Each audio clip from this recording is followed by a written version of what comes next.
A long time ago, when the Earth came into existence, the manna that made up the world was too ponderous to hold its shape, and merely swirled in a muddy mass of chaos. Then the first of the gods appeared and said, "Let there be Earth." The manna solidified, becoming the ground, and the manna overhead thinned and became the sky. Yeah, but Gus, I only asked you how words are related to magic. Just be quiet and listen to me. I'm not even getting paid to teach all this, you know. Yeah, fine. The Creator God made the sun and moon, and separated the land from the sea. Fire, wind, and trees came next, followed by other gods as well as humans. Gus the Ghost is a little eccentric, and he can be overbearing at times. But he's smarter than anyone else, and he teaches me a whole lot. All the words and symbols that the Creator God used, what we now call writing, are referred to as the words of creation. These words, whether they're spoken or written down, all possess very profound power. Power? That's right.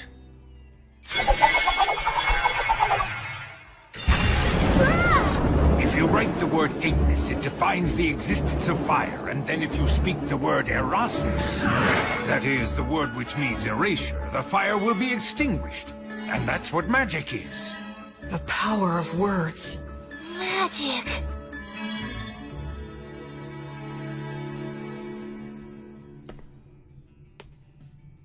The god of justice and lightning, Volt.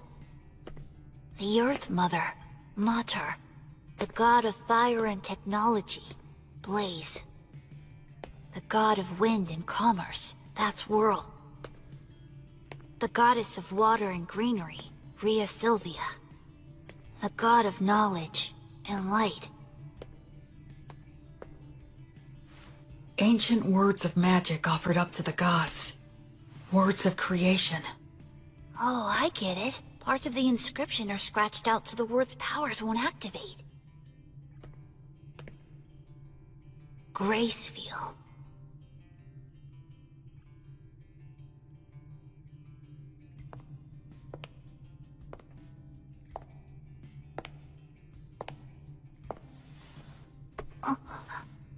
Are you curious about him? Yeah, well, sort of. That's Gracefield, the god of light who governs the cycle of death and rebirth. He's the child of the lightning god Volt and the Earth Mother Mater. You worship the Earth Mother Mater, don't you? Yes, you've got it right.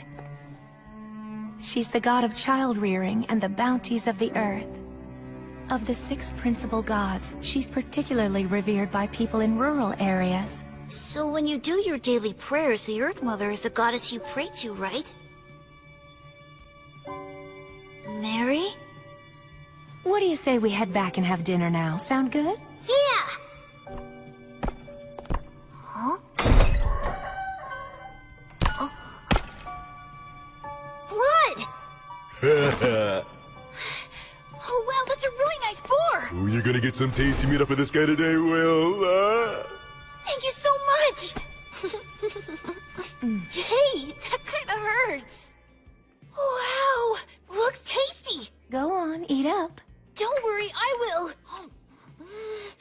It's so good! Thanks so much for the food, Blood. You too, Mary. Yes, gratitude is good. After you grow a little bigger, I'll teach you how to go and hunt for yourself, too. What? Hunt? Hunting teaches you all kinds of valuable lessons, although you're gonna have to get used to taking lives. What's wrong? Are you losing your nerve? Stop it! He's still too young for that. She's right. Huh?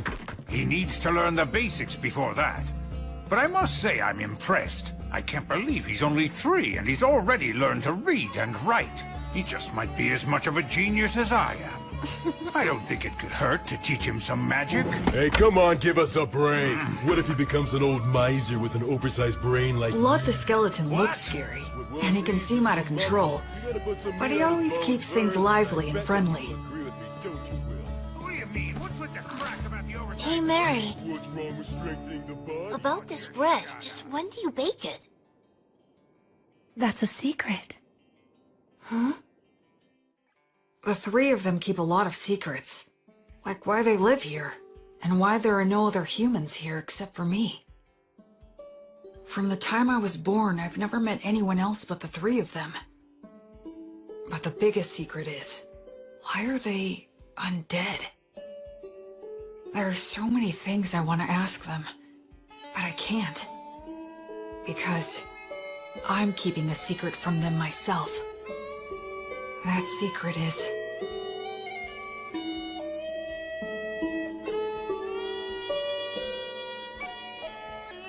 Thanks for dinner! that I'm a human who still has memories of my previous life. My memories are vague and murky, and I can't get them into sharp focus. A ceiling? A monster!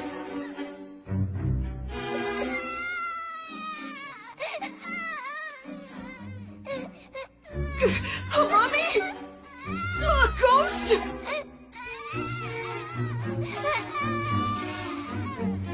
They're gonna kill me!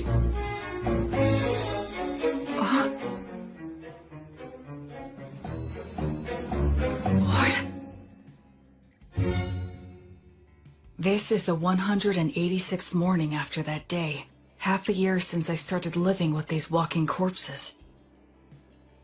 It's time to eat.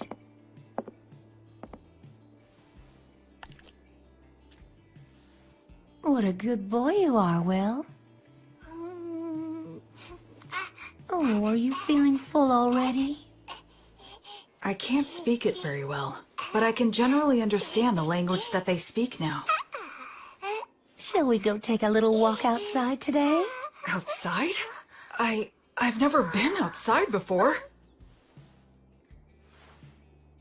She smells like incense. I wonder what it's like outside the temple.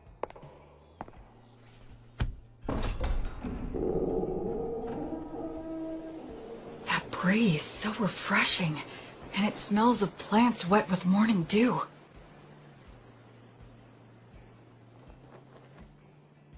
Isn't it beautiful out here, Will? It really is beautiful. There, it's all right. There's nothing to be afraid of.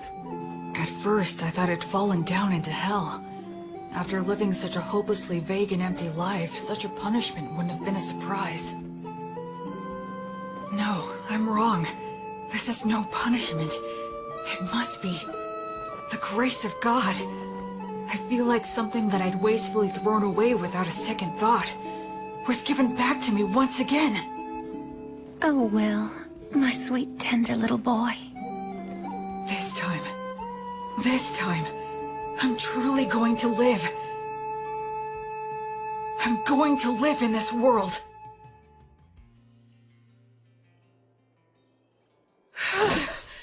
I'm finally done. We gotta build your muscle and stamina first. Without the strength to back them up, your skills are useless. But couldn't you say that making up for your lack of strength is a skill? Listen, do you really think you could knock me down? Well, no. With the right skill, you might be able to knock me over, but there will be times when that skill won't work for you. But you can't separate your muscles from your body. The brute force that muscles give you can solve most of your problems in life. Learning skills comes after that. Understand? It seems like muscles are kinda masochistic, huh?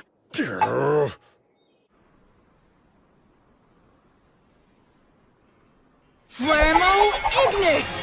Ah! Erasus! Fool, your pronunciation's imprecise. Given your talent, you really need to learn to control your accuracy, or you'll kill yourself. That's scary. Well, magic can be a scary thing. Do you have any idea of the reason why words possess so much power? I'd guess it's for the same reason we think a chair is a chair, right? Indeed. After all, when we see a wooden stool that has 4 legs, no matter what color it might be or whatever kind of wood that it's made of, we don't even think of calling it something like 4 sticks in a round slab, and we wouldn't call it a table. We just instinctively categorize it under the chair label. So in short, what that means is that words are what define and differentiate the way things are. Of course, I'm just repeating what someone told me. Huh, you know, Will, it seems you might actually be a genius after all. But isn't there anything I can do to get more consistent results? Afraid not. That's just what words are all about. There are always fluctuations in speech. No one is able to say a word in exactly the same way twice. The only answer is to let your instincts determine the ideal level. Instincts? But... You should start off by learning how to use your minor magic more skillfully and accurately. But hopefully you'll do your best to get by without even using that. without using magic? How's that possible? I'm talking about money. That again?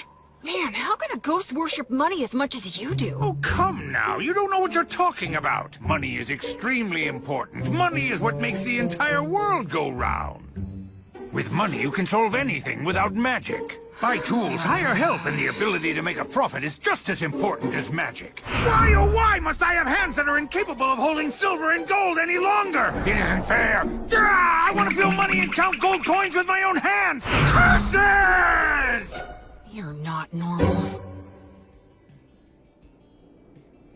Creatures such as these are beasts. Demon beasts are a particular type that are extremely aggressive. Wow, that's... Old Gus has taught you about the myths, hasn't he? The minions of the god of despotism and tyranny, specters and phantoms, and the demons of the god of dimensions who lurks in hell.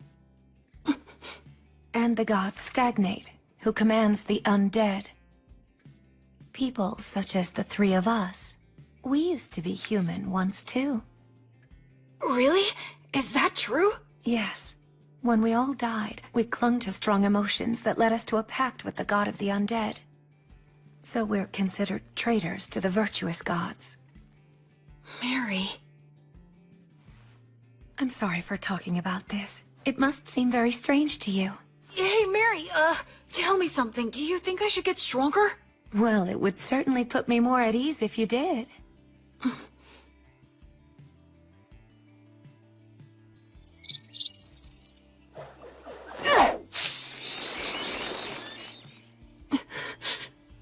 Don't make it suffer. Just snap its neck quickly.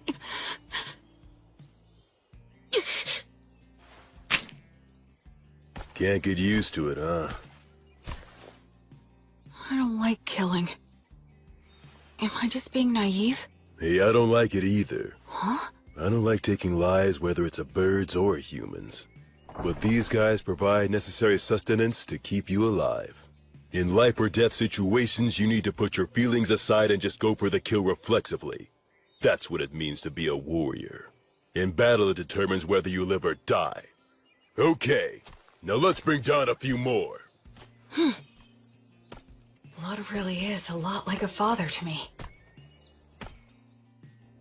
You're almost 8 years old now. I think it's time you started some real-life combat training. Huh? It's bad enough when you stop just before hitting me. With your strength, if I take a hit from you, I'll be dead! I'm nothing but bones now. You'll be just fine. Probably. Probably? That's the whole reason why I said you can use the magic you've been learning from the old man.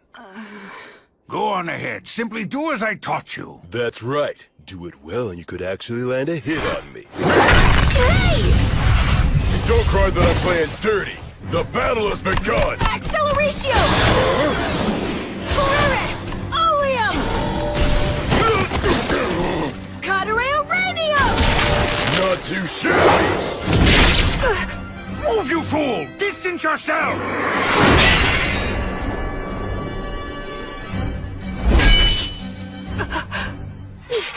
Come on! I told you never to close your eyes during a fight, didn't I? I'd like to say that you've got a long way to go, but frankly, you surprised me. I thought you'd just randomly unload a bunch of crazy magic on me. Gus keeps on telling me that I should learn to use minor magic more skillfully and accurately. Not just relying on sheer firepower. That's exactly the style that was used by the renowned sorcerer who went by the name the Wandering Sage. Are you talking about Gus? Yep. In his time, he exterminated monsters, calmed raging rivers, and rediscovered ancient languages. That was all long ago. You were once known as the War Ogre yourself. And Mary was known as the Daughter of Mater. At one time, the three of us. Yeah? Never mind. That subject runs a little too deep for right now. You were just a baby not so long ago. Look, just keep on learning and become even stronger. Oh, Blood. On the day when you brought a human child back here, my first thought was that you shouldn't have even bothered. But it occurred to me that if I educated him, he might be of Hey, use. old man! Nothing that I said was incorrect. I now recognize his true talent and am teaching him to use it, aren't I? That's not really the point. I know that's just how you are. And frankly, I wouldn't expect you to change your ways now. I even think it suits you. But what you said wasn't necessary. Can't you imagine how it feels to hear that? You're right. It was quite thoughtless of me to say that, and I'll be more careful in the future. So I apologize to you, Will. Oh, it's okay. It didn't bother me. I can't believe it. Gus apologizing? Gus? It was rude of me to get all aggressive like that as well. Sorry. You being impolite is nothing new to me. What? Will, you might not be fully conscious of this since things have been this way for as long as you've been truly aware, but nevertheless, you know you're not like the three of us, right? Yeah. I'm the only one who breathes and who has a warm body. Though that part of the story is true, there's a lot more to it. I'm sorry. I can't explain it to you yet. I know. Listen, please don't be too upset with old Gus, alright? He never bothers to choose his words very carefully or show consideration for others. I'm really not mad. I have a whole lot of respect for Gus.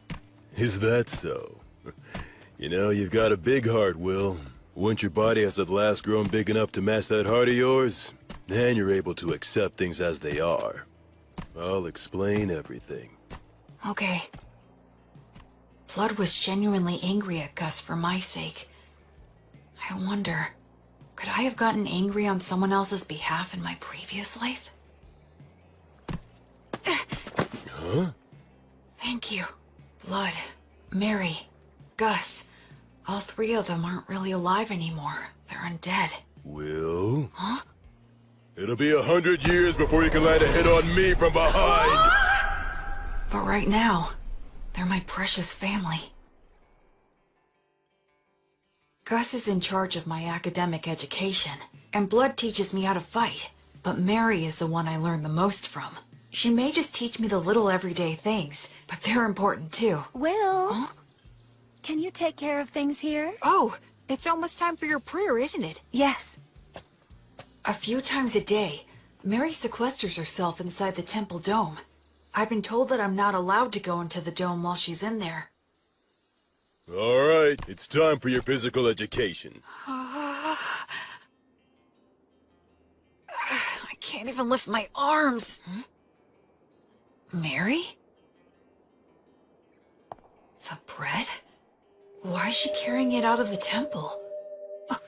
About this bread, just when do you bake it? That's a secret.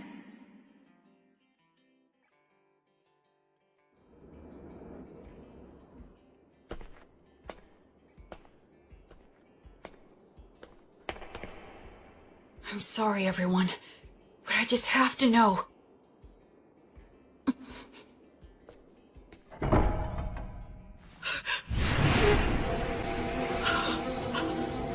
No, I don't want to feel that again. I don't want to lose anyone again. No, Mary! No! Mary! Mary! Mary! Mary! You guys! Blood! Gus! Come in here quick! Help Mary! Help her!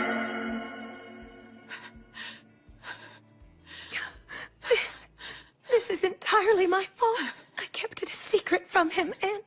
I'm sorry. I was careless. All those times we told him to be careful. Will his arms heal? Thankfully, his fingers didn't adhere to each other. But scarring is likely to be unavoidable. Mary... Will, I'm so sorry. It's my... No, it's not. It's my fault for prying. So don't apologize. I'm just glad that you're all right now. Oh, Will. The smell of incense that surrounds Mary always calms me. Why'd you try to look in on her? I just got curious.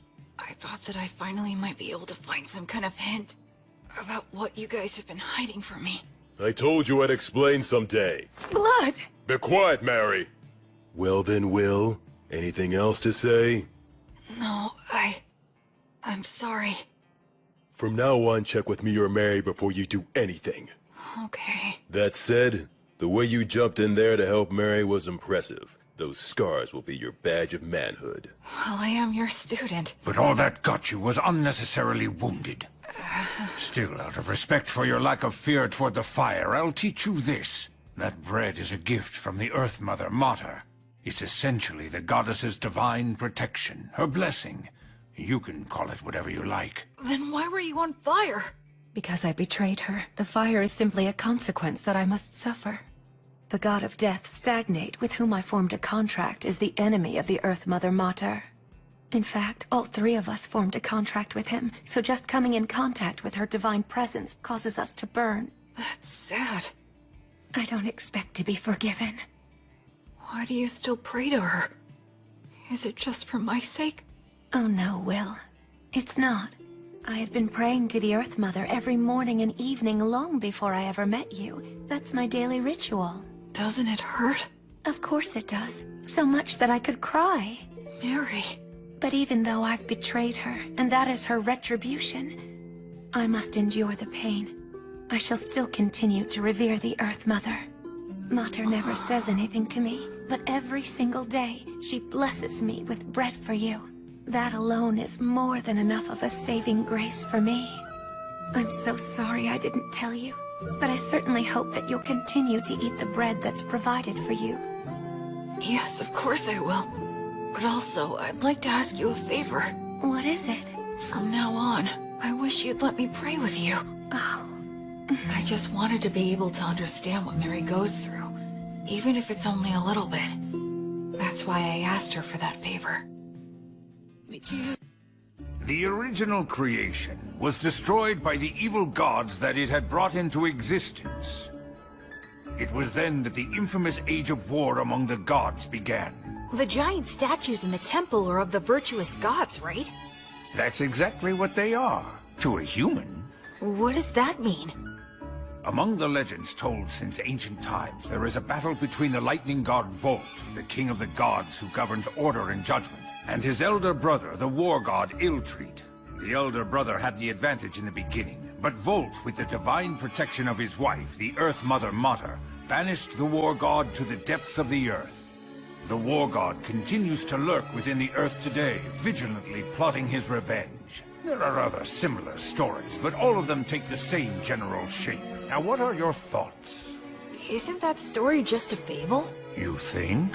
Ruling in this world starts with violence and despotism, but eventually, agriculture starts to thrive, and law and order begin to reach everyone. But over time, that can also lead to violent overthrows, or something like that. I see. You are very sharp indeed. Volt, the god of order and judgment, is a virtuous god. The war god, on the other hand, is considered an evil god. But if that order becomes corrupt, Volt could become an evil god, and by defeating that corruption, Illtreat could become a virtuous god. In short, the concept of virtuous gods and evil gods is ultimately a distinction applied by those who place their faith in them. I suppose the priests would not be pleased with me for saying so, however. Naturally, you must not speak of this to Mary. I won't, don't worry. Besides, the gods normally think about things based on different standards than ours. It's impossible for one with a human sense of good and evil to gauge their true intentions. Hey, you know what, Gus? You're pretty rock and roll. What on earth does that mean? Like, you don't fit in any mold, you know? Children truly make up some bizarre words sometimes, but I do like the sound of that.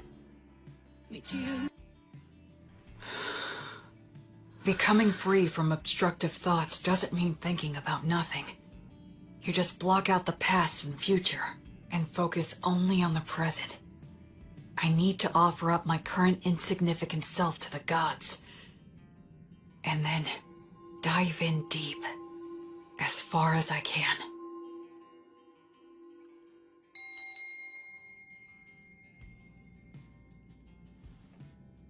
The 5-day silent prayer you've undertaken is now concluded. You did very well. I've done nothing but pray continuously for the past 5 days. Do you feel all right physically, Will? Yeah, I'm fine. And you're only 13. How remarkable you are. Only because I've been praying with you all these years. It's been 5 years now since my arms were burned. Mary says she has the ability to heal the scars with her blessing, but I chose to keep them. Especially because Blood called them my badge of manhood. I'll prepare all of your favorite foods for dinner tonight. All right! Memorize all of this by tomorrow. Huh? Gus's lessons became more difficult.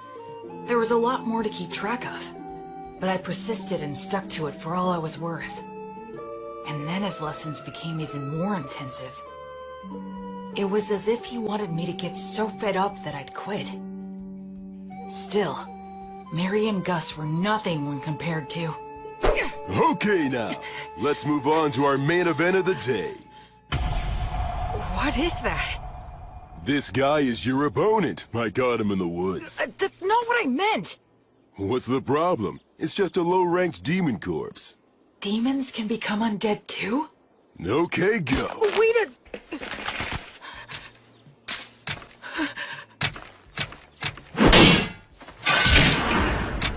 I got him!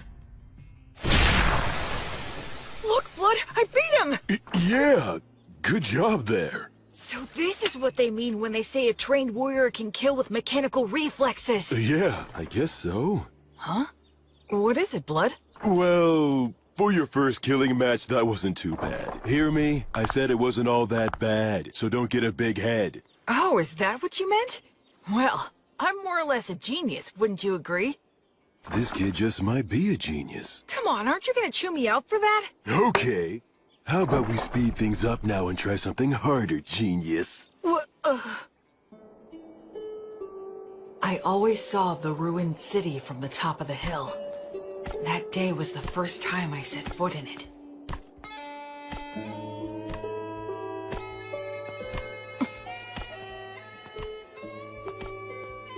I didn't know there were passages like this underground. Yes, humans and dwarves used to inhabit this place. Their blacksmith helped me out a lot. But now it's solely a danger zone that's filled with mindless wandering undead. That's why we never allowed you to enter here before. This spot should be good. You've got your stuff with you, right? Yeah. The shield, sword, jerky, bread, and water skin. Those things will be everything to you. Okay? Now escape from here. Huh? I'll be waiting for you outside. Don't you die now. Wait a minute, Blood! He can't be serious! Lumen!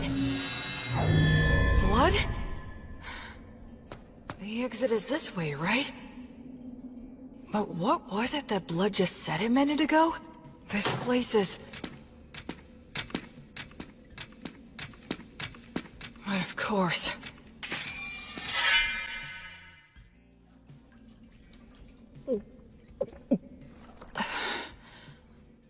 I'm pretty sure Blood is testing my overall practical ability here. I didn't know being alone could make me feel so empty and anxious. I'd forgotten about that fact, even though I'd spent all of my previous life alone. Ever since I came here, I've had either Blood or Mary always there by my side. In this world, people reach adulthood at 15, so I'll be striking out on my own soon. That's probably part of why all of their lessons have gotten so much harder. If that's the case, I want to give the best results I can. I want them to boast that I was a pupil worth teaching, and that they're proud of me.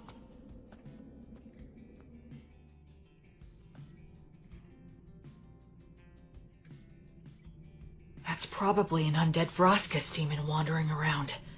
They can use the words. They're stronger than any opponent I've faced. Should I stay hidden and slip past it, or go another route? Think. What would Blood do?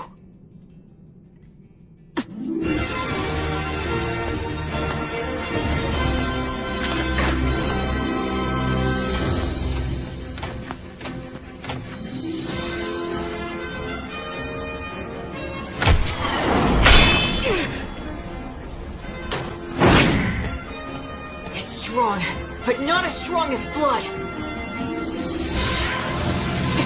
The Theric Mouse!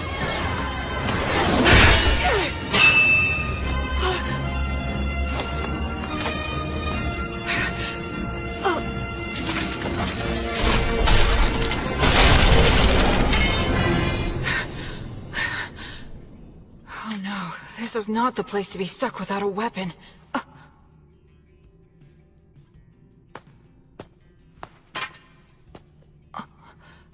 This isn't a demon weapon. A dwarven magic spear, perhaps? It's better than nothing.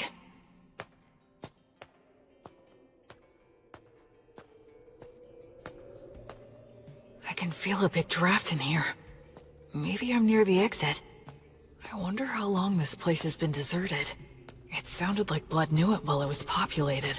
Does that mean that the three of them became undead around the same time then?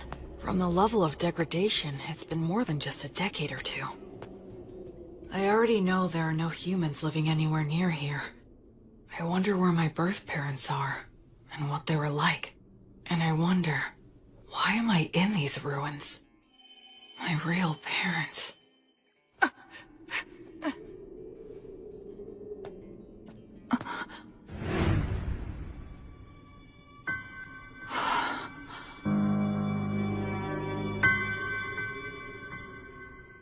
Gus? You're Gus, right? How come you're not saying anything? And also, why are you glaring at me like that? Did Blood tell you that I was here? Or maybe this is another lesson of some kind. It's a lesson, right? With conditions for... Expergiski!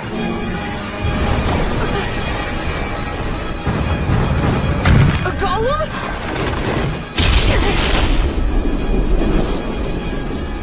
Gus! He's serious. I'm aiming for...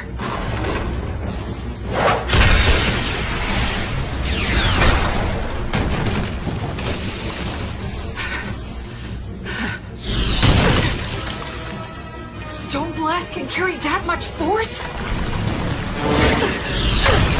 Tardarane! Aranium! Mendakium!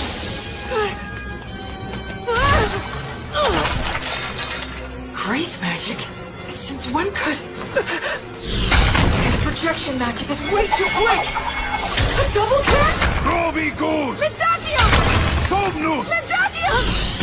Why? Gus, why? Expergiski! A triple cast? I'm gonna be killed by one of my own parents and I don't even know why! This can't be real! No! No! No, no, no! I don't want that! I don't want to die! What can I... Alright! This spear should work on a ghost like Gus! He's the one who tried to kill me first! So no one can complain if I kill him! Pierce! Pierce! Pierce him! Kill him!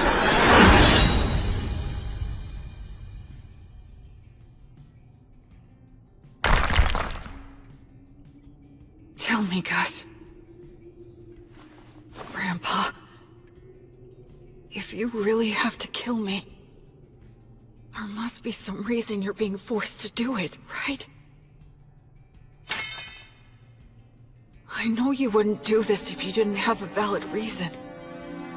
I know that. If Gus really was serious, he wouldn't need to play around like this. If he throws around a lot of fire magic, I'll die of oxygen deficiency and toxicity. If he makes the ceiling collapse, his ghost body won't be hurt, but I will get crushed and die. I know that. I know that, but... I still don't want to do it. I don't want to fight you to the death. Because hurting you would make me feel worse than dying myself. If it's something that really is important to you, then it's fine with me. You can... kill me. I'm not afraid. I'm your pupil after all. But if it's okay, I would really appreciate it if you didn't make it hurt too much. Forgive me. I think I took that lesson a little bit too far. I admit this place did give me an advantage, but even so, I did win. Must have been a shock. What shocks me isn't that this was a lesson. Against a sorcerer, right? Gus. Now don't ask questions. If you manage to defeat Avroskis and take his spear, even Blood will congratulate you heartily. Oh yes, weren't the double and It's triple that Gus is trying to pass all of this off as a lesson. Tricks like that soon. So, please don't be upset, okay? Come, Will. The best thing to do in a gloomy place like this is leave. This city. The three of them. My own history. There's something more to it all.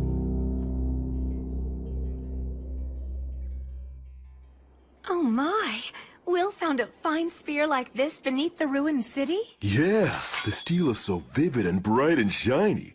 It certainly is a good sharp blade. A short spear made to be highly practical, truly the work of dwarves. In addition, it appears to have several words engraved on it. Perfect for our lesson on appraisal. Yeah, can't wait. Gus hasn't brought up that incident in the ruined city at all since then. There must be a specific reason why he won't talk about it. That's why I decided not to tell Blood or Mary. Later, I appraised the spear with Gus, and we found that it had the name Pale Moon. Words of creation are engraved on both the spearhead and the shaft. The spearhead can emit light magic, so it can serve as a light source or distract enemies. The shaft is imbued with magic that allows one to expand or shorten the spear at will. That should make it easy to carry. Above all, I was excited to finally have a magic weapon of my very own.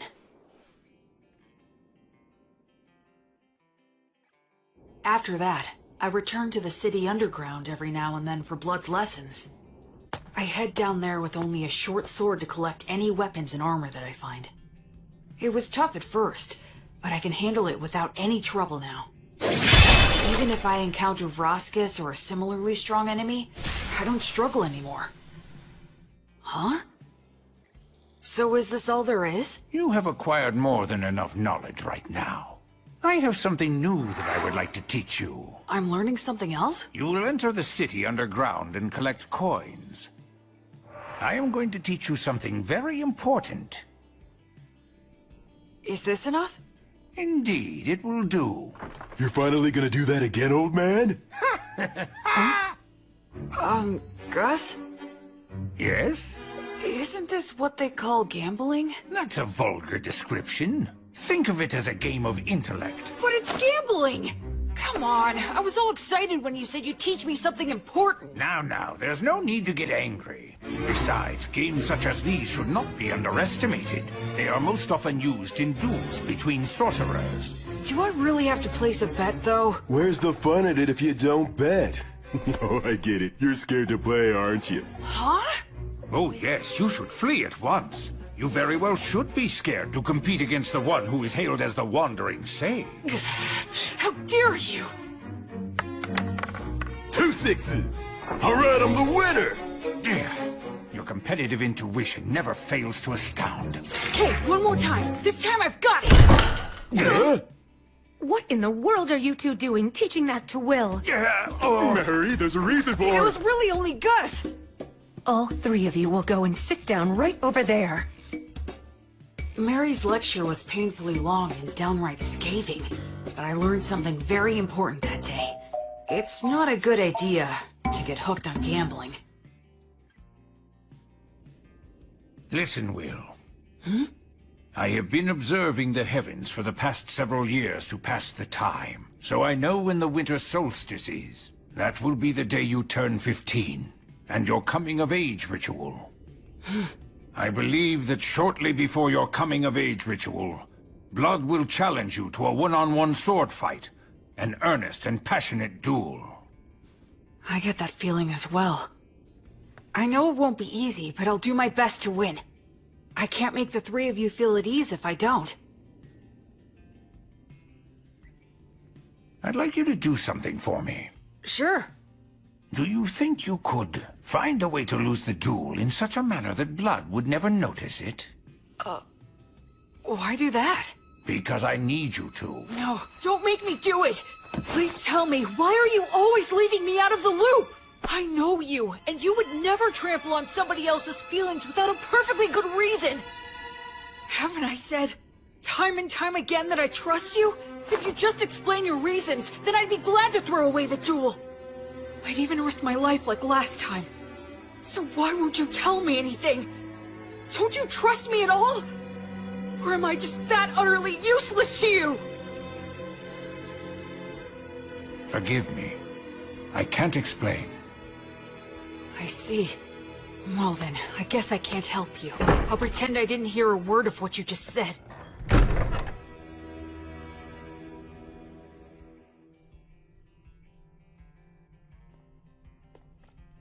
In your coming-of-age ritual, you will need to swear an oath to one of the gods, and decide which one will be your guardian deity. Will? Is something wrong? No, nothing.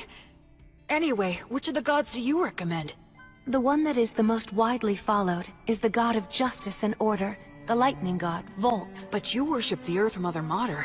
Blood worships Blaze, the god of fire and smithing. And Gus worships the wind god Whirl, right? That's right, and what you swear to them is very important. I swore to Blaze that I would train every day and try to grow stronger. I swore to Mater that I would live in such a way that would honor and preserve her will. How about Gus? There is a god of knowledge that exists, but he says he swore to the wind god that he would do as he pleased, that he'd just go out and enjoy life. He hates being bound by anything, frankly. I wonder if he really is enjoying his life. Sometimes being very smart can also make you rather transparent. I'd say that goes for both you and Gus. When you swear an oath to a god, that earns you some divine protection, correct? Yeah, the stronger your vow, the easier it is to earn it.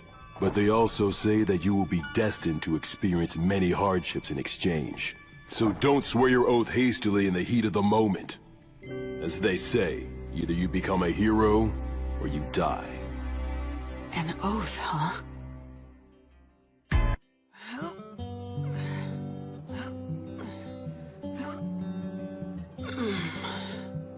Okay, that's enough. You've gotten a lot stronger. So what are we gonna do today? Can we spar? Nope. Today is all about this. What is it? Here you go. Take a sniff. Why do you have this? I thought we could drink it together. I made it myself by mixing honey in with some forest grape juice. That honey wasn't exactly easy to get, you know? Is there something wrong? Nah, just come winter solstice, you'll be an adult. And a man's gotta get used to this stuff. But won't Mary be mad about this? Not if we keep it a secret. In fact, it'll only be between us men. Okay, let's drink. All right, here you go. Cheers! Whoa, nice! That's delicious! Even better, I get to drink it with you. Yeah, it's good. Okay, let's test your courage. Test my courage? We're gonna take a little peek at Mary while she's changing. Won't we get in trouble? Say what? Come on, follow me. The hallway's spinning. Hey, you okay? I'm fine, I'm fine.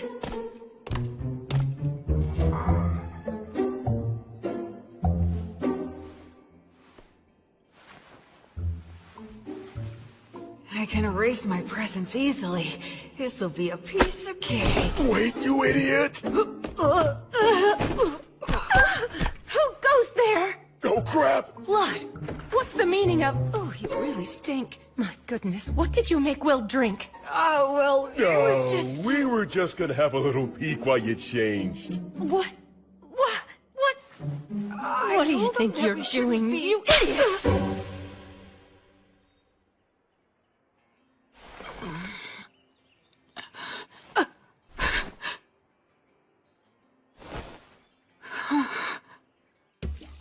My voice had been changing, so I knew I was due for my first wet dream. I'm sure it was caused by Mary changing. Mary changing. What are you watching there, Will? Is that what I think it is? Stop laughing! I really gotta be careful not to drink too much. Today's the day of my battle with blood. Once this is over, I'll probably be leaving this temple by spring. Do you think you could find a way to lose the jewel in such a manner that Blood would never notice it? Okay. Will. Come on, I'll help you get changed. As of tomorrow, you'll be an adult. So, have you decided which god you're going to swear your oath to yet? Yeah. I've got an idea. Oh, well, that's good. Mary, I'm gonna win today. Okay.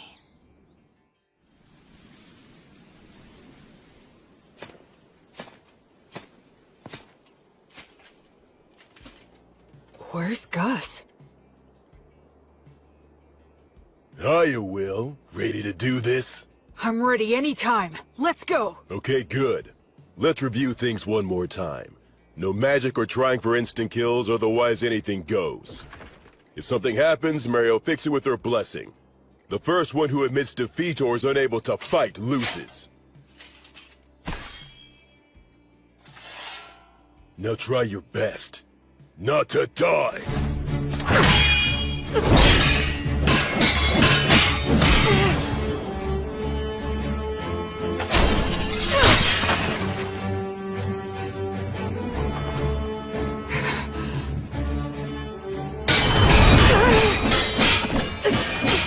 It's like a storm.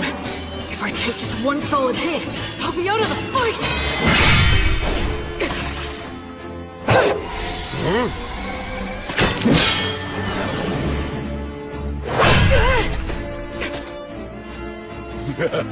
Thought you could get in close, didn't you? Oh man, this is infuriating!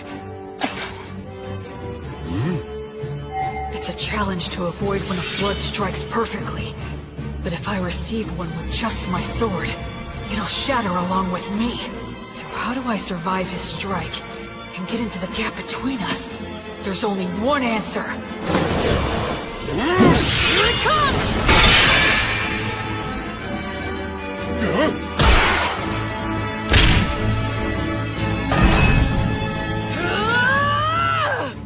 Will.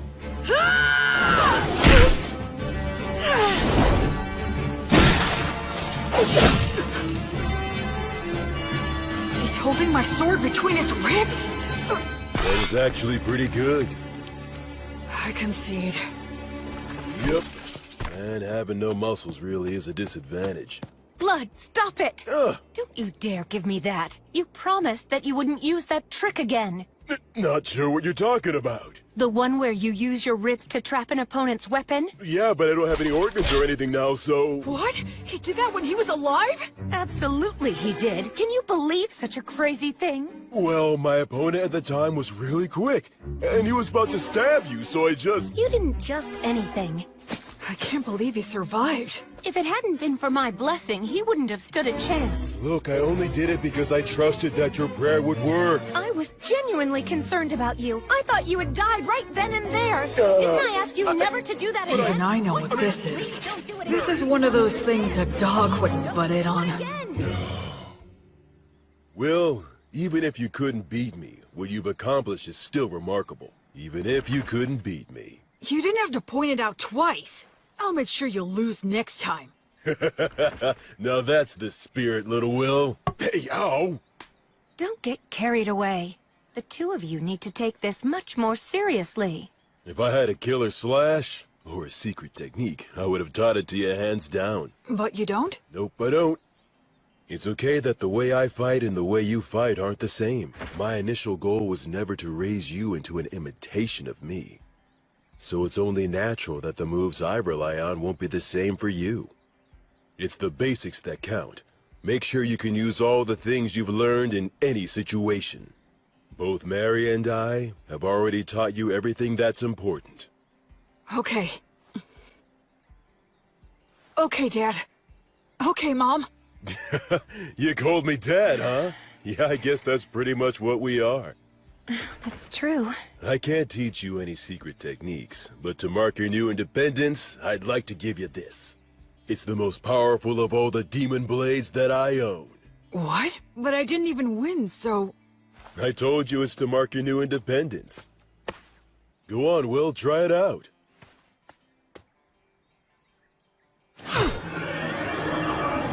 It's called Overeater, and it ranks at the very highest level of demon blades. It can even cut down one of the god's echoes, so long as it can reach them.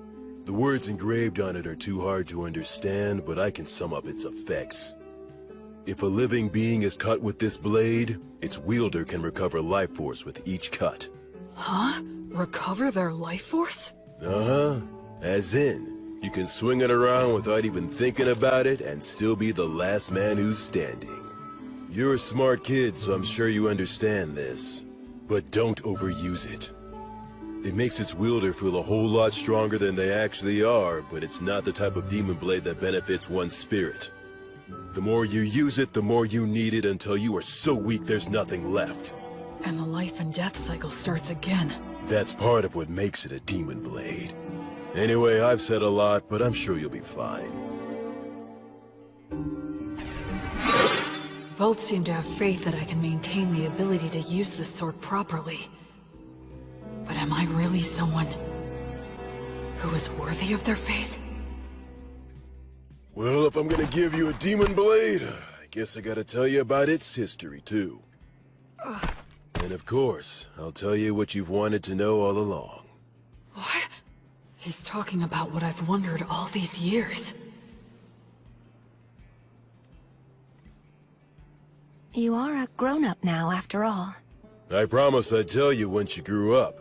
Your mind and body have become plenty big enough by now. Listen up. It's the tale of the king among demon kings who tried to conquer this continent. He's the one known as the High King of the Eternals. It's also the tale of the defeat and death of many heroes, including our own. It's the tale that explains the reason that you grew up here. The undying Blade Fiend, the king among kings, the purest evil, the inexhaustible darkness, the rider of war storms, all names for the High King of the Eternals. Approximately 200 years ago, all of the demon kings led a great uprising. An army of countless demons invaded our precious continent of Southmark. All the continents were crawling with demon kings, generals. They were the kinds of demons you really don't want to see showing up anywhere. Demons were here? And these swarms of demons offered up massive amounts of flesh and blood during a number of great rituals to their deity, the god of dimensions. In response, the minions of the god of tyranny ill-treat, and those of the god of the undead stagnate, also became active all over the world. The virtuous gods expended a great deal of strength in a series of battles, intense enough to change the entire map. I know that you learned geography from Gus, but don't think it's the same now as it was then. Because of that, even we don't know much about how the other continents were back then. But what we know for certain is that the High King went on a rampage in Southmark. The High King sure has a lot of scary nicknames. Frankly, they don't even come close to the truth. His abilities were absolutely insane. He could turn any blood he shed into soldiers, and any flesh cut from his body into commanders, in unlimited amounts. In other words, he made demons from his own flesh and blood. That's some serious hacks. What does that mean? It means he's a cheater. Blades are the only thing that could harm him. Using arrows and magic wouldn't even leave a mark. His weapon of choice was Overeater. He was a madman who'd roar with laughter, creating armies by cutting down enemies and getting cut himself. Eventually, he came to be called the High King, meaning the king of all kings. This city was once a vital hub for lake transportation, but it only held out for a matter of days before it fell. The High King made his home in the city and mass-produced demons, who took advantage of the water routes to attack all the surrounding settlements.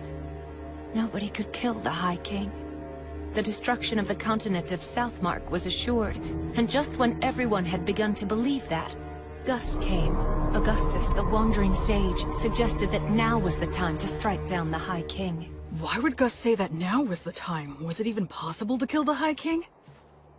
An army of demons, a demon blade, the city underground, Blood's combat techniques, Mary's blessing, Gus's tactics. Gus was... I get it. You understand? Really? You do? Yeah, I think so. Gus was hoping to pinpoint the enemy's location, then invade via the underground with a few elite soldiers and steal his demon blade in battle. It was most likely the only way, since the High King couldn't be killed. The premise was probably that he could heal using the demon blade. However, the demon blade is a weapon that can be stolen, so stealing it would change everything. To do it, Gus would use great magic to wipe out all of his minions and face him one-on-one. As long as Mary kept them both healed with her blessing, no new demons would appear. From there, Blood would do what it took to steal the demon blade. This was certain to be successful. How can you be so sure? Because the proof is that you own the demon blade. And that's how the High King died, I guess. After that, then... Not exactly, Will. It's clear you really are a genius, but you came to the wrong conclusion. You see, I, didn't quite succeed in killing him. Wait a minute. You didn't kill him? That's right. Gus made use of every factor visible to him to draw in any possibility of killing the High King. The thing is, the factors he could see were incomplete. The High King revealed his true nature, taking on the appearance of a hideous, grotesque warrior. And then... well... He was a better swordsman than I was. I couldn't touch him. I'd fought opponents bigger than me many times before, but he was the first one where nothing I did could reach. Even you were no match for him? Yes, even my buddies who formed a wall outside after entrusting everything to me were crushed one by one. Thankfully, I had the support of Gus's magic and Mary's blessing, and the High King was wounded. Despite all that, I'm pretty sure he made it one level higher, enough to become something I couldn't kill so long as I lived. To this day, I still wonder what I was lacking. But it's too late now. You know why, don't you? The undead can no longer grow. My sword skills can't improve any further. So then, when it became clear that we were bound to lose, Gus and I decided we had to place a seal on the High King. We couldn't kill him, but we could do that. So you mean... they completely gave up on Blood's chance of winning altogether? Thankfully, the technique worked, and the High King was sealed deep beneath this land. In other words... unfortunately, in the very end, we couldn't fully believe in Blood. And then... Mary? And then... an echo of Stagnate descended down on us. What? But an echo is a body double of a god, isn't it? So then why would... The evil gods act individually, each following their own principles. They'll cooperate if it's in all parties' best interests, but the opposite is also true. I guess that Stagnate wasn't too happy with any of it. The High King was a monster that could slay a god's echo using Overeater. He thought it would be better for him if the High King was sealed, so that's the reason he offered us a deal. You three are exceptionally gifted, so become undead and fight on my side, he said. But that is... If we agreed, he would get rid of the demons in this city, and after that, we could just watch over the seal as we pleased in our immortal bodies. Stagnate couldn't bear to watch the tragedies of life and death, so he hoped to create an eternally stagnant world with no more tragedies by turning as many exceptional souls as he possibly could into the undead. And we had caught Stagnate's eye. Isn't it more accurate to say he set his eyes on us? He told us to choose, but there was no choice for us to make. We willingly accepted his hand. Since my flesh was all cut up, I became a skeleton. Mary was burned by Martyr's flame, so she became a mummy. And perhaps because he had no attachment to his aged body, Gus became a ghost. Mary did tell me once. Because I betrayed her, the fire is simply a consequence that I must suffer. The god of the undead then cleared out the entire city. His power turned the lower-ranking demons undead. It's something that should not even be possible. And the undead demons still roam the city to this very day. And so that's how we became the guardians of the High King's seal, as the highest-ranking undead. In the years since then, we've buried our former allies, and Gus set up a security net that uses magic, allowing us to continue protecting our treasured city. There was nothing left for us to do. You can see that we are bound to the city by our contract. We can't even learn what goes on outside. The three of us began talking about the possibility that humanity had already died out. And then you came along. Or speaking more accurately, it was the demons who brought you here. Oh. So then, I was meant to be a sacrifice to break the High King's seal. No wonder you couldn't tell me before. You couldn't bring yourselves to do it. Yes, as crude as he is, even Blood was careful about that. I can't believe you just called me crude. After the demons were defeated, we argued with Gus a little bit over what we should do with you. Argued? Gus made it known he was against it, but Blood and I decided to go ahead and raise you anyway. That's why Gus said that. On the day when you brought a human child back here, my first thought was that you shouldn't have even bothered. The fact that the demons were able to bring you here means that there must be a place outside that's inhabited by humans relatively close by. I'm sure you're imagining that the situation outside looks pretty grim right now, but if that's the case, you simply need to build the strength to bust through it, just like you already have been doing. So that's the story of why I'm here right now, huh? I'm about to head into a nation of people who survived the Great Uprising. I'll take with me the strength that the three of them gave me. One day, I'll come back to this city. I'll bring my family and friends and introduce them. I could even rebuild this city. I know that one day... Will, be happy, and don't forget to pray so you can do good. Huh? You are the best people I could have asked for. Even in today's test in terms of substance, you bested me. You clever, precocious son of mine. I sure love you. Keep getting strong. In no time at all, we became a real family. You made me so happy. Will, my sweet boy, your mother loves you very much. Wait a minute, why are you talking like this is our last goodbye?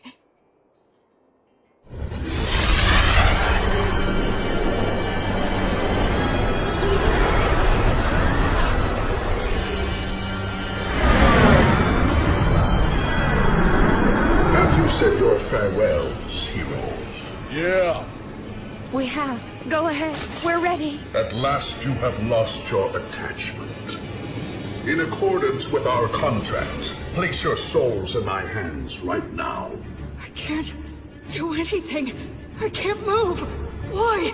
Please, please move. Wastari!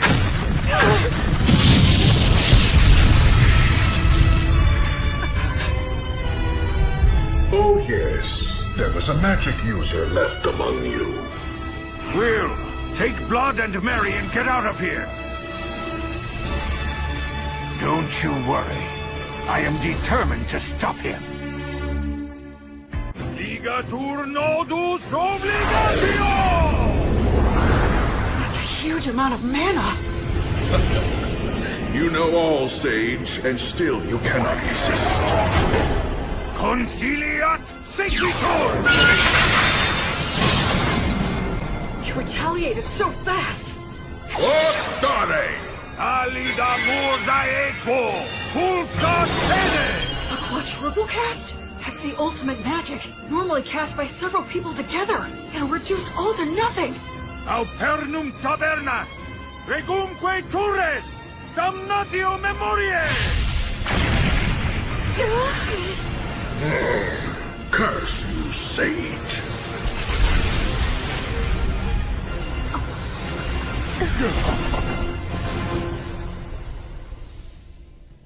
Quaerere, ambulare alle vita, noli fugito! He didn't get a hold of your souls, did he? Nah. It seems not.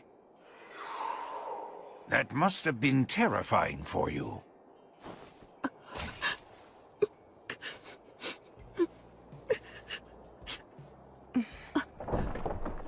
Sorry about that. It turned out exactly the way you were thinking it would. I was hoping that we could hold out until Will was ready to leave.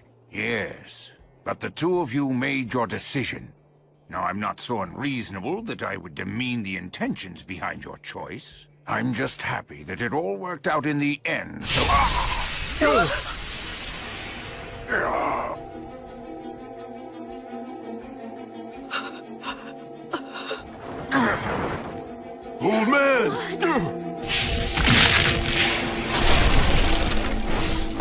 To think you were able to destroy my body all on your own.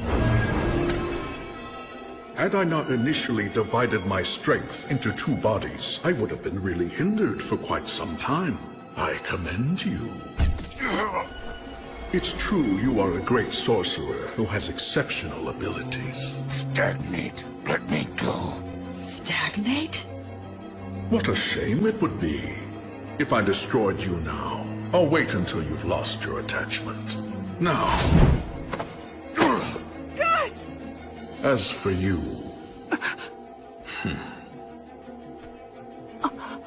You have my gratitude. It's all thanks to you. Well done. These great heroes formed contracts with me. They became the highest-ranked undead. With one condition, that when they eventually lost their attachment to the High King, then they would become my servants. Because of me? That's right. Thanks to you, the sage's attachment was weakened, and the war ogre and beloved daughter lost hold of theirs completely. I'd say you did a fine job living as their son. But that's because I was reborn, and I wanted to live right this time around.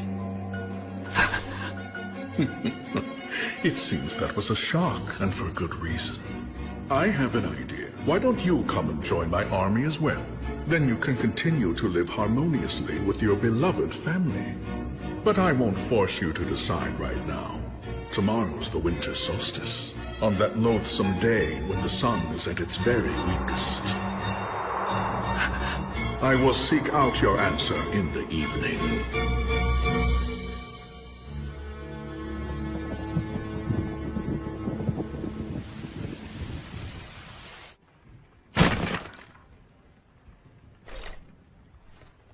It was me. I took Blood and Mary's attachment away from them.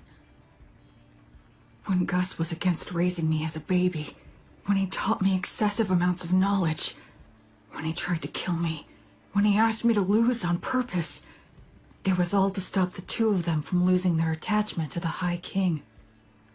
Still, when Gus tried to kill me, I think he was conflicted. But I was living without a care, totally oblivious. I just sat comfortably on Gus's mental anguish and Blood and Mary's self-sacrifice. I was so excited to be living my life right this time. All I did for my parents was cause trouble. I didn't do anything in return for them, right up until they died. Why would it be different this time? They're gonna die because of me again. I've only caused trouble, and after nothing in return. Someone who dies in vain isn't going to be reborn any better. I'm sorry.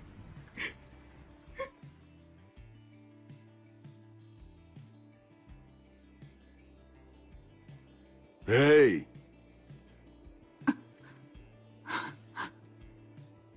Damn, your face is a wreck, boy. My goodness, it is. Get up, Will. You shouldn't sleep on the floor in the middle of winter. I'm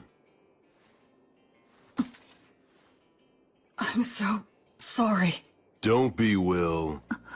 We all end up paying off our debt for the dumb stuff we did a long time ago. Though it was old Gus who knocked the debt collector into orbit, blowing off his contract and failing miserably. A contract that's forced on someone by extorting their weakness is no contract at all. He deserved to be knocked into orbit. I've got to admit that it was rather exhilarating to see Stagnate's pale face slowly being erased. Well, you took one of them down. Perhaps the strength of all three of us could take the other one down. Now that's the spirit. By all means, that sounds like a great plan. They're faking it. Well, would you look at that? It seems that you're all grown up now, Will. Get out of here already. You'll just have to be content with the idea that your farewell gift is everything that we've taught you so far. I'm sure you'll be just fine, Will. Absolutely. Those are my thoughts as well. You're wrong. You're all wrong. I'm not who the three of you think I am. Talk to us, Will. I have these memories of a past life. I was a totally worthless person. So when I was reborn, I thought that this time I could live my life right. But I made you three suffer without ever knowing it. Even in my past life, when my parents died, I have no idea how I felt. Because I can't remember. I can't remember anything. After all the trouble I caused for them, I don't even know if I cried. I'm worthless. Trash. Once again, I can't do anything. I can't give you anything in return. I'm nothing but useless garbage. Will, you must grit your teeth.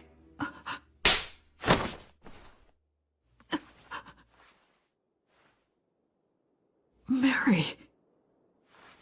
Speaking as your mother, I will not allow you to go on hurting yourself anymore. You say that you're garbage.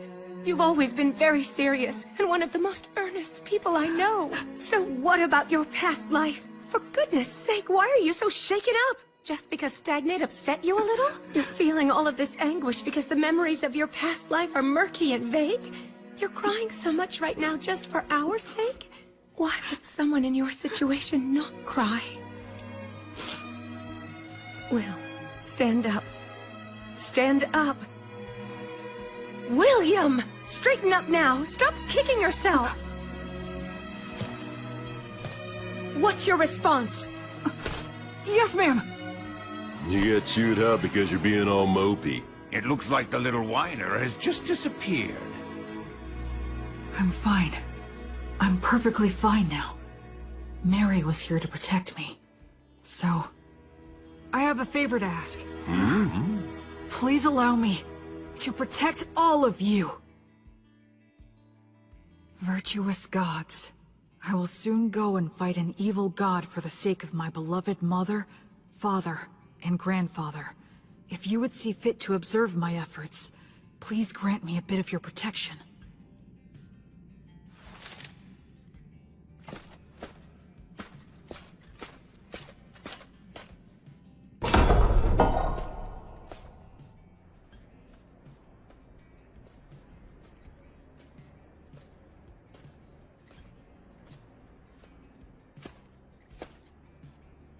So, have you made up your mind? Yes, I have, Stagnate.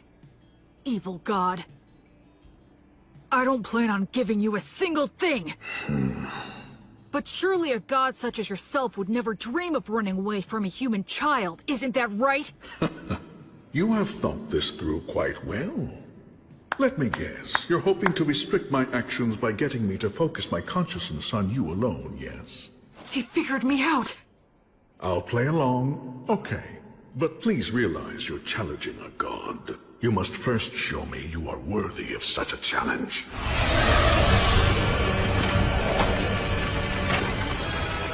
Can this be? Those three said when they became guardians of the seal, they buried all their allies who had been sacrificed. But where? It's obvious. Right here! I am the god of the undead. Undead god Stagnate. I lead an army of undead soldiers. Yeah? So what if you are? Then I'll just take them all on!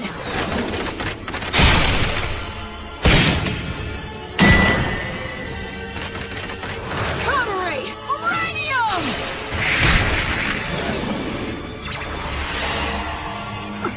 Acceleratio!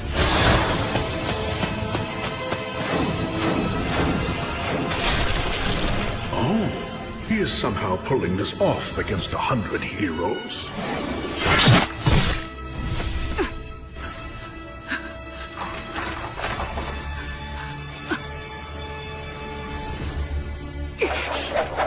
Hold! Well, well. I thought I'd be dealing with you and the three heroes. I'm impressed. Tell me, young man, what is your name? I'm Will. I see.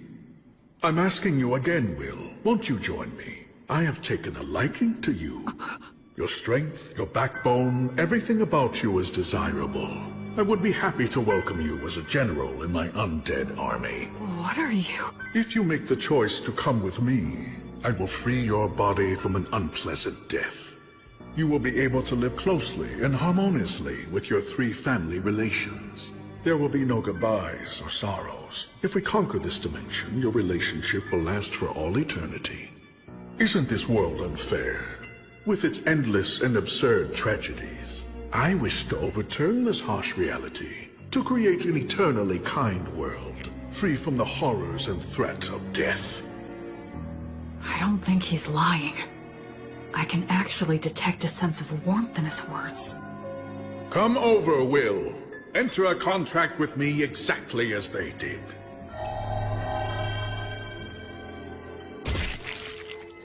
Now, drink my blood. By doing so, you can bid farewell to death.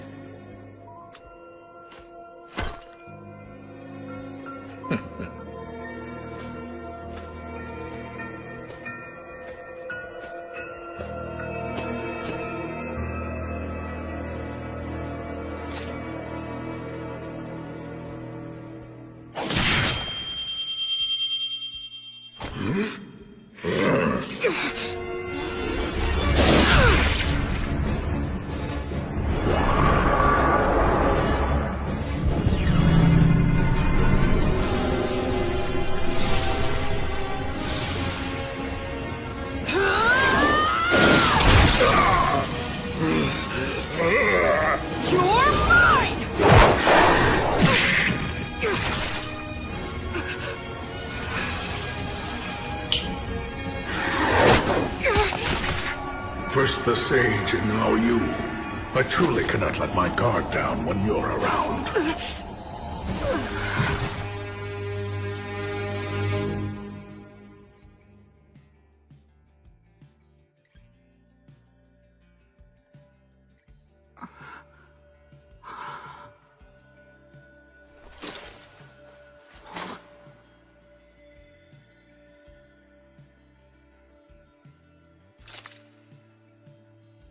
Did I die or something? This place feels very familiar, as if I've walked through here before.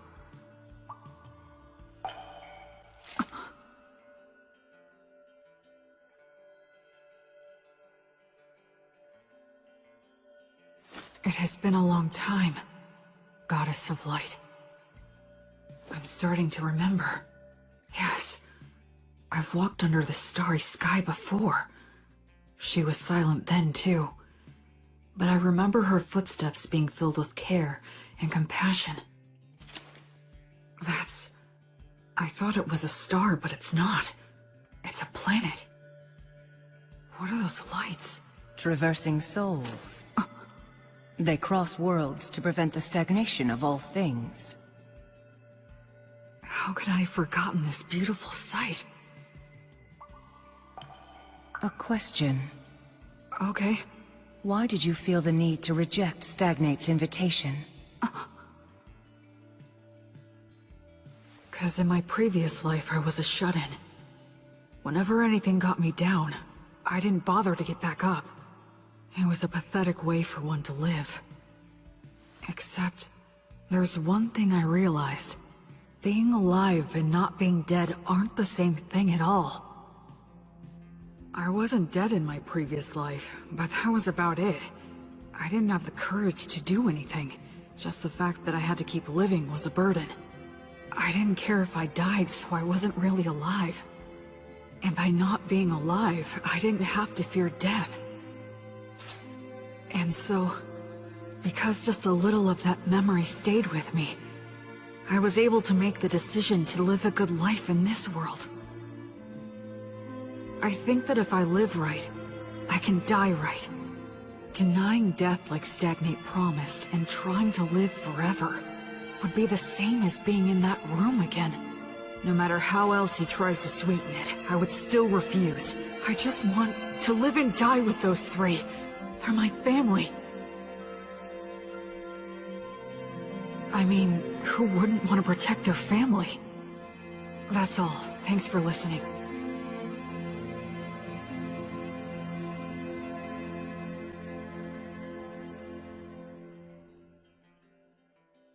You are William, child of blood and Mary. A soul who has crossed worlds.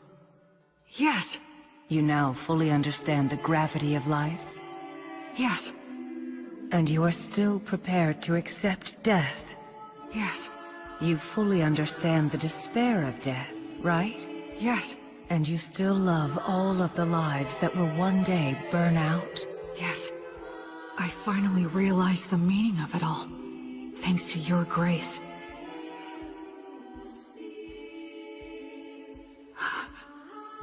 Thank you so much, Gracefield. I have heard your sincere wish. William, so long as you do not forget your resolve, you've got what it takes. Wake now.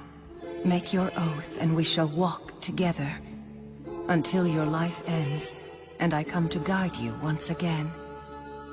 I shall be your guardian deity.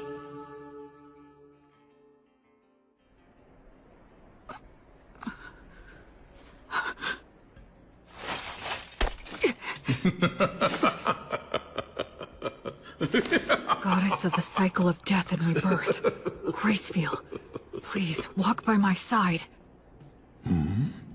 Citing a blessing, huh?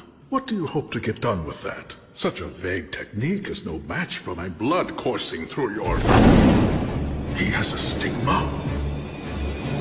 This is the badge I earned when I learned Mary's prayer. My arms burned by divine fire. Now that I can see your body more closely, how many holy communions have you taken? Every day, Mary prayed to Mater for food to sustain me. Mary's daily prayers, her unyielding heart, will not bend to you! And I swear to you, my God... Yeah, the stronger your vow, the easier it is to earn it. But they also say that you will be destined to experience many hardships in exchange. I will offer up my life to you. I will be like your sword to banish evil, and like your hands to save the suffering. I swear it on the flame of Gracefield! You earned the protection of Gracefield? What a shame. A crying shame. I had so hoped that you would be joining my ranks. But since you have been taken in by her, I have no choice. God of the undead stagnate! I will defeat you and fulfill my oath! Unseasoned hero, die with your resolve undone. Kill him! It's okay. I know exactly what I need to do.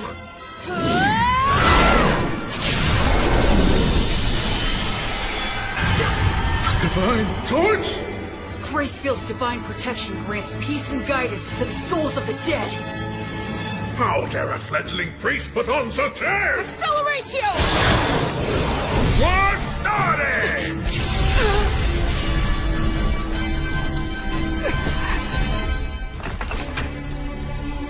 Where will he come from next? If he makes any careless moves, I'll leap straight at him and deal the finishing blow.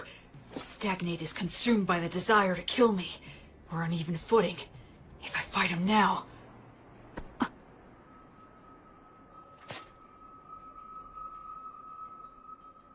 Was that some kind of warning? What about? What if it's possible he's not consumed with me at all? No, the temple! Acceleratio! It was all a bluff.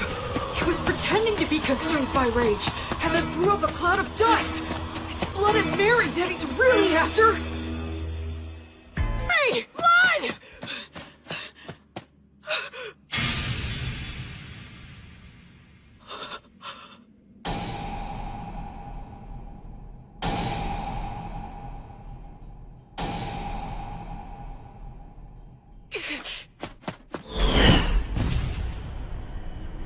It's no use. I won't get to him in time. I borrowed the strength of a goddess, and finally managed to stand on even footing with him. But then I fell for a trick like that, and now it's all over?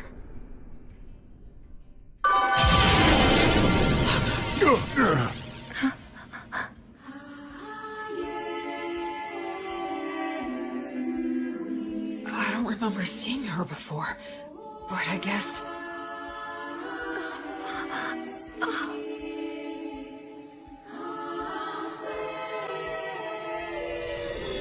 Suddenly, everything was clear to me.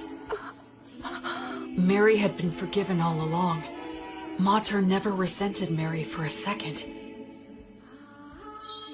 Mary didn't seek forgiveness even once, nor did she ever expect lenient treatment. That's why Mater continued to watch over her and admonish her as she wished, and she's kept that up for 200 years, never revoking her divine blessing, until Mary could finally forgive herself. What mother wouldn't protect a daughter in danger, who's devoted her life to worshipping her? The Earth Mother Mater that Mary reveres is truly a great goddess. In this moment, Mater has granted me Grace Field, Goddess of Light! Grant this soul peace and guidance! The divine torch guides souls into the cycle of death and rebirth, but it still can't completely defeat stagnate. So what I need to do is... What? That's right. Since these two aren't resisting, the divine torch will guide them back to that cycle, which means I have to protect them! Delay the cycle! Flourish the guidance! And in the moment when he erases my technique...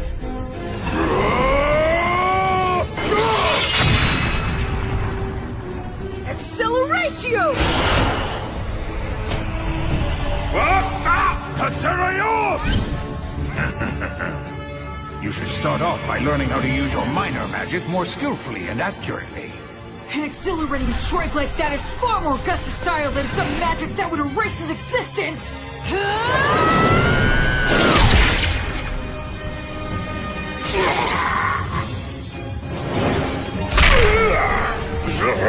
Curse you! Curse you! Will, child of blood and Mary, disciple of Gracefield! I will remember that name. Until you surrender to me, your knights will bring you no rest or repose! That's the kind of thing a third-rate villain would say. God.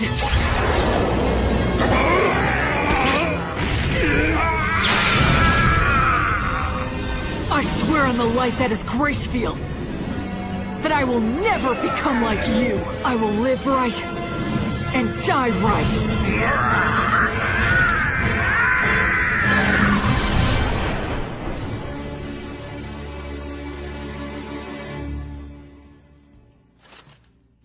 Quaerere, ambulare alivita, noli fugito, etiam sigillum.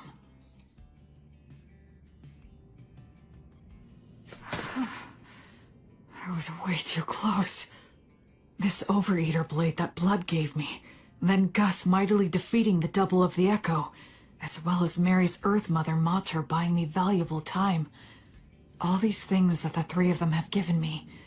The sword, the magic, and the prayer technique. And most importantly, the part that's my essential core as a person. If I'd been without any one of them, I never would have stood a chance. It's all thanks to the goddess's divine protection. And the three of them. Will, I'm so glad you're all right. Mary. You did great. Thanks, Blood. You might not share bloodlines, but you're still the child of Mary and Blood.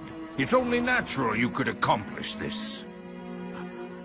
Yeah, I did it. I did it.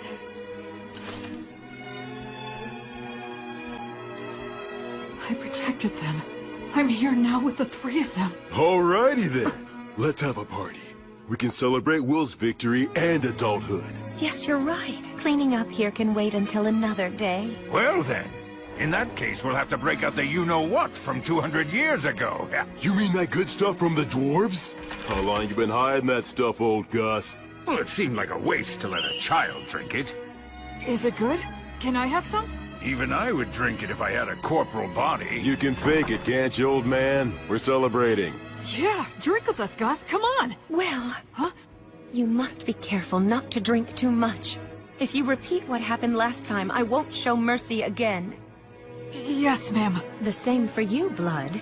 Of course. What on earth are you doing? Anyway, this old man'll go and get it. I guess we should go too. Yeah. Huh? Mary. And blood. I guess we can't after all, huh? It certainly seems that way, but that's how it goes. We lost our attachment, denied selling our souls to the god of the undead, and insisted we wanted to remain undead. We knew this could never last. Yeah, that's for sure. I wish we could be spared just one night, but I guess that ain't happening. To be honest, Graceville has been exceedingly easy on us. Under normal circumstances, we might have vanished instantly. What are you two talking about? Listen here, Will. This is the end for Mary and me. You're joking, right? We're supposed to be celebrating. Don't be mean. Oh, Will. You're a very clever boy, and I'm sure you understand. Sorry about this. We're really sorry. Can't anything be done? I'm afraid not. Even if something could be done, we mustn't do it. It's like you said, you gotta live right, and then you can die right. We got lost for a couple of centuries, but one could just call that a detour. Besides, parents should always precede their children in death. This concept is one of the fundamental laws of nature.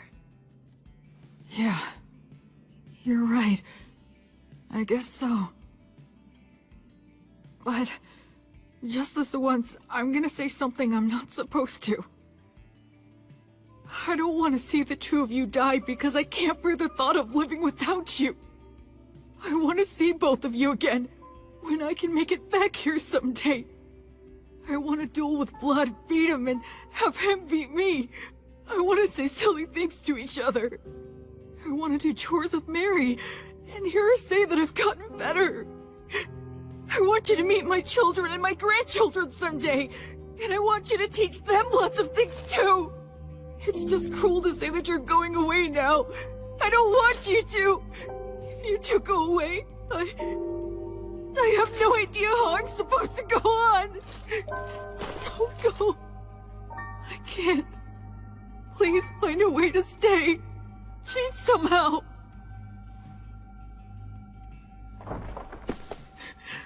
Hey, there's no need to be selfish now. Blood is right, Will.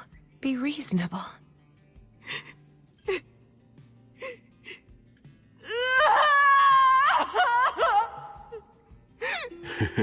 It's the first time I felt like a dad in ages. Will was always such a good boy, ever since he was a baby. Listen, Will. Even though we have to go away, humans can live just fine as long as they eat and sleep. You'll find something else to hold dear. Ultimately, you'll go on living. Once you leave here, you'll make a ton of friends. Go out and bag yourself 2 or 3 pretty girls. You'll have all kinds of fun. Blood! Don't encourage him to be disingenuous. Now, Will, you must be sincere both in love and marriage. Because you swore to the goddess of light, as well as the fact you killed a god, the path you'll walk is sure to be filled with a lot of troubles. No doubt you will experience setbacks and be a target for unjustified criticism. You may be betrayed by people you help. Your good deeds may be forgotten. You may lose all that you had gained, and you may end up with nothing but enemies. Even so, love others unconditionally. Always do good things. Do not fear loss. Forgive all sins. Build, don't destroy. Offer hope in despair. And be a source of joy for others in sad times. Most importantly, do all you can to protect the weak from any form of violence. Just like you did for us, when you challenged the undead god for our sake. Okay. Oh, dear Will, my William, you'll always be our sweet child. May the divine protection of the spirits of courage and the virtuous gods be with you forever. Listen, move forward with faith in the results you'll achieve. Once a person makes up their mind, they can do anything. You might get lost in your own thoughts sometimes, but don't get so stressed that you freeze in place. I engraved the images of them and the words they said into my heart right then and there. I will never forget them. Just like the light of the goddess, I know they will always be there to light my path. Ahem. Did I get here a bit too soon?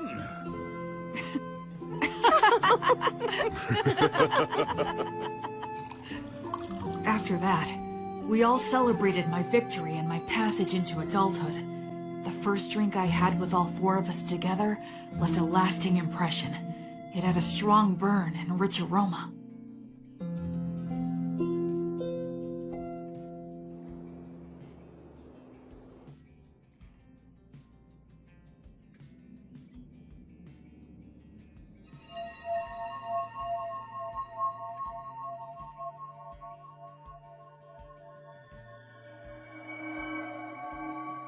That day, the holy light guided my parents back into the cycle of death and rebirth.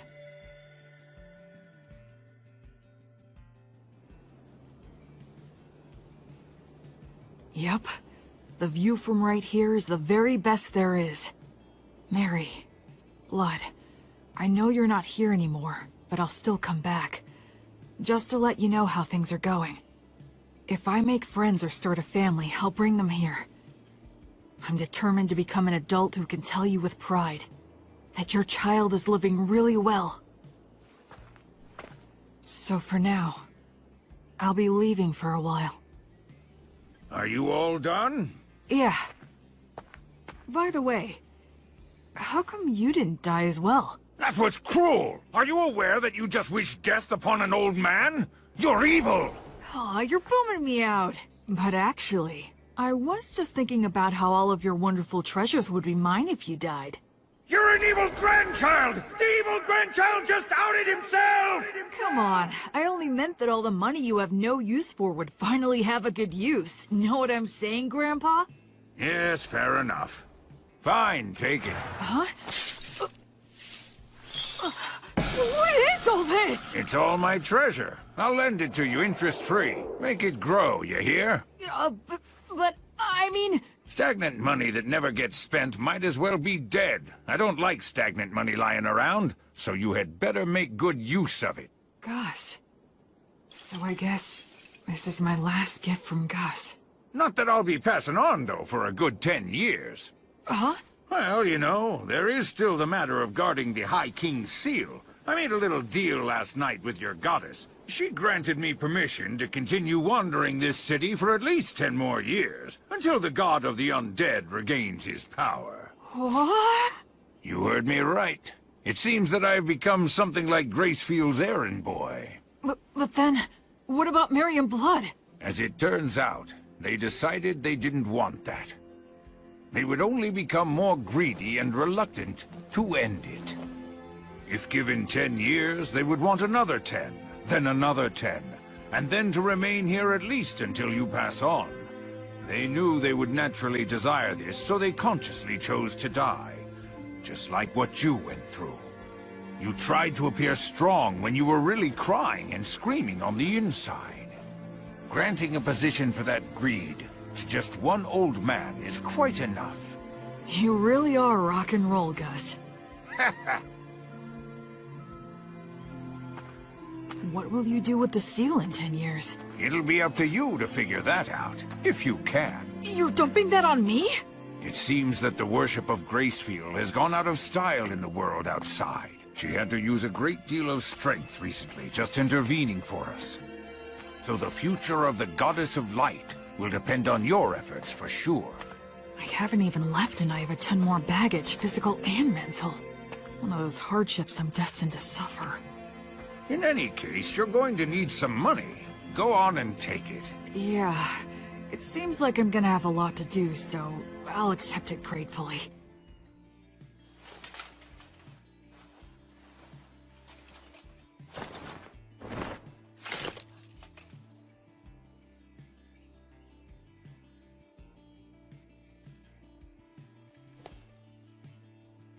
This is it. I'm leaving.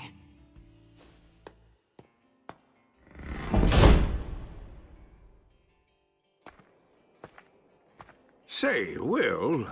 Huh? Since you will be going into the outside world, you will need a last name to go by. William is the name those two gave you, so I thought I could be the one to give you a last name. How about it? Okay, sure thing. Then perhaps I'll hijack an old custom used by certain clans of elves and halflings. They put the name of their two parents together to form their last names. Merryblood. You are William Merryblood. William Merryblood. You will always have them with you, wherever you are. Thank you, Gus.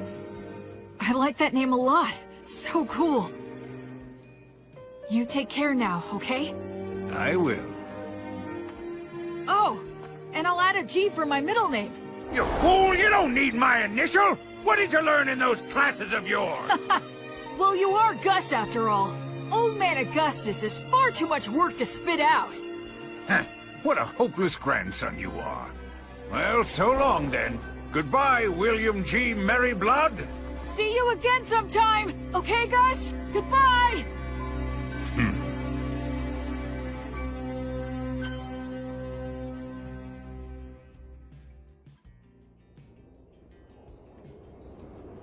Hey, Fortress General! You doing good?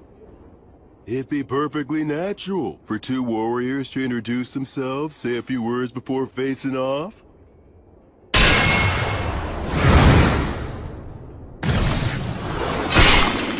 But of course you demons are always so damn rude.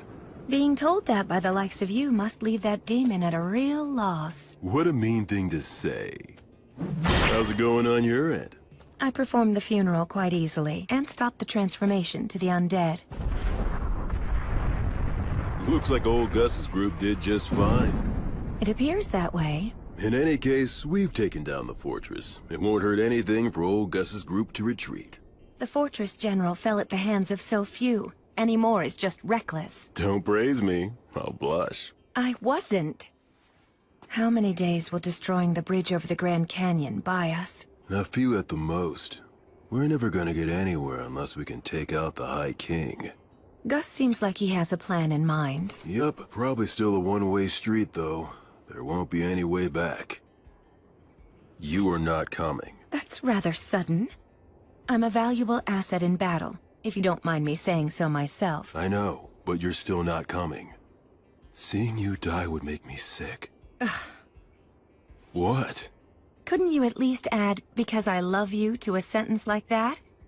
It would be so gratifying for me. Like hell I'm gonna say something that irritating. You really are hopeless, you know that? What if I refuse to stay behind? I'll send you back even knocking you out. I already got old Gus's consent. I see. And I suppose it would be pointless to resist. That's right. Your skills aren't bad, but they're no match for the great and superior blood. All right then, how about this? If you leave me here, I'll kill myself on the spot. You what? Did you not hear me? I said if I can't go with you, I'll kill myself on the spot. So you will take me along, right? That is so not fair. You may be the strongest man there is around here, but no man can win against a woman's resolve. You're so damn stubborn. Man, I landed one crazy woman. We haven't even done anything, and you're already calling me your woman? Listen, Mary. If I return alive, let's find some quiet, peaceful place to get married. Okay. I would love to. I'd like to have a quiet house someday. Maybe on a hill with a view. That sounds nice. I'm sure the breeze would feel good. And we could start a vegetable garden. And if we end up having a kid, we can ask old Gus if he'd be willing to tutor them. Despite all the resistance he may put up, I believe he would agree. And if our kid turns out to be a boy, I'll teach him how to fight. Between that and old Gus's magic, he can become the strongest man, even stronger than me. What do you think? I would be terrified he'd turn out to be a strong and clever failure. Oh, that's harsh. And I suppose my role will be to teach him all of the smaller things in life. Our kid's gonna be adorable. That's right. What name should we choose? I've got one for a boy. I hope it's not some weird name. It's a perfectly good name. Remember, he'll be our kid, so he'll probably have an unbending will. And there's a name that means helmet of will. William. William. What a fine name. I really like it as well. Well, my little boy.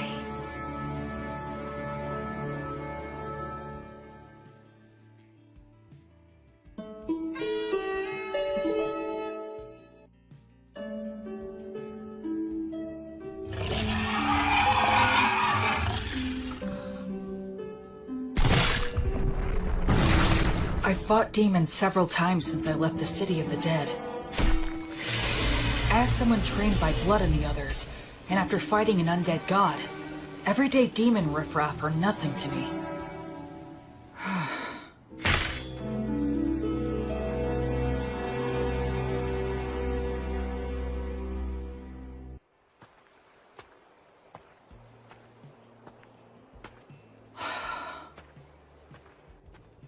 It's been quite a while since I departed, but I still haven't met any humans. All I see is the occasional wild animal and bizarre, distorted demons. It's so cold. It's been 200 years since Blood and the others were alive.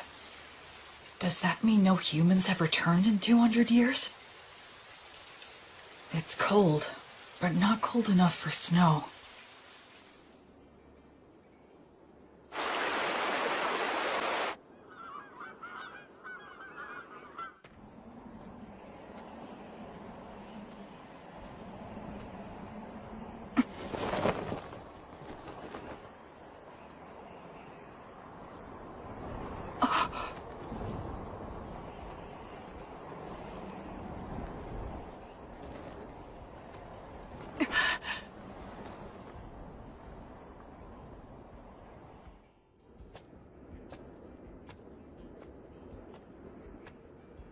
But there aren't any people.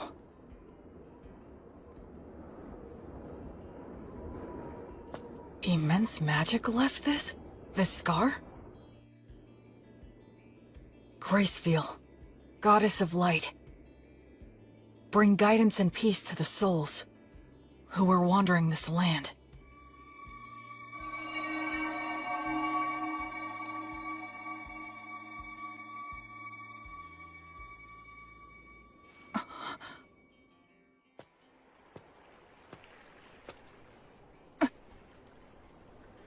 Yes, of course. It has been 200 years. The terrain's gonna change.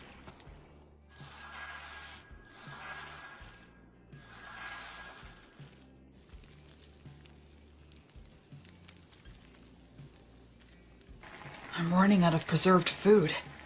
But I can get bread by praying for the blessing. And I can purify water so I can survive for a while. I sure hope I reach someplace that's populated soon.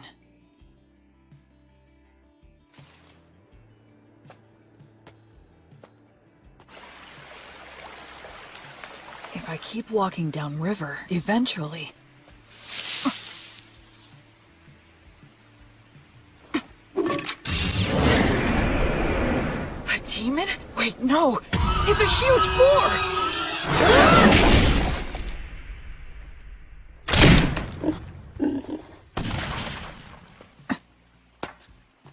I should finish it.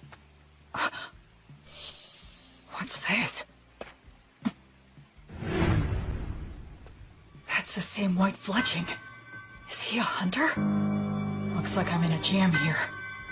Both of our weapons are drawn and ready. It all depends on what he does. I finally met another person. I should show him I'm not a threat. Should I drop my weapon? He might attack, though. Should I pray for the blessing and show what a devout follower I am? But that might be mistaken for an attack. I need to choose my words carefully. I'm an outsider with no way to prove my identity.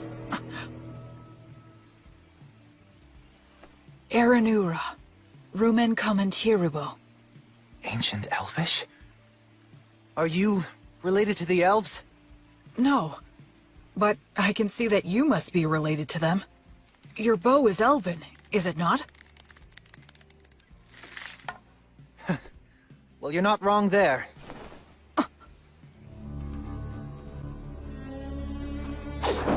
So what? The more important thing is, did you kill the boar? Oh, yes, it was me. That boar was my quarry. You took the kill from me. So... I almost said sorry out of habit from my previous life. Yes, you're right. It charged at me out of nowhere. I was forced to protect myself. Anyway, this'll take some negotiation. I'm the one who ended up killing it, so I think I have at least some right to it. All right, I guess you have a point.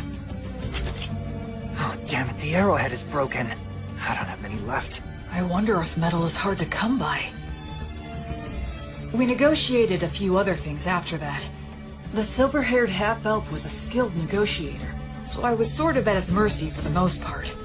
But he agreed to give me the boar's shoulder, in exchange for helping him butcher it. Wow, you know your stuff, huh? I'm sorry. You have my gratitude. We'll make good use of you. You're so devoted. Well, at any rate, this front leg will be all yours. That's it for the portions. Okay. I guess we should eat the liver now. It'll go bad fast. Oh, I've got a pan we can use. Flammo Ignis. Hey, you're pretty impressive with your hands. Kind of.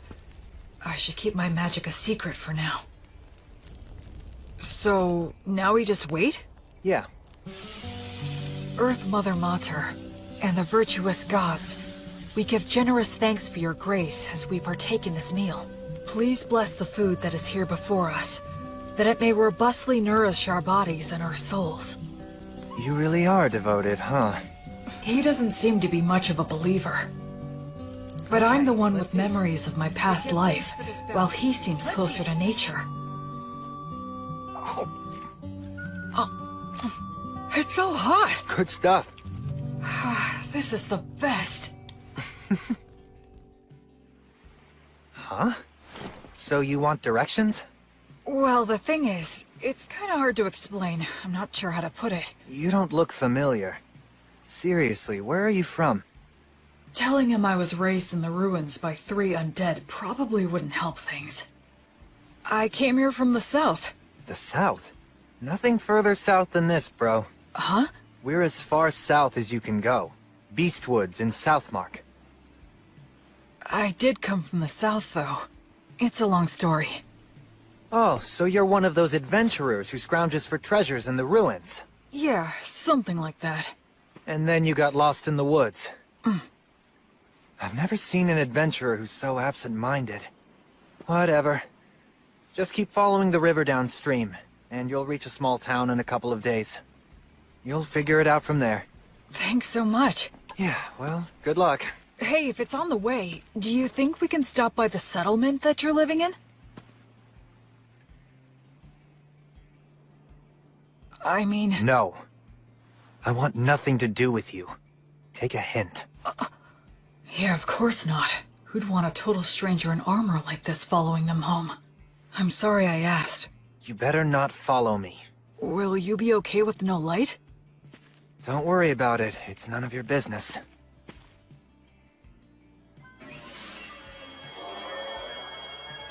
What are those? Fairies. I've never seen them. They say elves, as followers of the goddess of Fae, have a strong affinity with other Fae minions. I guess that goes for him, too. Later. My name's Will. William G. Merryblood. What's your name? Menel. Short for Meneldor. Not that we'll ever see each other again. Try not to die on the road. Meneldor. In Elvish, I think that means a very fast-flying eagle. He was a bit abrupt, but it was fun talking to him. He looked around my age, but they say half-elves are long-lived, so in reality, he might be a lot older than me. Oh, right. I should be close to a town.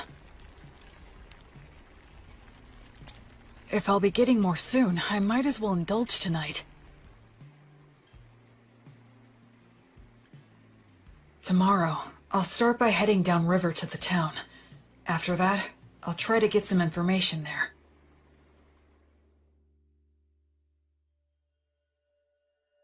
Oh, light, my heavenly light. As you travel, I pray strongly for thee.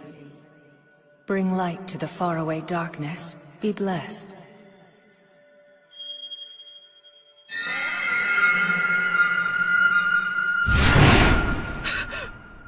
Metal, no! Was that a divine revelation? Lumen! A tragedy is about to befall a nearby village, and Menel is going to be caught up in it. Invenire humanum! That way! There it is! Did I make it in time? Erasus.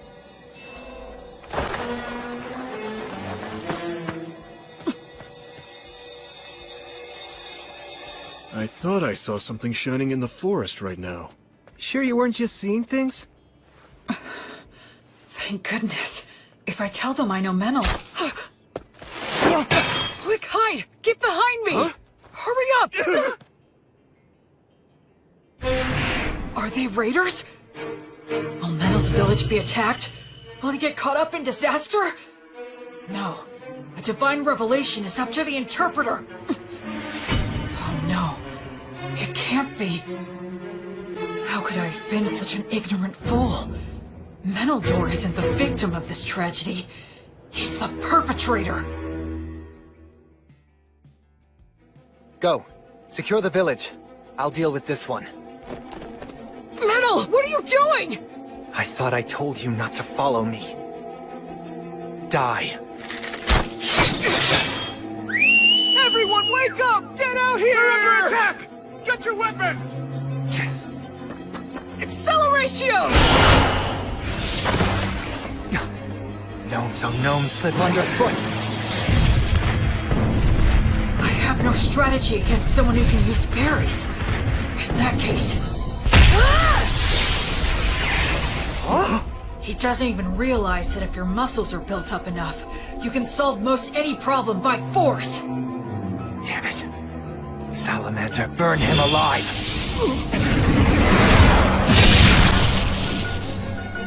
No way! My, you're quite strong, aren't you?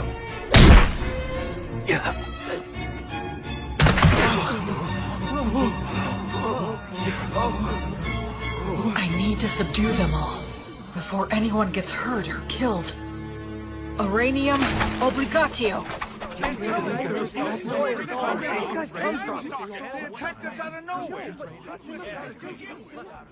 I hate to let a warrior priest see us behaving like this. Thank you again. We appreciate all your help from earlier. Pleasure meeting you. I'm John. Likewise, my name is William. People from all over with different ideas about the law drift to this village naturally. It's always like this. This village is in an area of Southmark known as Beast Woods. Apparently, it falls under the rule of the Fertile Kingdom, but the law and authority of the kingdom doesn't reach these dangerous remote regions, so the area is dotted with villages populated by criminals, fugitives with no relatives, adventurers who scavenge the ruins, and other outsiders. Of course, I'm one of those people myself.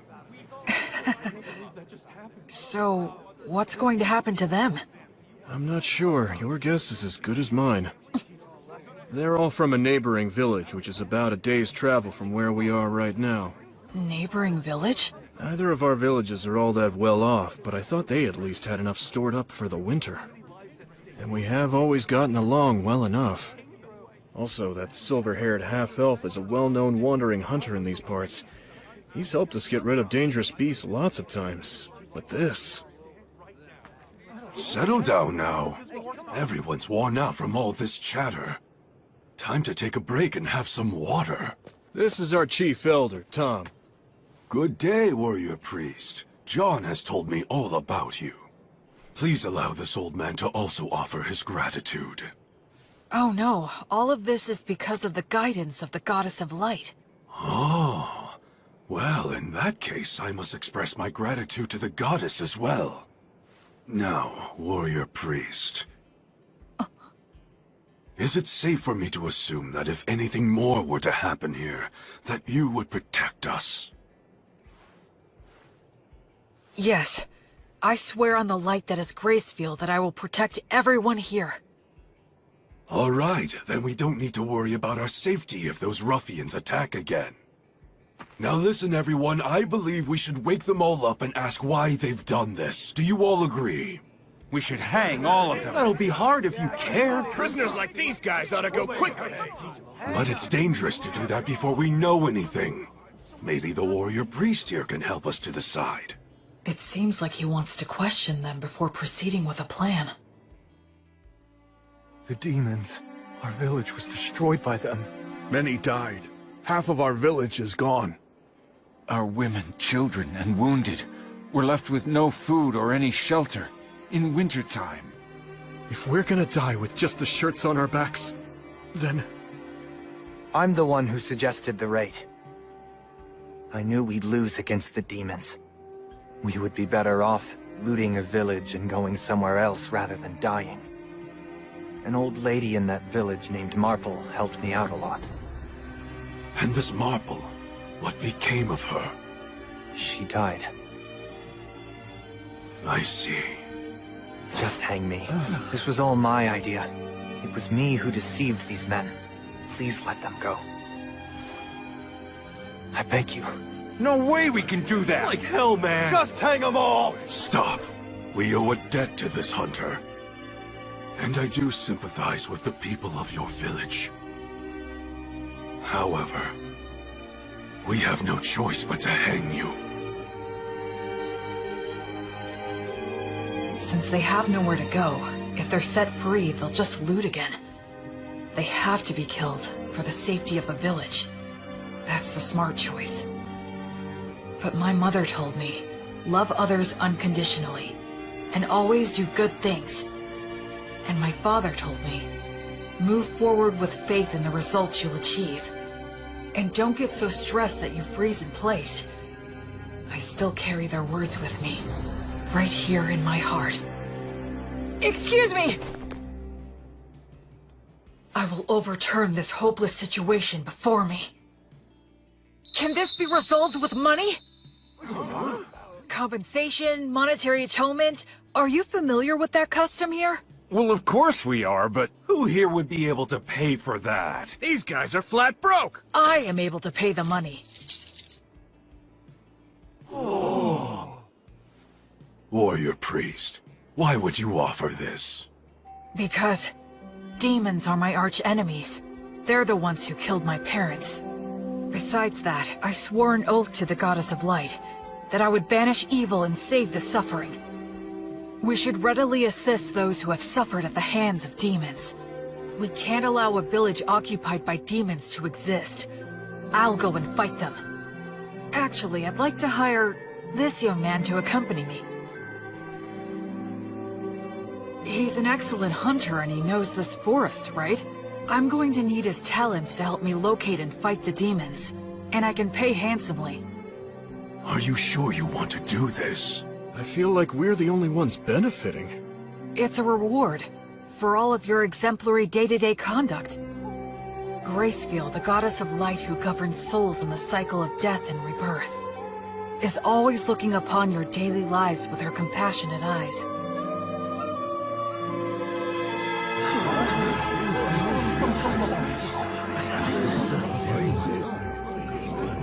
Then let us untie them now. All right. I managed to turn that all around. At least I think. I had a feeling that somewhere, some god was giving me a tiny smile. The people of the village that was attacked took in all the villagers who weren't involved in the raid. Part of it was to use them as hostages, I'm sure, but safe is safe. So are you going to tell me what you're really up to? I don't have anything to hide. I meant what I said. Because you're a warrior priest? Well, I almost forgot. I know it's already after the fact, but you will let me hire you to take you back to the village and destroy the demons, right? You're asking this to the guy who instigated a raid and a murder. Shouldn't I be punished?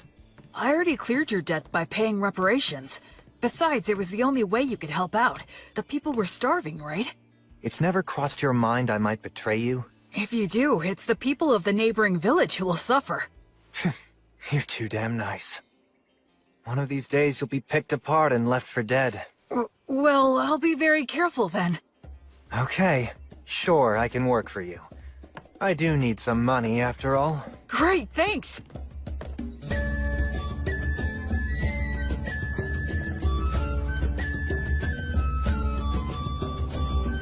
So, what are you gonna do for the time being? Huh, Mr. Bossman? Our challenge is that demons have occupied the neighboring village. Right? I guess we'll just charge in. We don't have much time. Oh, what, are you insane? There are a lot of them, and they've got demon beasts. You got a plan? What are our odds? It'll be fine. I'm used to them. Well, you are right that we have to hurry. The people who died might have turned undead by now. If that's true, I need to return them to the cycle before they get lost and end up stuck here.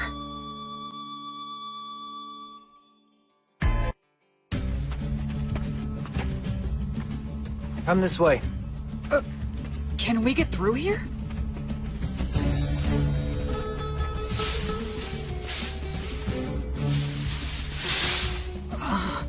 This is perfect. We'll camp here tonight. Dear green ones, grant us shelter, a bed of grass, youth of trees, and strength for any surprise guests. Wow! It's not such a big deal.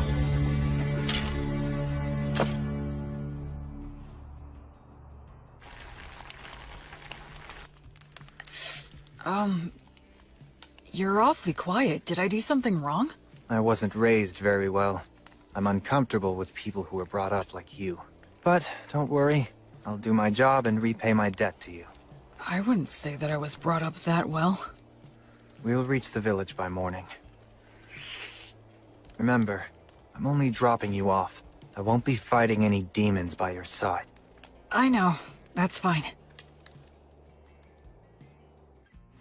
Shouldn't we keep watch? The fairies will do it. They'll wake us if anything happens. Hey, why don't we stay up and chat for a bit? I'm tired. If you want to stay up, do so on your own. I wonder how long it's been since I began my travels. One thing's for certain. It's my first night spent with someone else since my departure. Ruins, huh? Used to be. The stones and stuff are pretty useful for building new things. The village is just ahead.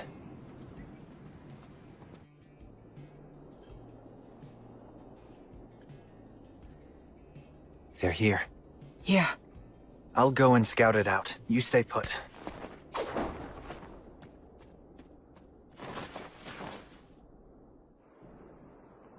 A ritual? Yeah, at the ruins of the village temple. Those damn demons. How's the temple laid out and how are they organized? About like this. There's no ceiling, and some of the walls have collapsed. They formed a ring in the center to perform their ritual. There are 2 commanders. They have faces like lizards. I forget the name. Roscus? Yeah, maybe. It's something like that. And what else? They have several soldiers patrolling outside the temple. I know there's at least 1 demon beast inside. What's the demon beast like?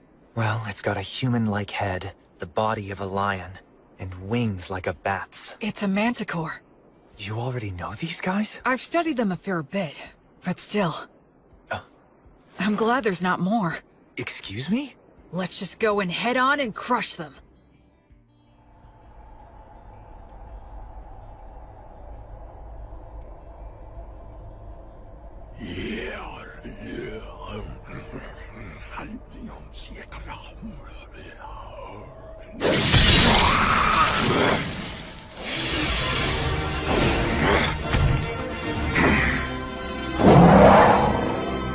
Hooray!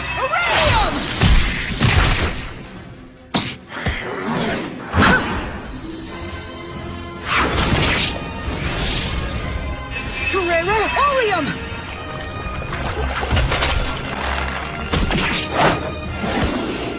Acceleratio! What's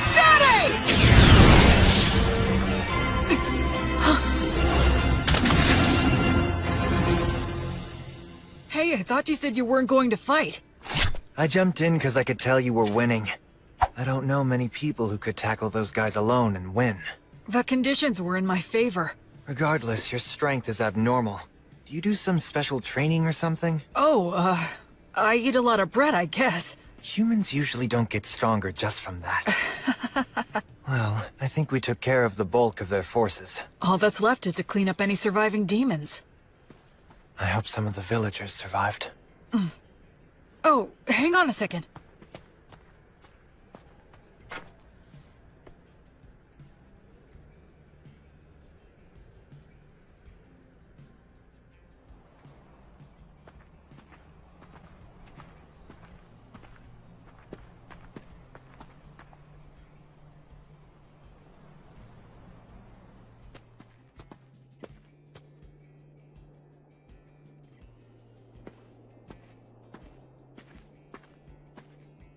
Brother!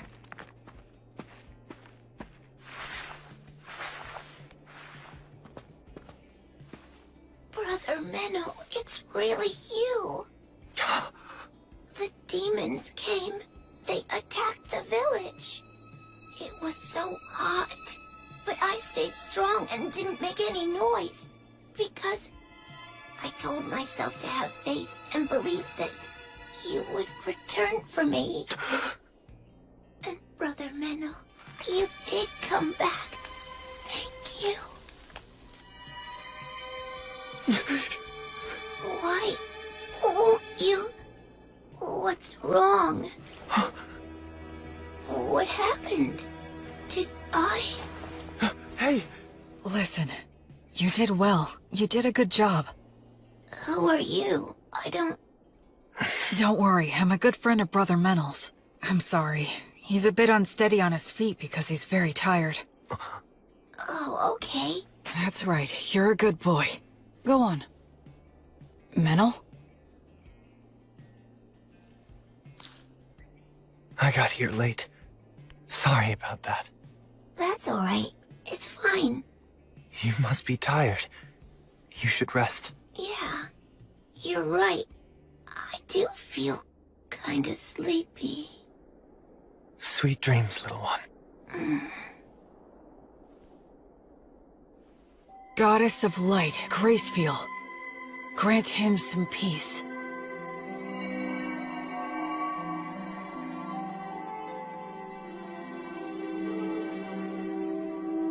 Hey, What's wrong? I'm really sorry. Sorry for what? I underestimated you.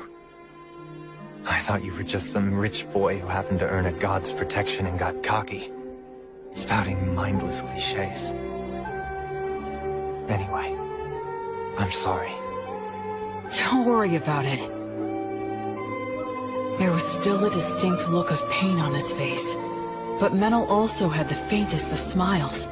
He didn't hesitate anymore after that. He held the hands of the undead and exchanged farewells with them.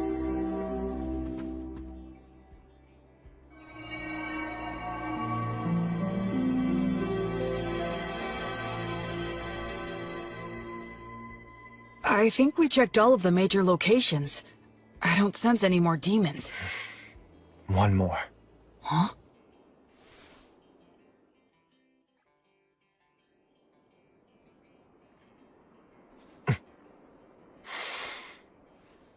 Hey! You in there, old Marple? Huh? Whose voice is that? Oh, look, it's you, Menno. This ghost is close to the highest rank. Her soul must be extremely tough. If she resists, my power might not be enough. If it comes to that, I'll have to use a magic weapon that works on spirits. You really don't need to worry so much, young man. Huh?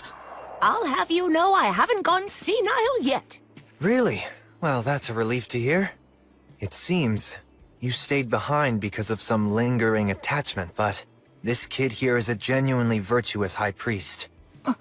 Returning lost souls like you to the cycle of death and rebirth, and treating wounded people are what he does best. Oh? Listen, we can take care of the village now, and I think it's high time for you to move on. Unless you still have something to say. I can deliver the message for you. Menel, you've been bad again. No, I promise I haven't. And where the hell did that come from anyway? Maybe you are senile. I can read you like a book. What's that supposed to mean? You're lying, that's what. I can always tell when you're lying. You're a little hooligan, but at your core, you're honest and smart. All this killing and stealing isn't for you. My goodness, you know this more than anyone. You see now, don't you? Shut up. What did you say? Shut up! What makes you think you know anything? Just what the hell was I supposed to do, Marple?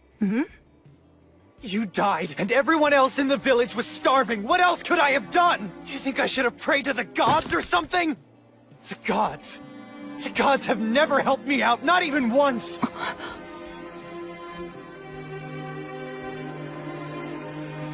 Damn it! Damn it! Damn it!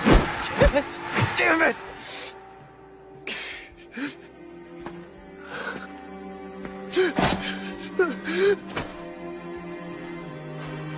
Damn it all. I've had enough. Just let me die with you. The life of a half-elf is too long for me. Those with elven blood live for hundreds of years. Even after they lose the people and places they love, it still doesn't end. They can't leave. Listen to me, Menel. Now, Meneldor. Despite all that, the gods have given you a second chance. It's your last chance. Stop living like some useless bum. You may hate the gods, but remember that the gods will never stop loving you, even if you don't notice it. They will always shine their light, never growing bored or tired of you. So now, you just need to realize that light is there. Okay, priest, I'm ready, but if you wouldn't mind... Yes? Can I entrust you to look after this poor fool? He's not really such a bad boy at heart. So please, treat him well, won't you? I will. And as for those darn demons and demon beasts that attacked the village, I'm certain that they weren't just strays. The stronghold where their boss dwells is deep in the forest, and he sends his demon minions all over the place from there. He commands the demon beasts to attack people. It seems like they're putting all their effort into one big evil plan. If I may, your lingering attachment... Well, I couldn't pass on without making sure someone knew this. Anyway, I appreciate the offer, but I won't be needing your help. You see, someone's already waiting for me. Oh, she has someone. So it's about time for me to be on my way. Menel, dear, do take care of yourself. So many things happen in this world that can never be taken back again. So stand up and put your best foot forward. There are things you need to do. Damn it. You old woman. You're so selfish. Oh, well, so are you. Oh, my goodness. What are we going to do with you?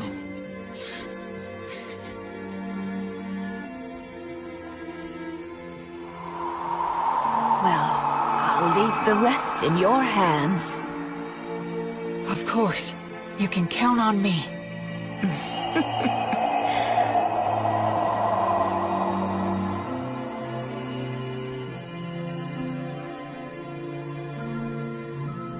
The present state of this world is dark.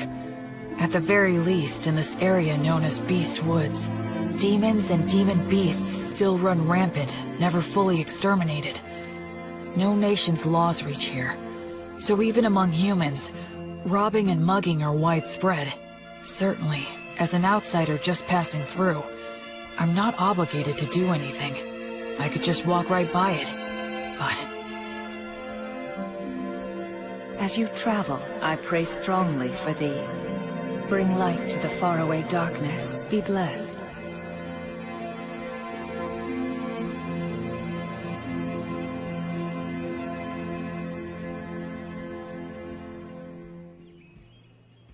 A few days later, the villagers returned. Though they were shocked to see the state the village was in, they eventually gathered up their remaining farm tools and started digging holes to bury the dead. And we all laid them to rest together. So, what are you planning to do now? Well, feast your eyes on this.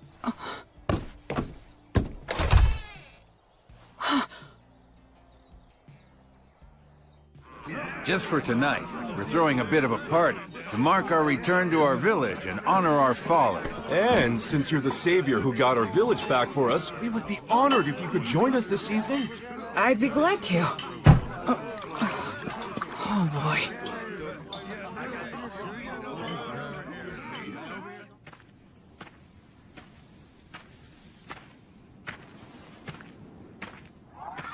Menno.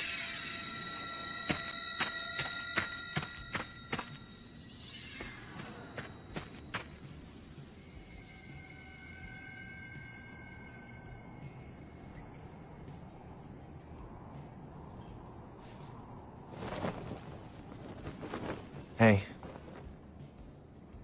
That's a beautiful view. Looks are deceiving. Those ruins are actually an undead nest. Countless adventurers have gone in, but none have ever come back. Oh, I see. Okay then, I'll go there tomorrow. Huh? Were you even listening to me? Yeah, you said it's an undead nest, right? If it is, I need to go and return them all to the cycle. I forgot who you were for a sec. Being around you throws me off my game. And here I thought I was a much more indifferent person than that. A little late to say that after the way you were wailing earlier. Well, why are you saying that to someone who's already depressed? Hey, Menel, what was Marple like? Can you tell me about her? She's strange, exactly like you saw her. I was born up north in Grassland, in the great forest of Erin. That's where all the elves live. My mother was a woman of insatiable curiosity. She took off somewhere outside the forest, came back pregnant with some stranger's child. Then she gave birth to me and immediately died. I grew up at a different pace than everyone around me. And the thing with my mother didn't help. They said I was a disgrace. And since I didn't fit in the first place, I ended up fleeing to the forest. Of course, the world outside was no paradise either. But luckily for me, I could use a bow and arrow as well as knives. And I could see fairies. When I ran into enemies that wanted to eat me, I had the skills to kill them instead. If I didn't, most likely I'd be prostituting myself out in some back alley. You do have a pretty face. What's that? Nothing. Go on.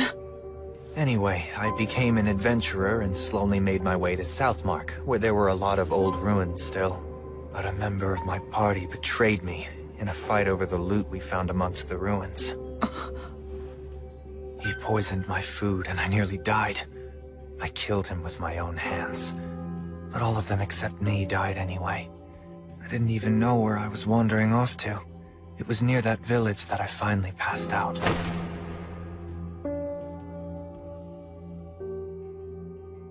Marple was the one who found me and took me in. At the time, she wasn't that old yet, but she was still such a weird woman. She lent her bed to the antisocial kids she'd found lying on the ground.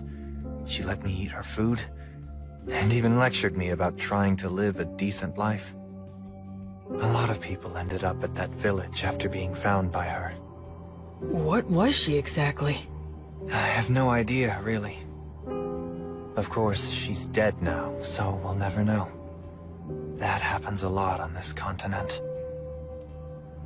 She did take me in and looked after me well. That's when I started pretending I was a hunter. There are a lot of nasty creatures and demon beasts in this area. I was relatively useful, and I had a place to belong. But I lost it all without any warning. I got all the survivors together so we could be the ones doing the stealing. But thanks to you, we failed miserably. It sucks having a longer life than anyone else in a place like that, so... it's depressing. I just want to die sometimes.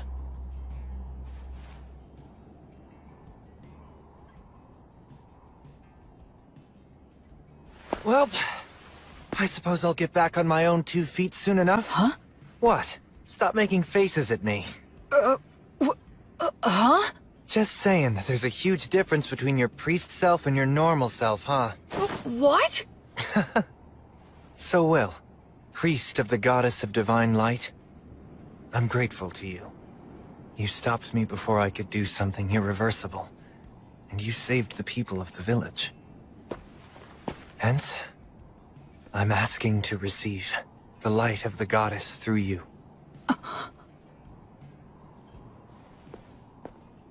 Do you accept what I ask? I will act as the medium. You can form a bond with my goddess. I will pray for you. May the divine goddess of light, Gracefield, hereby love you, illuminate you, and always walk by your side in your travels. To my guardian deity, I swear to live my life honorably. Please shine your light upon my path. Help me atone for my sins. There'll be tough times ahead, and I might want to die now and then. But I'm not gonna stay down. I'll put my best foot forward, like the old woman said. Menel, you're really strong. It's amazing. I admire you. Come on, stop being gross. Between the two of us, you're the strong one. Where exactly does your power come from? I'm not strong. I just lucked out and happened to get amazing teachers in my life, that's all. Well, I'm not going to meddle. Anyway, ready to head back? Mm-hmm.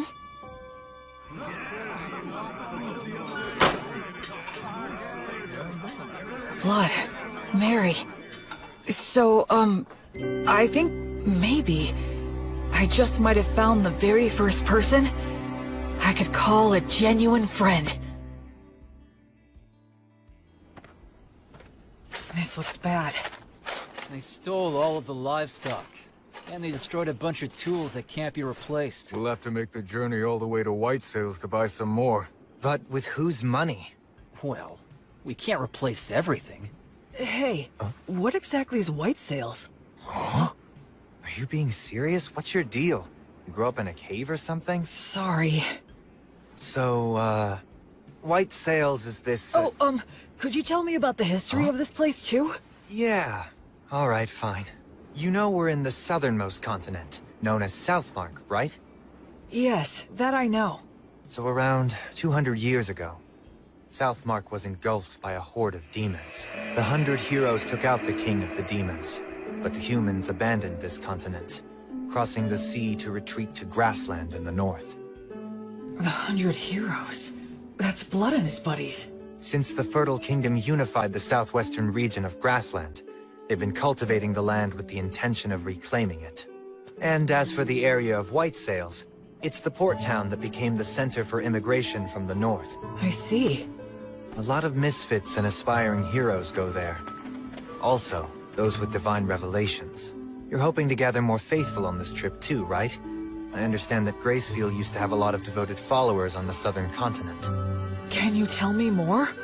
I think that most of her followers were scattered after the Great Collapse. Yeah, that's right. But those followers who managed to escape to Grassland kept her name alive. Yes, even so, her following has declined quite a bit.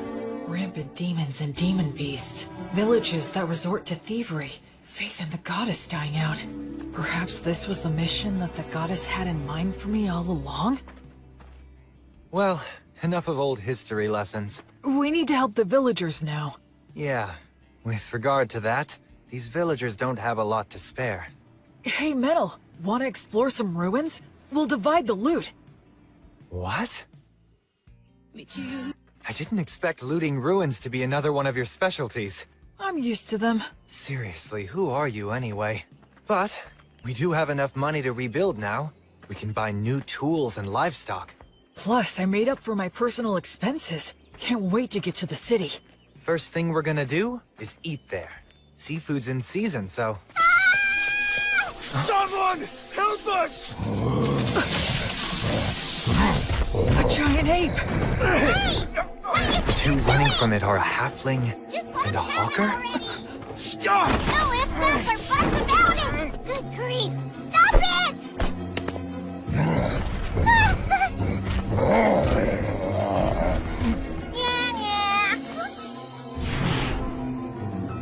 Who are you? What is this dangerous? Blood told me that when facing a wild animal, the moment you break eye contact, you lose. Well then, come at me if you're going to. We can do a little wrestling.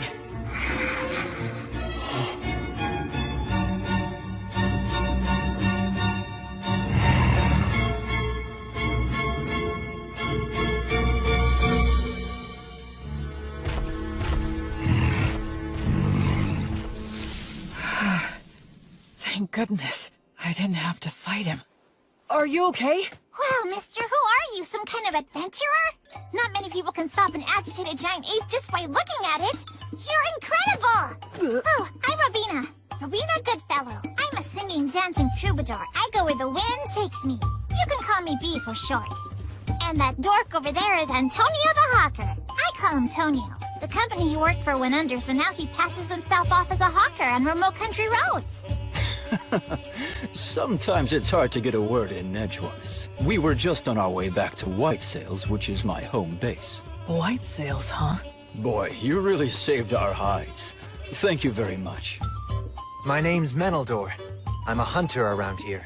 We were about to do some shopping in town. And this guy is... I'm William. William G. Merryblood. I'm a priest in service to Gracefield, the goddess of light. You can call me Will.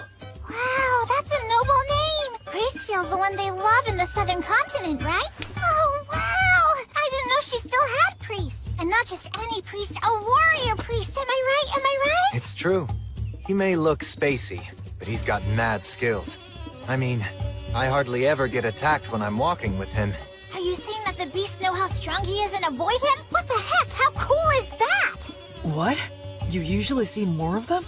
Yes, of course. That's why it's called Beastwoods.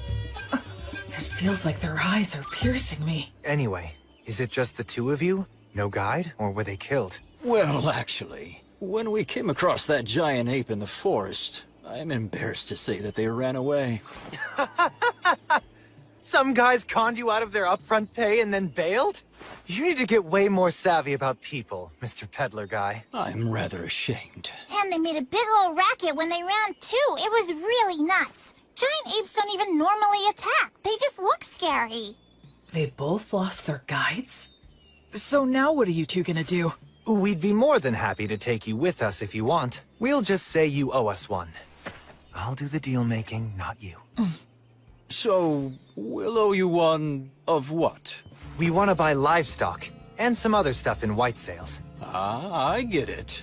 If that's what you want, then I'd be glad to help. I can introduce you to a dealer that I know. We appreciate it. And sorry for butting in. This guy has no idea how the world works. So were you really born as a true noble? He has that air about him. Like he's pure and untainted. Nah. If I told you about my origins, I suspect you'd have a hard time even believing me. You mean you're of such noble birth that you can't talk about your family? And a priest to an unsung god too! Wow, that's fantastic! My poetic heart is bursting with inspiration! Wait. No matter what I say next, it'll probably only make it worse. Now what? Okay, it's settled. Let's get moving. Yup, time's a-wasting!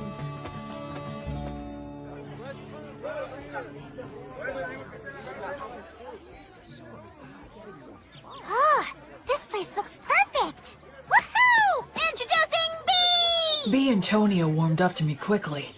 Tonio has a gentle demeanor, and he's good at getting close with others. As for B, she doesn't seem to have any boundaries when it comes to people. Ahem! It is now time for me to sing you all a song. I'm counting on you to clap along for me, and you collect the donations, Will. Sure! You got it, B!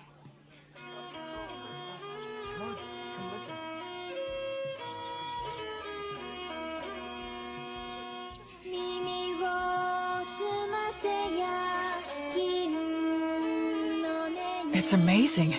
Every time we walk into a village, she lures everyone in. It's really impressive. She never gets tired. Very well. Right here. They make a good combo for doing business. Huh? A lot of hawkers use high-pressure tactics or even petty thievery to make their See cut. if I can get the priest. I see. I guess it's true about him working for a company. Hey, Will. Oh? Excuse me, I'd like to ask you something. Sure, what is it? Well, this is my question. Can the blessing you invoke heal sickness and injury? Yes, it can. I see. Then I have a proposal for you. Huh? Goddess of Light. You're as good as new. Oh, wow. Thank you. I'm so grateful. How much do I owe you? Oh, don't worry about that. Offer your thanks to Gracefield. And if Tonio has anything you like, please purchase something from him. I'm a priest who is still just in training. Yes, okay. Thank you so much. Let's get something to celebrate your recovery. How about this hairband? So B attracts the people, Will offers his healing, and both bring him some business. Smart guy. Tonio's pretty cool. Yeah, I think this will help with the return of the Goddess of Light. Your power is damn impressive, though. Well, the blessing is a rewrite of reality through the sublime power of a god. That's how it can heal a wound as if it had never happened. Huh. I'm only borrowing this power from the goddess. I have to be careful not to mistake it for my own power. What? Still in training, huh? Well, I really am still in training. Will? Oh. Done with your free treatments? Oh, yeah. Then come with me. Huh?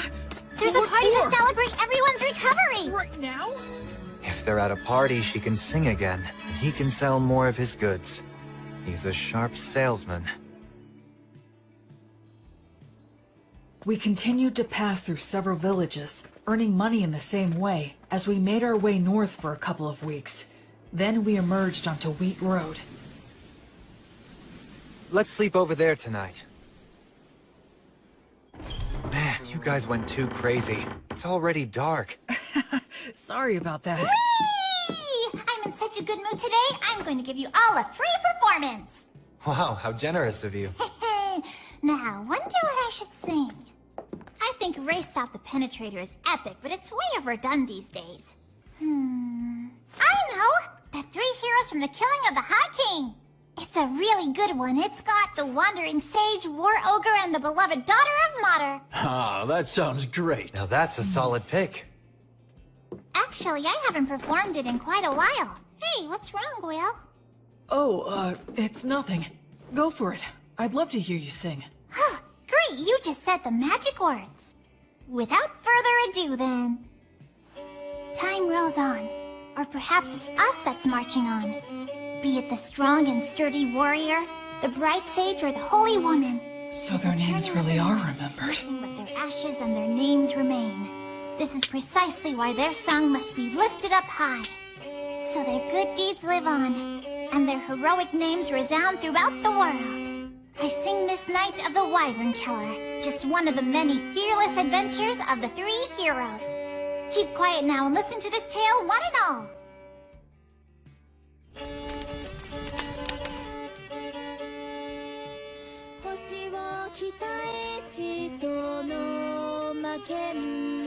Jeez, Blood. You never talked about yourself at all. So this is what your past was like.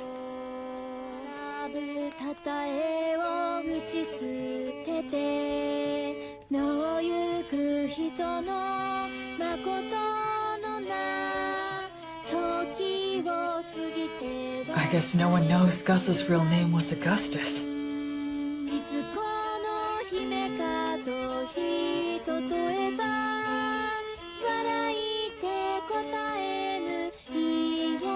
Mary's refined manner definitely gave the impression of noble origins, but I'd believe it if someone told me she came from a poor village too. These are bygone days, now far away in the past. Oh, countless wishes now left with no way home. I can only play your melody loudly, to be carried upon the passing winds. The story takes place before they were known as heroes, when the three of them were traveling together. A certain remote village that they visited was attacked by a wyvern, And a beautiful half-elf was chosen as a sacrifice to appease it. Upon hearing of this, Mary said they should save her. But Blood asked where they could possibly get the money, and Gus said nothing. Their personalities in the song are slightly off, I think. But still, it brings their voices, words, and expressions clearly to my mind.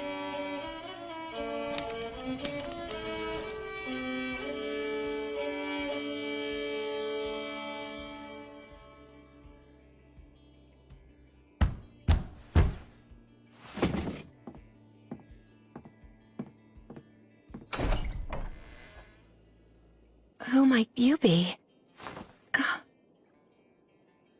You think we're gonna take on a wyvern for that amount?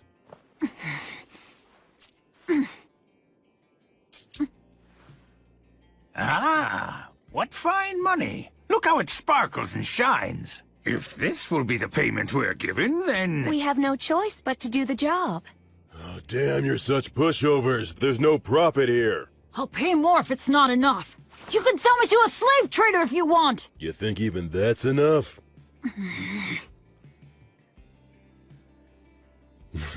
You do have some guts in you, kid. You're small, but a mighty warrior.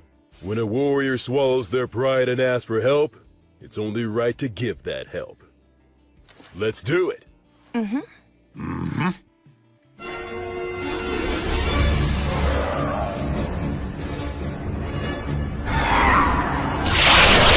Ligatur, nodus, obligatio!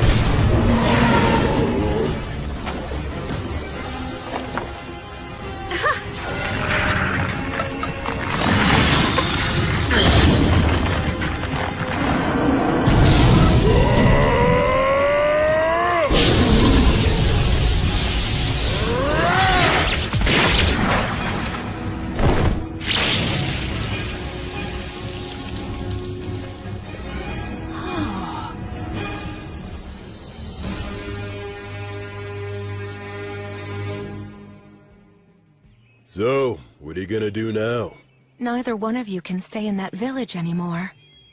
We'll manage. Then take this with you. Old Gus here carved words on it. It'll serve you better than some cheap good luck charm. You certainly can't be a warrior if you don't have at least one dagger with you. Please take this as well.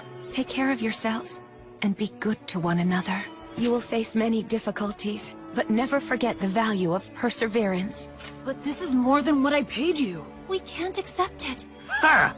Who said we're giving it to you? It's an investment, merely a loan. A loan? Listen, you two must live the best you can and build up fame and fortune for yourselves. If your names reach our ears someday, well then, we will come to collect what we've lent you, plus interest. In case that should ever happen, I will leave you with my real name. It'll be our password, too. So listen well. Thus, the boy and girl learned the true name of the Wandering Sage, known to no one else in the world today. Hand in hand, the boy and girl began to make their way to the city, while the three heroes walked back down the road in search of bold and thrilling new adventures. That's the end of this sweet song. But there's a follow-up to the story. Count Dagger of the Fertile Kingdom, his actual surname was Wizard's Dagger. To this day, an elderly half-elf woman still waits at his mansion. Does that mean... She believes someone who knows the sage's true name will hopefully come to her one day, so that she can return what he lent to her, along with what he lent to her husband. She plans to offer her thanks to him when that day comes. That's what this story's about. A story of three great heroes that still echoes to this day. What's wrong? Will, are you crying? No, I'm not!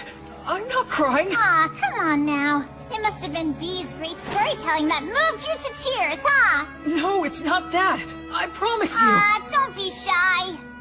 There are still so many people in this world who fondly remember the three of you. There always were. That makes me happy beyond words.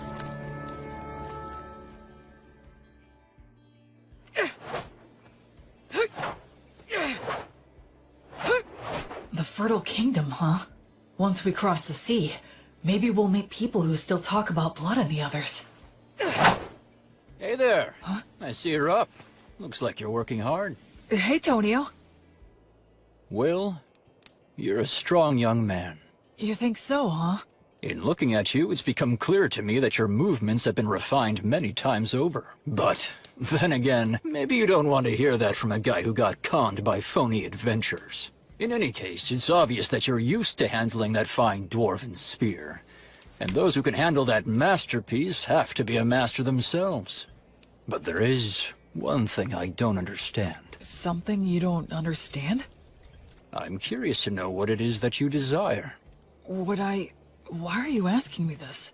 Well, because I'm a merchant. It's my job. I move product and grant people's wishes for fair wages. Satisfaction is a merchant's specialty. You are quite a mystery to me. I can honestly say that I have never met anyone like you before. You are strong and you have courage. You're educated and have good manners. And you're not hurting for money. But you're not really like a noble. You're more like a holy knight that I've only heard stories about. And so, that's the reason I decided to ask you directly. What is it that you as an individual desire in life? Or is it that you're strictly a representative for your divine goddess of light? I had a happy little life up until now, but I lost it shortly before I set out on my own. I gained the divine protection of the goddess of light in its place. There's still so much stuff that I don't know about in this world. And so, I'd like to start learning about it. I'm sure that in the process of learning, I'll naturally find out what it is I want. Oh, I'd like to have friends and companions, I guess. Is Menel not someone you'd call a friend? Well, actually, I think he and I get along fairly well, but he seems hesitant to acknowledge me as his friend. He only ever calls me priest, like he has to put me on a pedestal or something. Yeah, having friends is important to me. Yes, I understand. Then perhaps I will nominate myself to be in third place position. Huh? Because I'm sure Menel and Robina would be mad if I jumped in line ahead of them. The very thought scares me. Well, shall we get some water and start preparing breakfast for everyone? Yep. Okay, here you go. Wow, so good! It really is. You're a fantastic cook, Tonio. He sure is. Honestly, it's one of the only reasons I travel with him. We're eating a lot better now, thanks to Tonio's good cooking. That's right, you can't cook to save your life. Well, it's just that... Hey, Menel, your cooking isn't all that hot either. What? You ate it. Well, we always get good bread from Will at lunchtime. Isn't that so cool? He prays and it suddenly appears. I'd prefer to stop as little as possible. I'm grateful to have food I can eat as I walk. Cool. Let's get ready to leave as soon as we're done eating. Yeah. You asked... All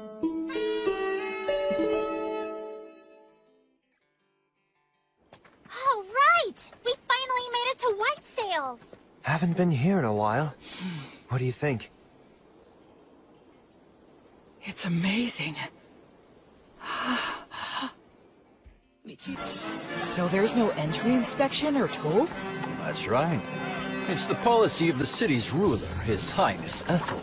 Goods enter the city by boat in tremendous amounts, and then they're distributed throughout Southmark by land and water. Wouldn't that mean a massive amount of goods pass through here then? Yes, and if all of them are checked at the gate, it would be a hotbed for the smuggling of both goods and people. Oh, I see. So, Ethel imposed docking fees for ships and rental fees for companies setting up shop here to make money for the city, keeping the movement of people and goods as unrestricted as possible. Oh. It seems like the economy is their top priority. It's a very advanced city with a real sense of freedom. Quit talking about all that boring stuff. It's Will's first time here. Let's have fun. Come on, this way. Will, this is the city's biggest market. Wow, real people. That surprises you? Oh, look! So so beautiful! All this jewelry is in style right now. In style? Yeah, you betcha! They have the latest styles here? That means these people are doing well enough to contemplate things like fashion. It's just one shock after another in this city. Is that Yeah, that's a street light. street light? You don't know what those are? Gosh, you're behind the times. Every evening, the apprentices come out. They're from the Academy of Sages, and they light up all the posts which have the words of light engraved on them. So the people here have light even at night. This assignment serves as training for apprentice sorcerers, and they can earn a little pocket money as well. That operation over there is also a large source of income for apprentice sorcerers. What is it? Oh, come on, Will. Even you have to know what that is. It's the public bathhouse, Balnea. Balnea? Huh? What's wrong? A public bathhouse? They have baths here? The water's so clean, you can see right through it. Oh yes, so that's an effect of the words of purification. Instead of the massive amounts of fuel it would take to heat the baths, they can use words of heat. That's amazing. So it's less like a bath, and more like a sauna and a cold water pool. But still, it's incredible. The breeze feels so nice. I used words of purification to keep up good hygiene on the road, but it's great to have an actual bath. La, la, la. Boy, it feels good to have a bath after so long. That's for sure. I just hope things don't get all messy again now. What are we gonna do next? One of the best things ever! I'm always so hungry after a bath. You two must have been super starving, huh? The food is quite good here. Agreed. I think we all could have used a little more broth, though. It's absorbed the flavor of the fish so well, and the saltiness is just right. I haven't eaten anything like this since I left the temple. It tastes like civilization.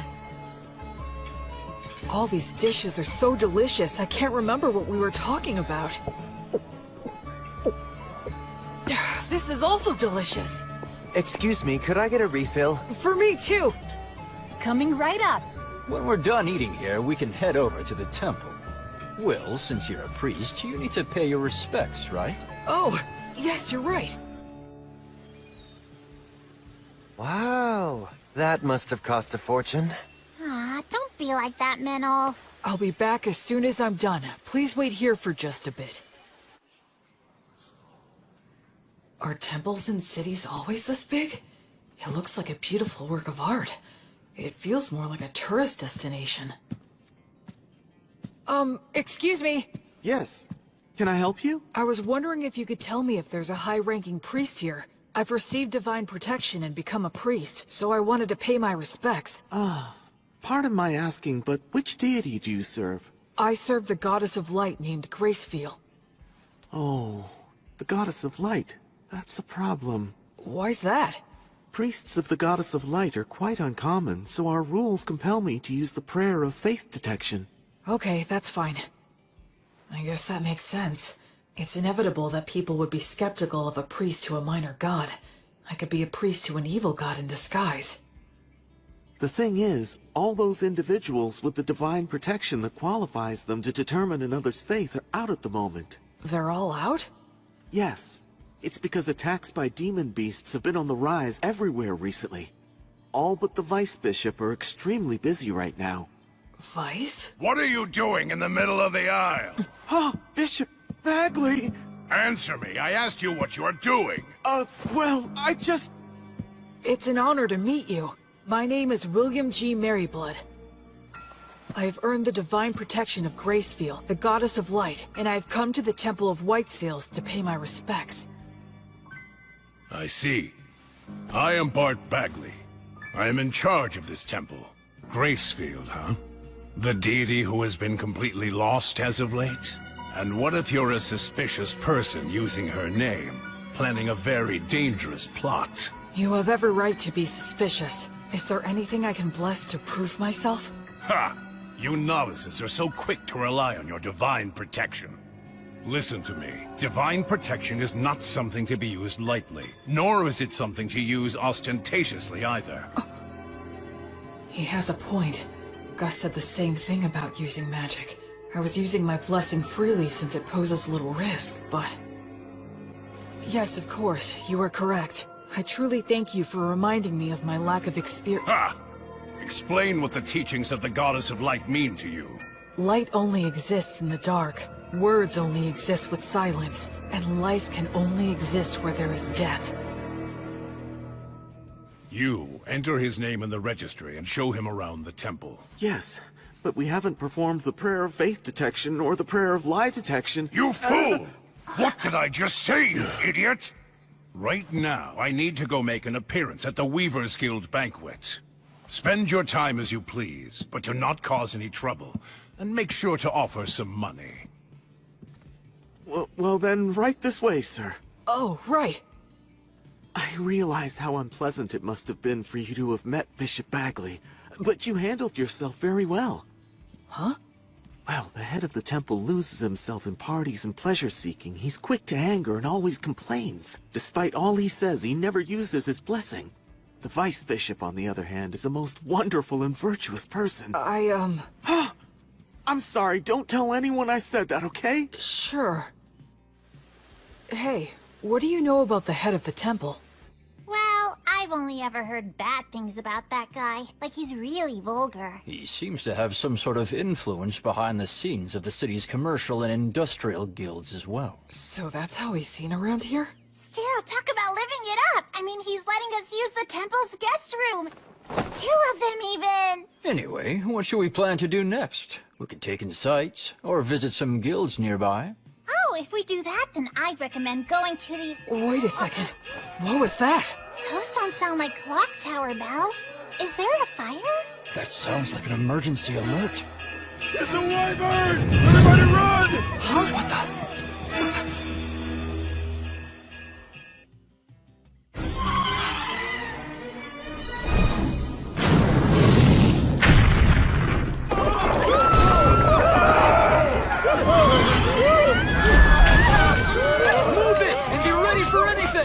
Someone come help us! He's pinned under rubble! What's going on? Stop pushing! Where is my child? Oh, gods.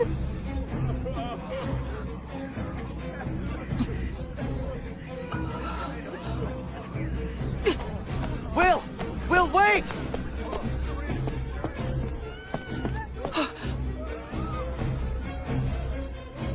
Why is a wyvern here? Fire! He said all the high-ranking clergy are out right now.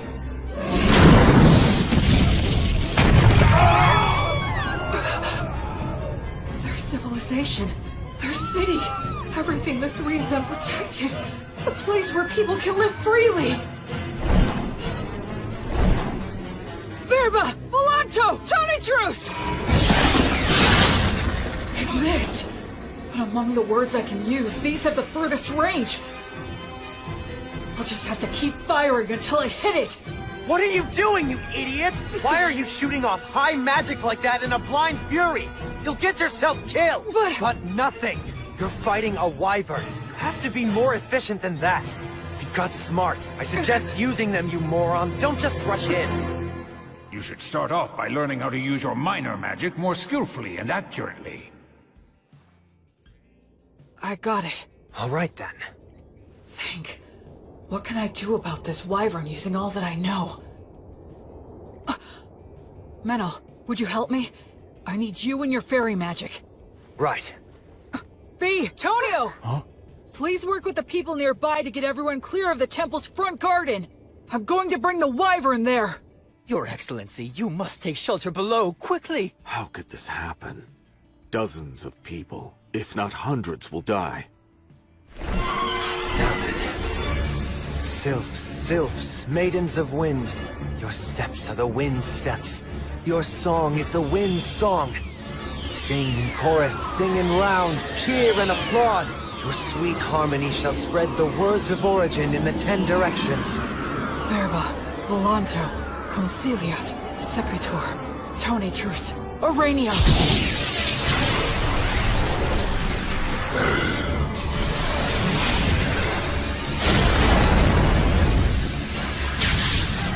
That's magic? There's a fairy user too? Oh man, are we lucky.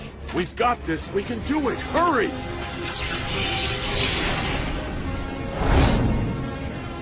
I'm probably not hurting it that much. But that's fine, so long as the Wyvern identifies us as its enemies. Almost all beasts of this type are highly aggressive. Even in situations where they could get away, they'll choose to take the offensive. Here it comes. Truth is, the rest of the situation depends on how close my skills have come to theirs. Goddess, I now fight for the sake of my oath, to banish evil and save the suffering. Pray, pray, be as unbreakable as a diamond. For eternity, for all eternity, reject all that is evil! On the flame of Gracefield, goddess of light!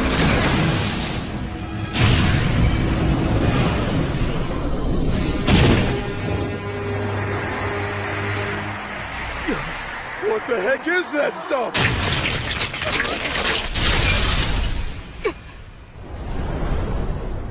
Sylphs! Beautiful maidens of wind, dancers in the gale! Show those ones foolish enough to fancy themselves better dancers a bitter taste of art!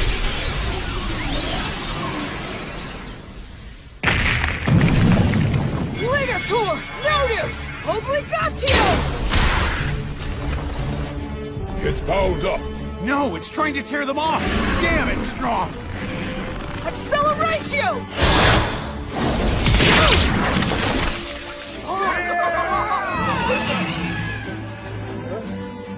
Unbelievable!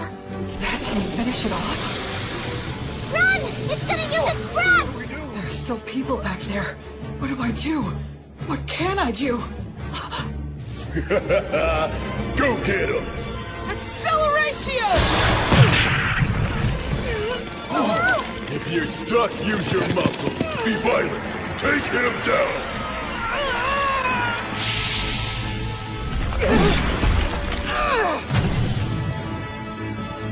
A neck throw? You're not getting away! Oh! I won't let your fangs or claws hurt one single person!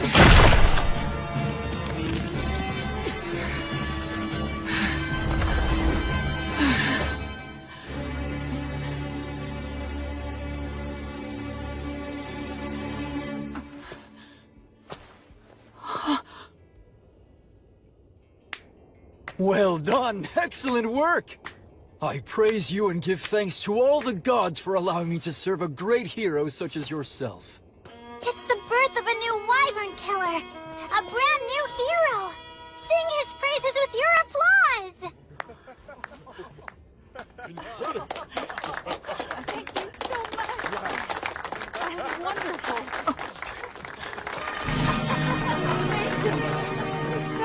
Guess we were too late, huh?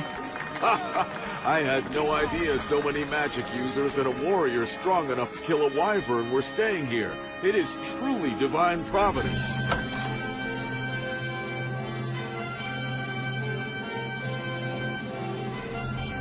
You're full of all kinds of tricks, aren't you? You're surprised? I'm used to your crazy antics by now. All I could think of was how inexperienced I am. Huh? It was great for a first attempt, and I was just lucky to land a surprise attack. But what was that black miasma stuff around it? Hey, you brought down a real monster. Reflect all you want, but be happy. It's hard for me to be happy if you're not happy. When he puts it that way, there's a lot I could have done better. But now I'm a wyvern killer like the three of them. And that does make me happy. Yeah. Menel, thank you. I owe it all to you. Yeah, we did it. Come on, you know damn well it was almost all your doing, you idiot. Is the Wyvern Killer here? Yes, that's me. How can I help you? Please, come with me, quickly. His Excellency, the Crown Prince, wishes to see you right away. Welcome to my mansion. You're a great hero. So, this is the Crown Prince of the Fertile Kingdom, the Lord of White Sails, and the ruler of Southmark.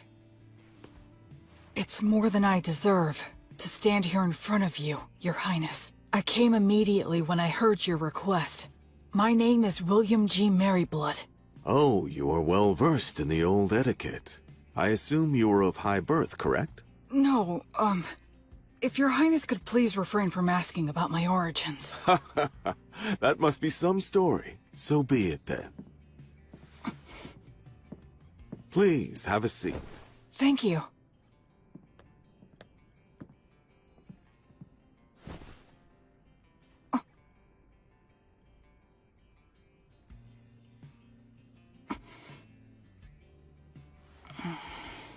William, there are 4 or 5 individuals in your group, are there not? Yes, 4 of us. Which makes you a magic user, a priest, a fairy user, and a warrior. Well? Actually, we are a traveling priest, hunter, merchant, and a bard. One who shot lightning at the wyvern, one who made the light, one who dealt with the air, and one who broke its neck. That is 4. If that makes 4 people, it is indeed correct that we are 2 of them. What are you talking about? I can explain. My friend there, Meneldor, called the fairies, spread words, and manipulated the air currents to bring the wyvern down to the ground.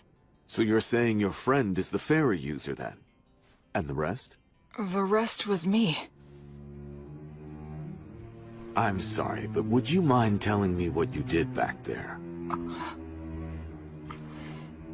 I used brute force to break the neck of the wyvern. You killed a wyvern and aren't delighting in it? You really are a valiant warrior. Well, Can I do anything to fix the damage the wyvern caused? Of course, work has already been done, and more is yet to come. But there's something even more important that must be done. And it has to do with offering my thanks to the hero, for example. Oh no, Don't be modest, William. I do not want my people to see me as an ungrateful man.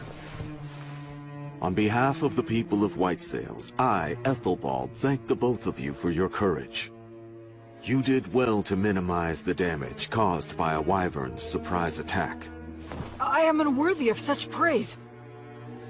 I would like to bestow upon you a reward. Is there anything you want? If I may, Your Highness, I traveled here today via Beast Woods to the south. The villages in that area are currently under threat by an army of demons commanding savage demon beasts.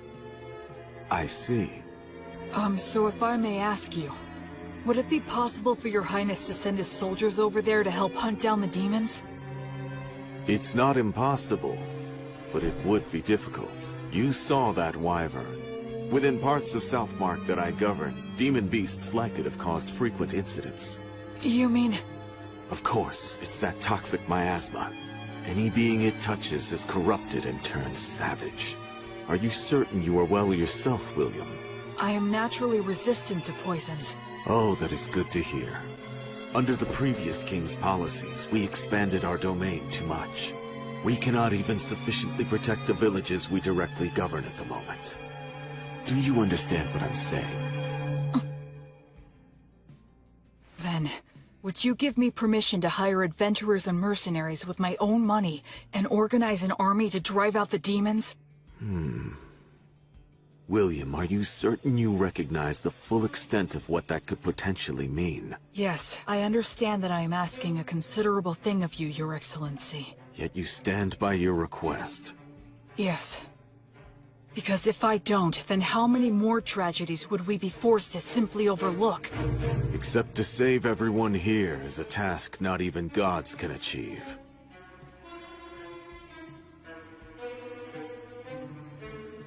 Honestly, if only you were some nameless man making this audacious request of me. You are right. But that being said, had I not killed the wyvern, I would never be speaking with Your Highness. That is also true. But I must also consider the option of having to kill you. I must also consider the option of having to kill you. That's unnerving. And how will you explain my death to everyone? I'd simply say that you were poisoned in a battle with the wyvern, and you started to spit up blood since the treatment was too late. I understand what his disposition is. A hero who can't even prove his identity is asking him for forces to operate in a region he doesn't even govern. Of course he'd see it as dangerous. I can handle those two, but there's still the risk of projectile weapons, and the prince is pretty skilled himself. No, it's pointless to think about that. In any case, I have to get through this somehow. I need to speak from the heart and plead my case as earnestly as I can. Your Highness. Go ahead. If all the saltiness were to disappear from the world, then what would give salt its distinctive salty flavoring? And if all those who carry a flame were to live entirely in the sunlight, upon what would they shine their flame? For my part, I'm fortunate to have received a part of that flame from Gracefiel, the divine goddess of light. I firmly believe that the ones who carry that flame are the ones who should march first into the darkness. They must shine the light upon those who lament in darkness and light the path for those who follow behind. So please, I beg of you, can you somehow grant me permission for this unusual undertaking of mine?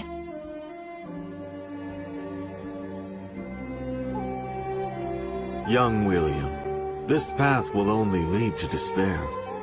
It won't work, and even if it does, you will pay the price. But I have some business with that despair you're speaking about. Oh, really? And what is that? I don't like how its face looks, so I want to go and kick it in as hard as I can.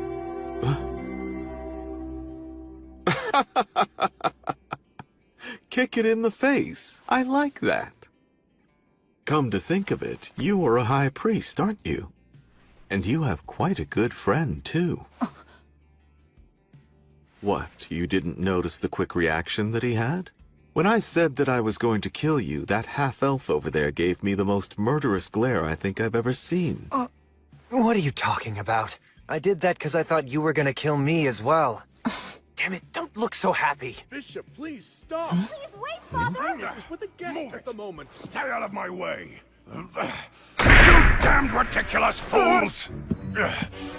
Prince Ethelbald, please, I beseech thee, do not act irrationally. Who, me? Why, Bishop Bagley. I have no idea what you're talking about. Do not play dumb with me. This young man is registered with my temple. He is in the books. Though it may be temporary, he is a member of the temple. And you beckon him here without a word to me?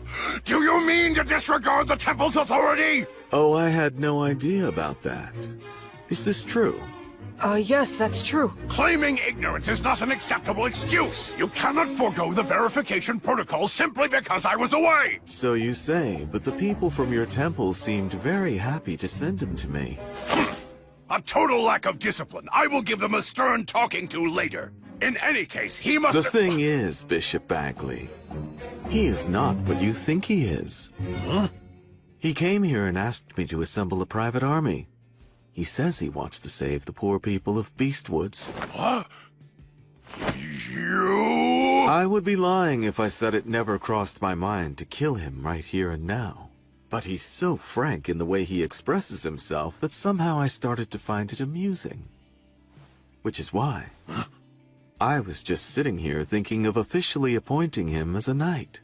Would your temple be willing to give him its blessing? You know, he would become a paladin. The temple and I can share the profits and responsibility. What do you say to that idea? What? Of course, naturally, he would fall under our joint authority. You could always have him excommunicated if need be. That's not even the issue we're talking about. The temple can attest to his character. And as the Wyvern Killer, he should have no problems with all the rest. This is proceeding too quickly. I'll return to the temple and think it over. Would that be all right? Yes. But it would make me truly happy to see this happen, Bishop Bagley. I have taken a liking to this young fellow. Assuming I do decide to become his patron, you can spare me your silly games. You, novice boy, we're leaving now. Right.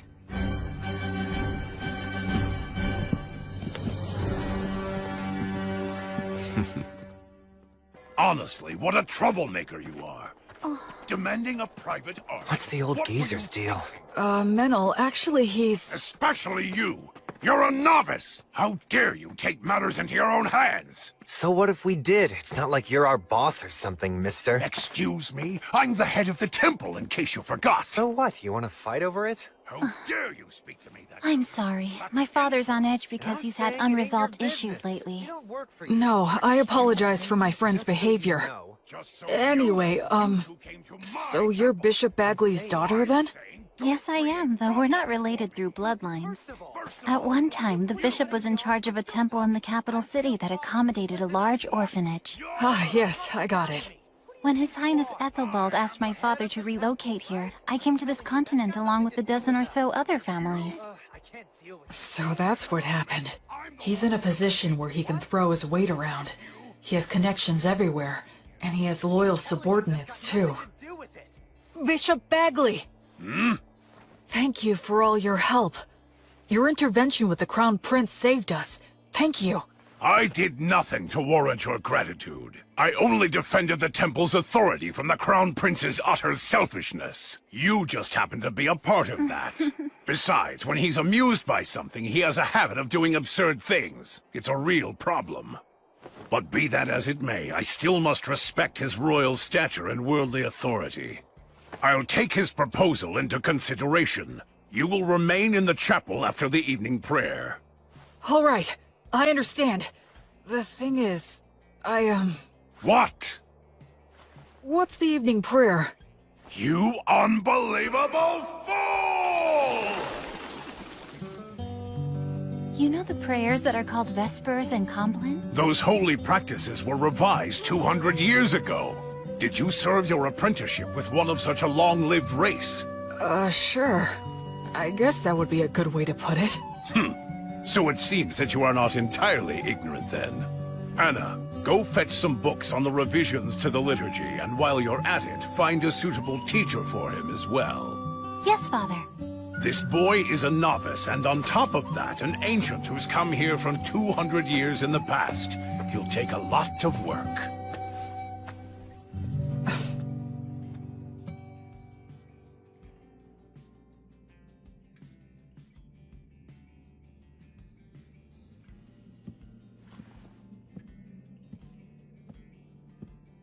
Greetings, Bishop. Wait here for a moment. Of course.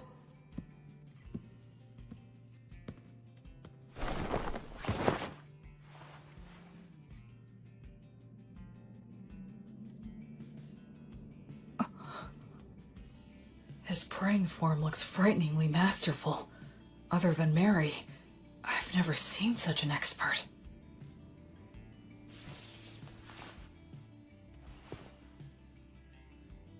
Now then. What is it? As head of the temple, you have earned a high level of divine protection, yes? Equal to my own, if not even higher. The people of the temple told me that you don't use the blessing, and when you pray, either you don't let anyone watch, or you don't apply yourself fully when others are present. Why is that? Ha! Foolish novice. Just what exactly do you think the blessing is? Divine protection from a god. Well then, why did a god bestow divine protection upon you? You think it was to give you special treatment? Not so, correct? To act through you. Understand? It is the god's wish to be able to achieve something great through you. And in order to live up to the god's ideals, we must constantly be in thought about how to use the blessing most wisely. Using it for personal gain will sadly detract from the god's glory. Most of those dimwits fail to understand this point, which is why they will one day lose the blessing. I am the head of the temple. This land is wild, and development on it has barely begun. To secure funding and rights, I must yell and intimidate. To lay the groundwork, I must do favors and use bribery. If I were to use such a high blessing in these circumstances, the people would question why a man like me received divine protection in the first place. Now, youngster, do you think this kind of behavior would contribute to the glory of my guardian deity, Volt? No. Precisely. The correct course of action for blessings and prayers is to store them inside. Therefore, I have entrusted the Vice Bishop with the glorification of the gods through such sacred blessings. He's a very capable man, skilled at winning the hearts of the people to the extent we need it. I trust him with the stressful role of being the face of the temple. I didn't know. Bishop Bagley is really quite talented. He's rude, and he looks like a greedy monk who's always complaining. But he's an amazing man. And what about you? Making a novice who has yet to fully comprehend what the blessing means into a paladin? The Crown Prince always falls in love with his own stupid jokes. Listen, nothing good will come of a novice attempting this, so don't do it. I'd be happy to refuse on your behalf. Even the Crown Prince will drop the idea if I firmly reject it. What do you say? Regardless of what you're proposing here, my goddess still wishes to act through me. You won't change your mind. No, I will not. You're the biggest fool. I agree. What did you swear to the Goddess of Flux? To offer her my life, banish evil, and save the suffering. Rejoice, then. You have got to be one of the most dim-witted of all the dimwits that I have ever seen here. I can send a few men with you, but the rest will be entirely up to you. Thank you very much. I should respect this man, no matter what anyone else says. Bottoms up! Welcome! You're really putting those drinks away, mister. Don't go for people who use adventuring as a job. You have to find those who are in it for the glory and prestige. We need real ruffians who will put their lives on the line for the sake of adventure and battle. Right. Just like blood. They have demon beast horns and demon beast hide? Those are their battle spoils. It's the easiest way to show off their strength. Come on, let's go.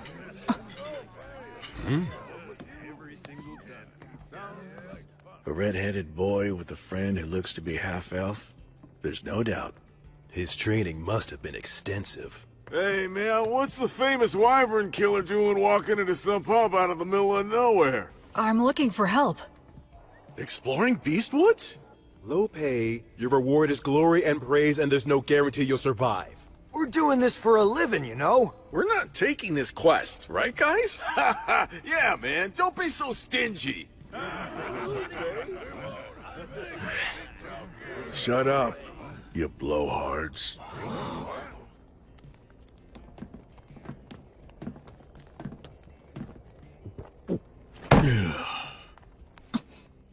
Look at the fingers of a swordsman. You can tell a lot by looking at his hands and whether or not he'll allow any wandering thoughts that prevent him from drawing his weapon.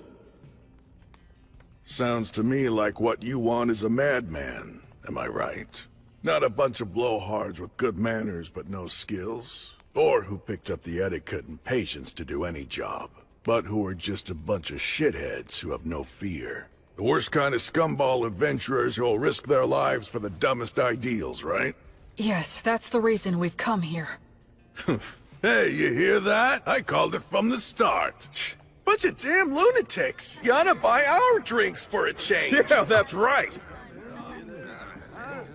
What do you hope to get out of exploring Beastwoods? Where are we going? To the ruins or the forest? We don't deal with small potatoes. We want the demon boss. The leader of the demons running amok in Western Beast Woods. The subordinate demons are thought to command demon beasts. That's a big fish. It is. The location is unclear. Just finding him there will be hell. And we're talking instant death if we're ambushed during the search. That is highly likely. In other words, this is gonna be a nice, fun, stupid little jaunt into the woods.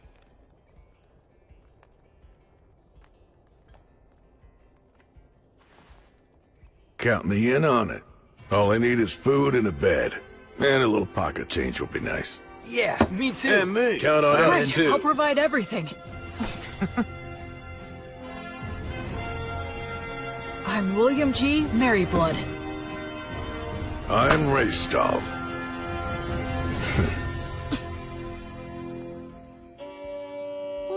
cometh this disciple? To the lost goddess of flux. She who is the brilliant goddess of light? This disciple of It's almost time for the ceremony. I heard they wanted to make this a happy event to give people work who lost their homes and jobs in the Wyvern attack. But now know the name of the new hero who has appeared in the city of White Sails! That should just about do it. B, could you please not write an epic about my story right in front of me? What? Why shouldn't I? Well, you actually did do all that, so what were you expecting? You're gonna love it because I'm gonna create something grand!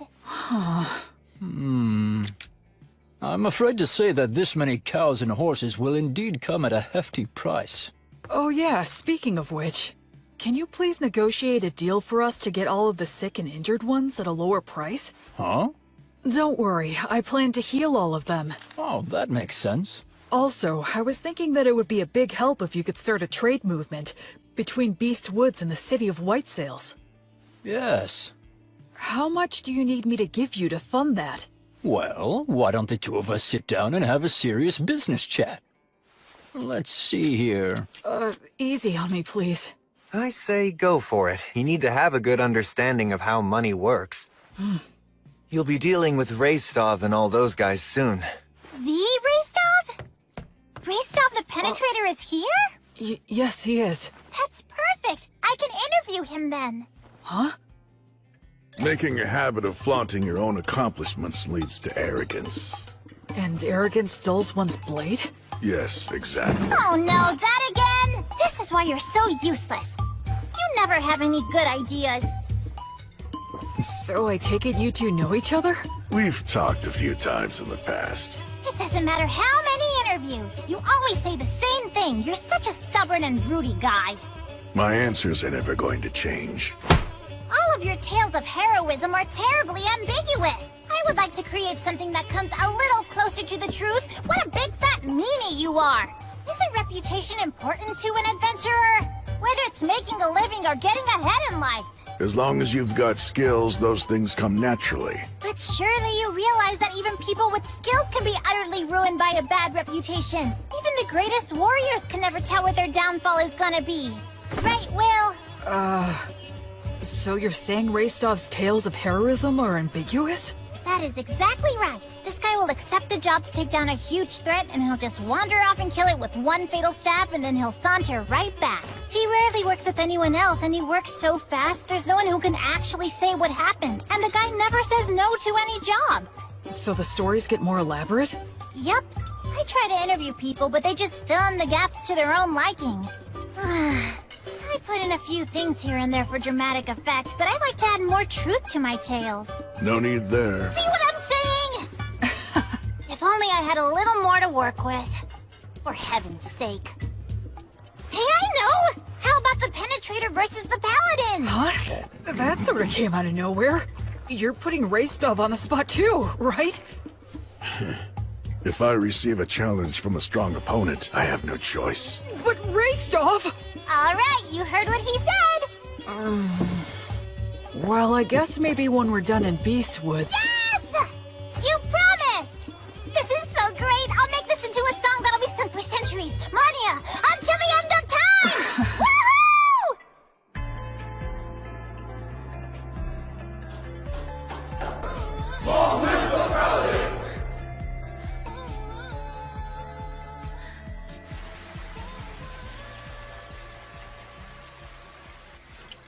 Vice Bishop, thank you for blessing me. Please think nothing of it. It was an honor to receive such an important duty from the bishop. Ordinarily, of course, this would be his job, but... I asked him, but he said he finds it bothersome to show people his pious side. It's too bad. I agree, for a man of his caliber to be so unknown to the public. So this is where you've been hiding. Oh? We're having a few grappling matches over there. Come on and join us for a round. Okay. Come with us, Metal. No way, man. Hey, it's the Paladin's servant. Huh? He's not my servant. He's my friend. I'm not your friend. Huh? Will! We're making a fortune now, and guess what? It's all thanks to your song! Goddess of Light, are you watching? I'm getting by somehow, and I'll continue to. And that's how I became the faraway paladin.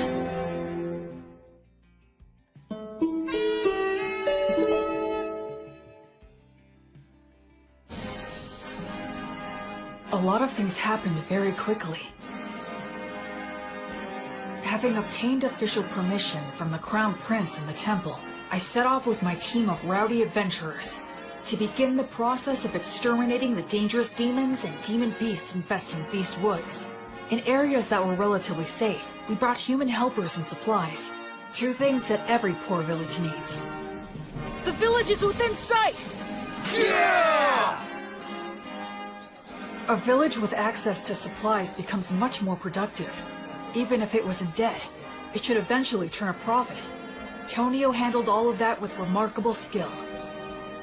It was also Tonio who arranged funding for our activities by soliciting donations and contributions. You know, maybe I'll go on to become the head of a trading company. Yeah, please go big. And when I do, I'll be counting on your patronage. Officially, this is just the case of a lone priest doing charitable work. That way, no one gets offended. Of course, all of this means that I need to remain loyal to the Crown Prince and to the Temple.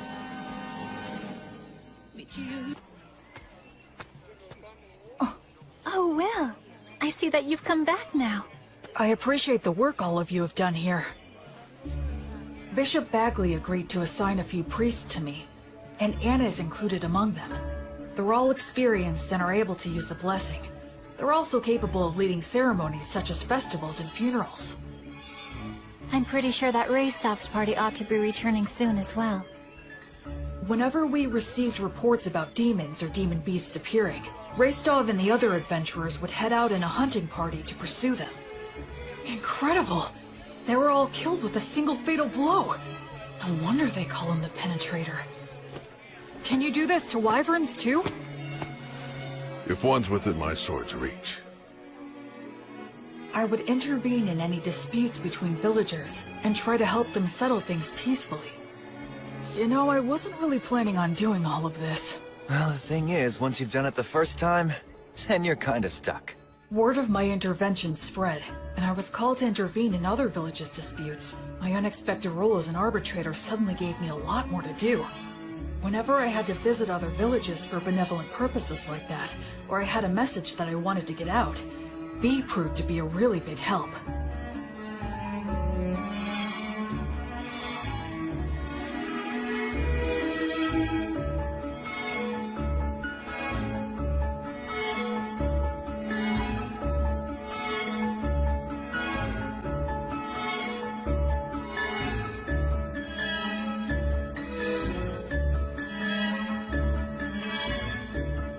So, we traveled back and forth across Beast Woods, time and time again.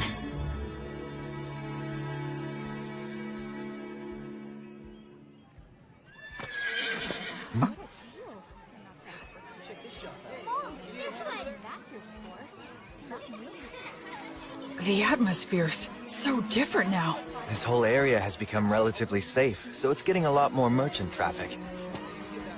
A village that once had a dark cloud hanging over it, now full of life and smiles. Gus, I finally understand now. Money is extremely important. Money is what makes the entire world go round. With money, you can solve anything without magic. Buy tools, hire help, and the ability to make a profit is just as important as magic. Everything you taught me was exactly right. Making people smile and giving them hope is more magical than actual magic.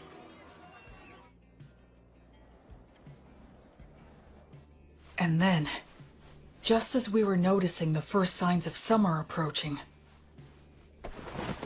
Hey, Will. What is it?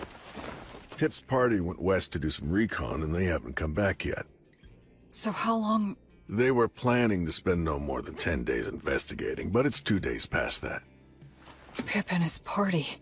They're very talented hunters. All right then. We'll go and search for them. You, Menel, and I are definitely going to go. And do you think you could put together 2 parties? They need to excel in forest exploration skills. I'll gather them right away. There's a chance they didn't get lost, but instead wound up in the demon's base. And if that's the case... There will be a battle.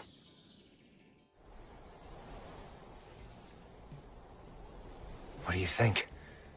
Frankly, given the skills Pip and his buddies have, it's hard to believe that they could have just gotten lost. So you believe the demons were probably behind this, then? I think there's a good chance of that. If we beat them, things should settle down here, too. I just hope that they're all right. Hey, Will. Huh? I should... say thank you. Oh, for what?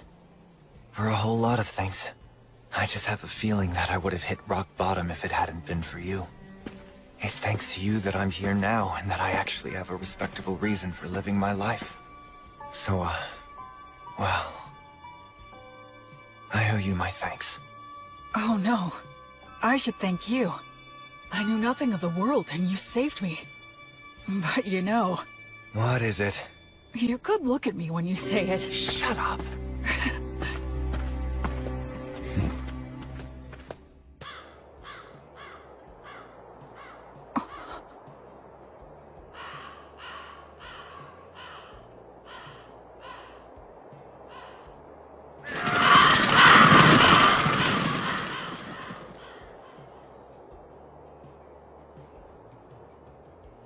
Hey. It's huge. So what made this? I don't know. It looks even bigger than a manticore. Maybe a stray living in the valley? Or, Well, at least they died fighting a big one. Pip, Harvey, and Brennan must have been pretty happy about that, although I guess they had a good reason to be pissed off, too. Yeah, like, we didn't get to kill it. They died a good death, worthy of adventurers. Go on, drink up. Virtuous gods, please grant rest to their weary souls. Gracefield, goddess of light, I beg you, please, grant them peace and guidance. Will, there's a head missing.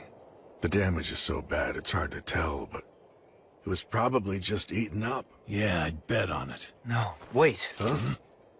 Did he toss aside his gear as he ran? Why go deeper into the valley, though? If the path to the forest was blocked, that's the only way. He had no choice but to run deeper down. Yeah, I guess that's true.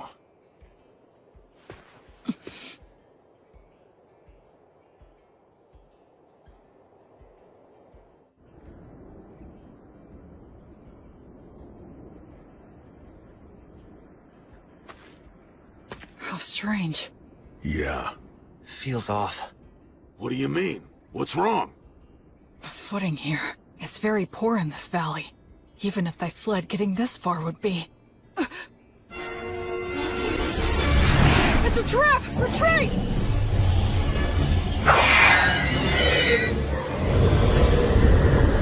Fall back! No use coming toward us! Stay calm! Keep your backs to the rocks! Don't panic! Form a shield wall! We have to get past them. It'll be fine. We should be able to handle these guys. Hey, Metal! Yeah, what? I'll help us with magic and the blessing. Goddess of Flux, repel the poisons that rain down upon us. Fortis, Vita, Ut, Omnis. Appreciate it. Yeah, thank you. Gnomes, oh gnomes, guardians of treasure, guard us against our foes. Sylphs, sylphs, maidens of the winds, send a gale of protection for these warriors. Stay! All right. These beasts may think they've trapped us, but now let's show them which one of us is truly the prey that's going to be hunted down.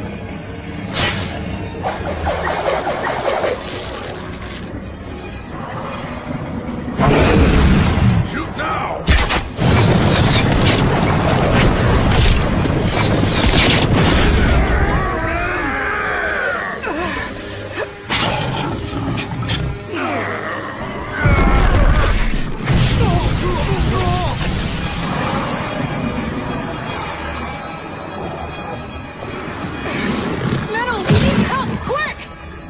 Gnomes, gather to us! Build a fortress! Surround us with fences! If you can just buy me some time!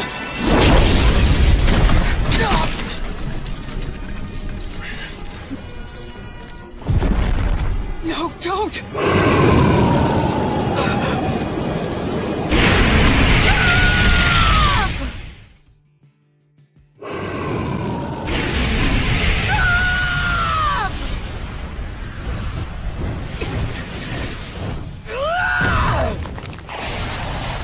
Tony, drop! It stopped me from finishing my words! What happened? Misfire? Why? Everything was going so well up till now. And yet, where did I... What did I do wrong?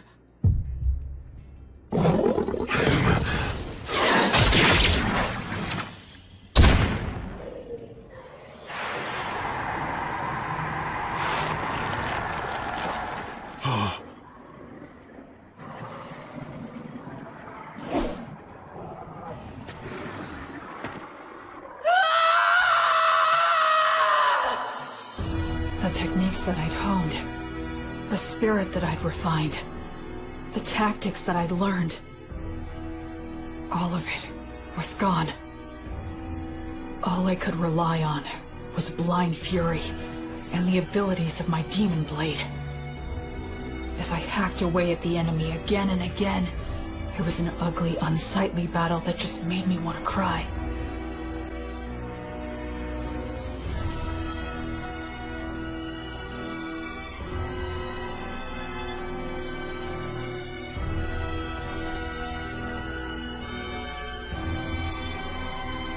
It felt like I'd wronged the three of them. I felt pathetic. That's enough! Stop it!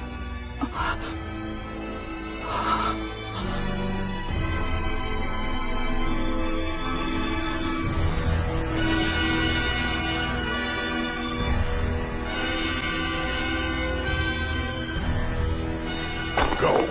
Quick! He'll Menildor! He'll die! Menel!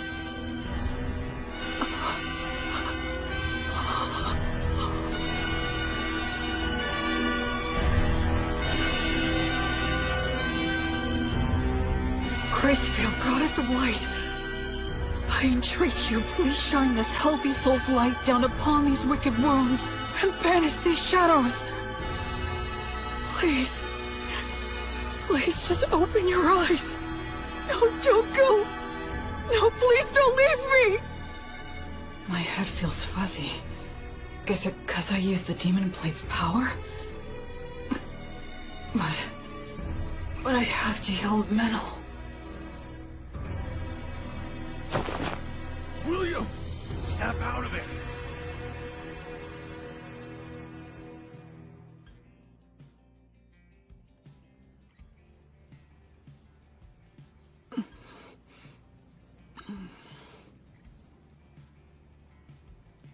So you're awake, huh? Where am I? A village not far from the valley. After that battle ended, we retreated, bearing you and Menildor here upon our backs. The Chimera fled. I see. Where's Menel? He remains alive. Between the magic and protection you put on him before the fight, and Menildor's own quick reaction, it seems your blessing came just in time. Thank goodness. Although he still hasn't woken up yet. Then I have to go to him. You still need to rest a bit longer. But if I... Menildor's condition is stable now. He's already had all the care that he needs. You burned up far too much of your strength. So rest.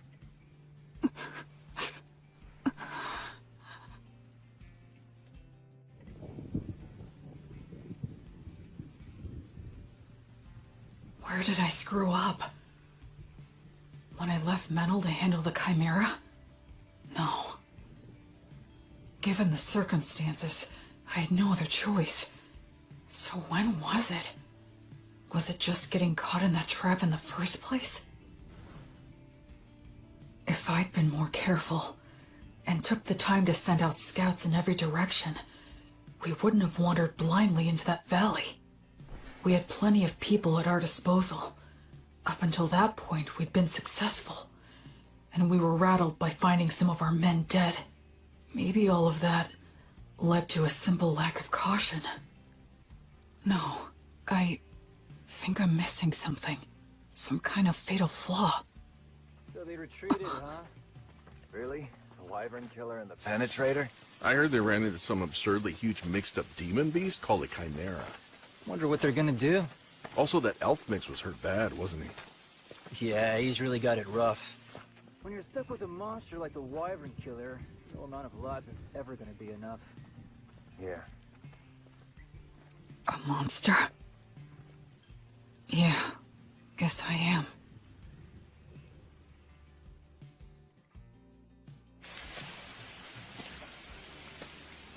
It wasn't my battle tactics that were wrong. It was my estimation of our strength. I put my trust in Menel. I just believed that he'd always have my back. That he could keep any enemy in check for me, no matter what. I thought he could handle that much, but I ended up coming extremely close to getting Menel killed out there. I just decided on my own that he was my friend. And in my innocent naivete, without even thinking, I set him up to face dangers that he wasn't ready for. Hey, Will, over here! B. Antonio. We got your message and rushed right over. And also, Anna will be coming and is due to arrive here with the priests later on. I see. Hey, Will, know what? We heard you save Menel's life earlier. I can't believe it! You ran into a beast as impossibly tough as a chimera, but you still beat an insane number of magic beasts and even saved Menel's life! You really are absolutely incredible! I doubt that Menel and the others who have been stuck with me would agree with that opinion. Huh? I'm going to see him.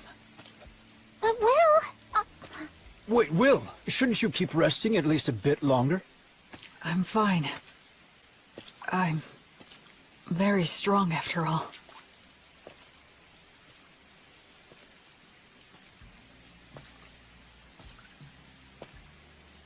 Ever since I left the City of the Dead, people have said things like that to me, touting my strength in no uncertain terms. But every time I've just laughed wryly and shrugged it off.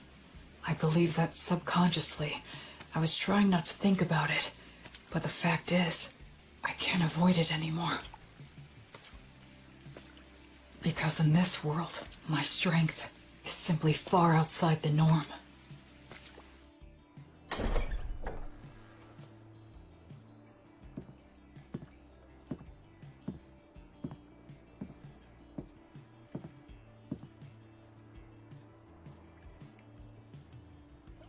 This is my sin. Menel, I'll fix you up right now. Gods, please take pity on Menel and heal him. I'm sorry, Menel. I just wanted a friend who could be my equal. I wanted what the three of them had. Comrades who had each other's backs, supported each other, and respected each other. But maybe I was just trying to force that on you without even realizing it. I didn't want to acknowledge just how strong I am. Because if I did that, if I set myself above everyone else, and had to admit that I was different, then I'm scared. I'm lonely. It hurts. I hate this. Oh, of course. It really is just as simple as that. I was afraid to be alone. I couldn't bear not having someone beside me. That's the reason why I tried to see the people I should have been protecting, the people I should have been saving, as my equals. I was averting my eyes from the truth, when really, I was just scared. And for that despicable reason, because of that, I almost got you killed. But finally get it now. I just couldn't keep going on that way.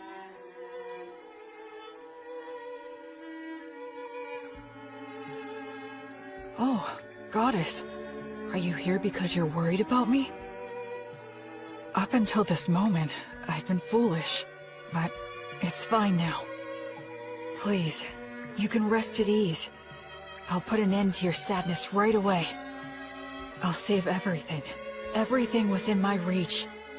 As your sword and as your hand. Everything will be all right. Goddess, I vow to you, I'll solve all this on my own.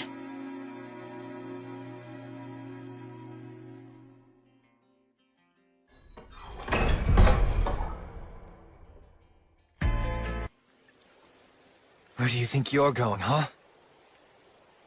Where am I? To kill the demon beasts, of course. Alone? Yeah, that's right. I doubt you can keep up with me. Which is exactly why I need to protect him. Look, don't worry. It's okay. I'll take care of everything. I'll kill the Chimera and the whole herd of demon beasts. And if there are demons controlling them, I'll kill them too. You see, that's just the kind of monster I am, apparently. Look, Will. Stop screwing around! Wake the hell up, idiot! Oh, so this is how it's gonna have to be, huh? Is that all you've got, Menaldor?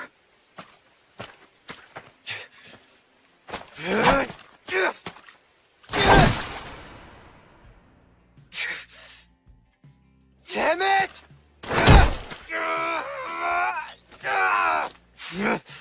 I can't have him following me.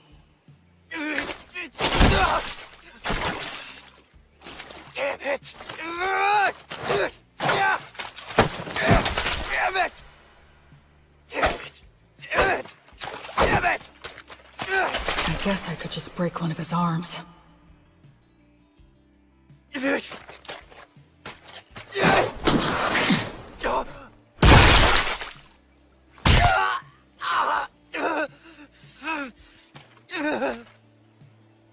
Just go and get someone to heal you.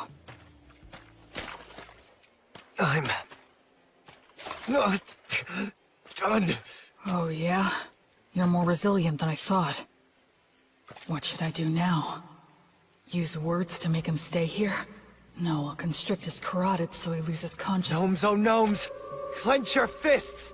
Use them to strike the enemy! Useless incantation. No! If I dodge it, the magic will hit metal!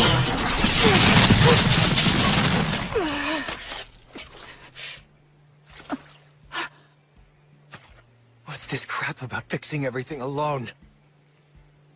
You're only being a coward!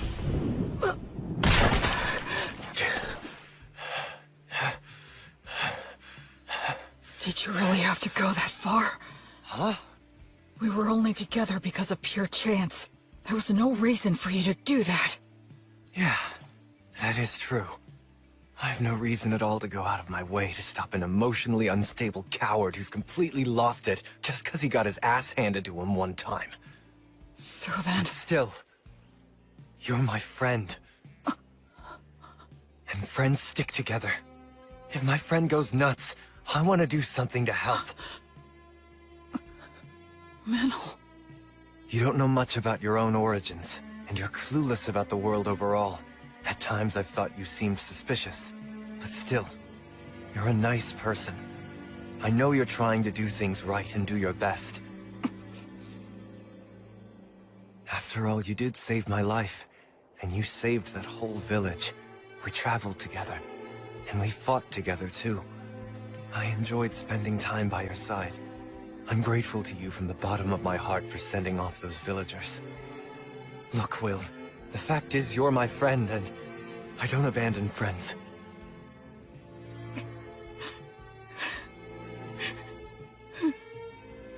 Well, you still want to fight? I surrender. I know that I'm still weaker than you now, but just you wait. I'll catch up before you know it. Metal. And soon enough, I'm going to prove that you are no monster.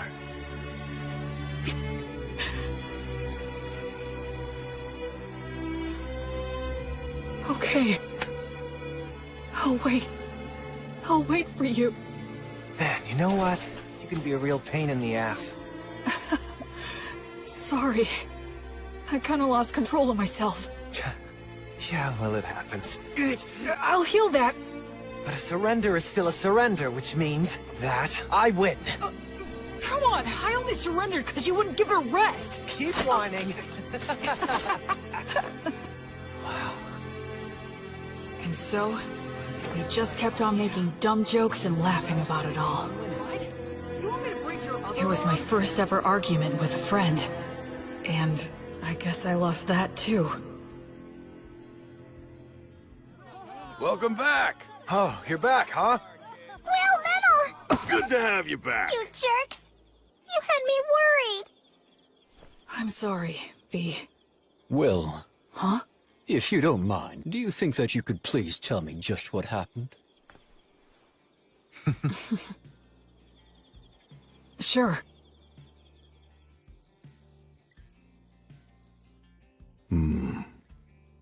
That's an illness of the strong. And the stronger that you are, the harder that it can hit you. Depending on the severity of the case, it can even kill you. I'm so sorry. I really didn't mean to make all of you worry. Anyway, I'm all right now.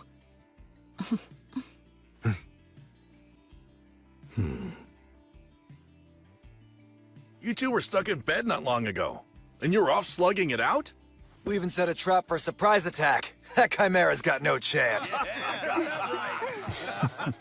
I've got a debt to repay to that bastard. I won't be shown up like that. You mean you're gonna go fight that thing again? That's right. We're gonna have a little rematch. I won't get beat up and just leave it at that. I'll split its head open. I mean all three of them. Chimeras don't occur naturally, so there's no doubt that this thing is the product of a demonic ritual. I say we take them all out at once before they can escape. You want to go after it this soon after it roughed us up? I won't just give up and leave it like this. Let's bust him up good. All right. Guess we should round up some help, huh?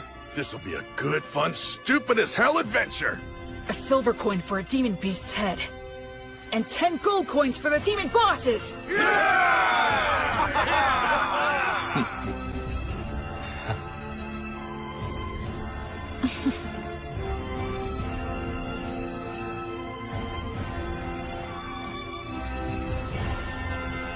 After that, we spent a few days putting a force together, sent out several rounds of scouts, and made our preparations.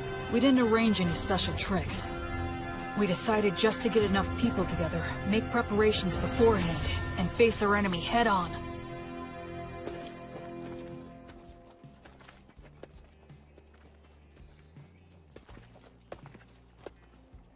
Let's set up our formation and our gear here.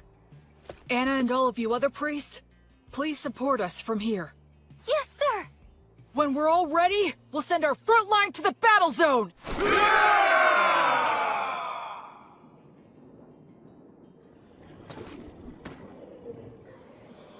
If we can wipe out all of those things, this whole area is gonna be a lot more peaceful. Yeah, let's do that. Huh? Sometimes you propose the wildest things so casually. Here they come.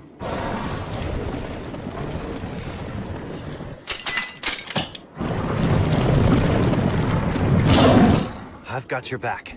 Thanks. I'm counting on you, Menel. We'll break through head-on! By false blade of lightning, let us triumph! Burn bright! Blazes flames of courage! World, send us a tailwind of good fortune! Virtuous gods, righteous protection! Shoot! Sagita Flamium!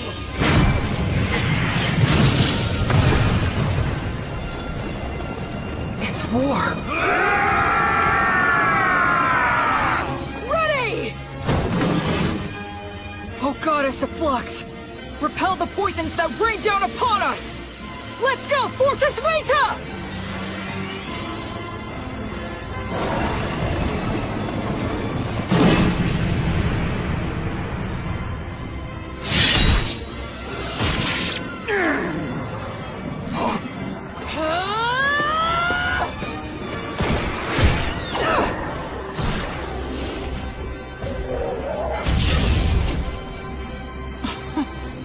How could I ever think that I'd fix this all alone?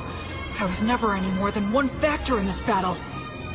The battlefield's not so easy that only one person is enough, no matter how strong they are. By the flame of Gracefield!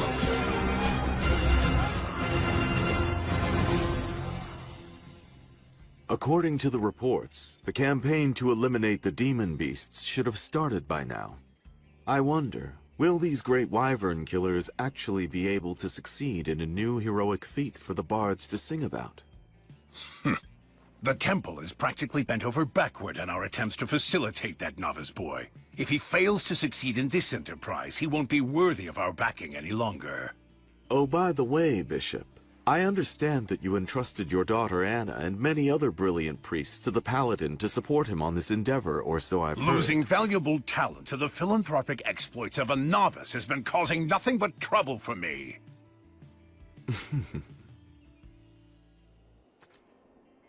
What's this? The remains of an abandoned monastery? It looks like we're the first ones to make it here. Be careful. Watch for traps.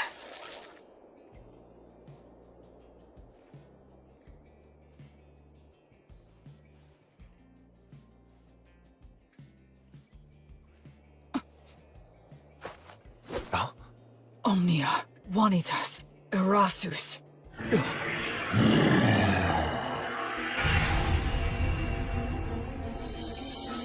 Hi there. It was laying in ambush with invisibility? Careful, Will. This thing's pretty damn smart. Do you think that maybe it's got some demon in it? You're after the High King? Oh, you know the High King's seal, do you? Are you a warrior sent by one of the gods, then? That answer, I'm certain now. Basically, this is like taking a square on a chessboard. The city of the dead, where the High King was sealed, isn't yet under control by either side. If the demons manage to take control, they'll undo the seal, and disaster will ravage the continent again. But if mankind takes control, the seal will likely become even stronger.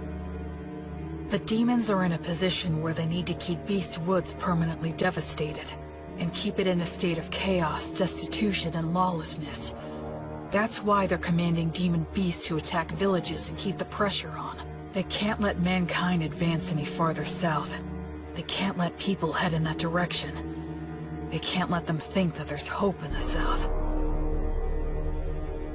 If you consider the existence of their king, it's incredibly easy to figure out what their objective is.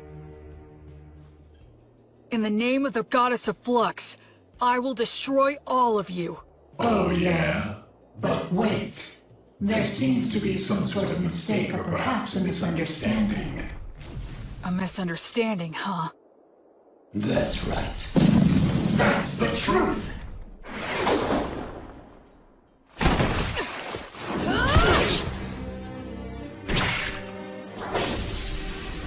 In their surprise attacks, demons like to stick to the classics, huh? Metal! On it! Sagita Flameo! No, you don't! Sylph's Maidens of Wind! Gracefield, grant us your protection! Don't stop it! Just divert it! Gnomes, oh gnomes, slip underfoot! Tighten, bind, and tie it down!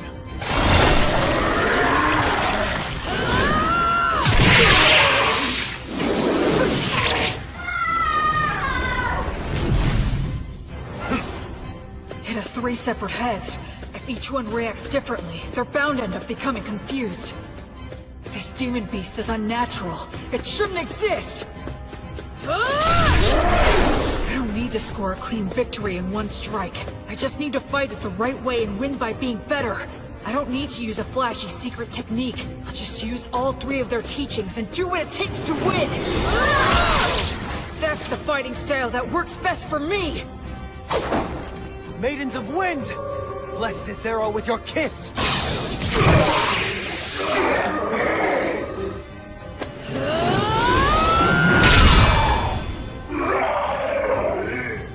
That's 1 down!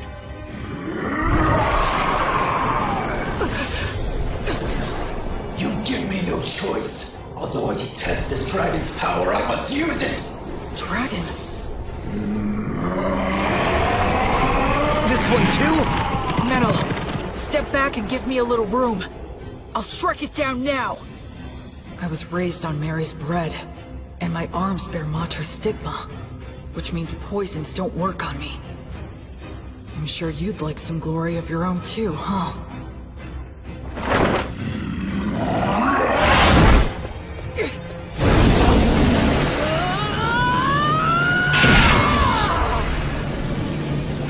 Gnomes, oh gnomes! Clench your fists! Use them to strike the enemy!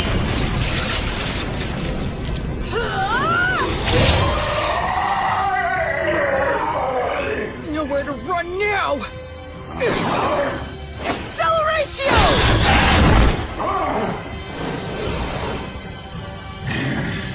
Now gnomes! Oh gnomes! Slip underfoot! Tighten, bind, and tie it down!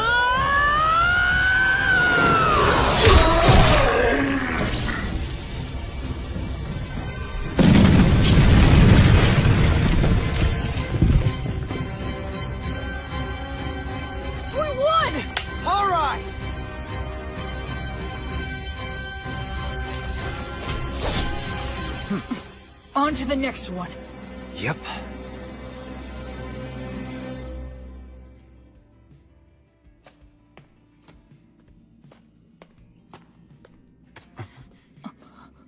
Took you long enough.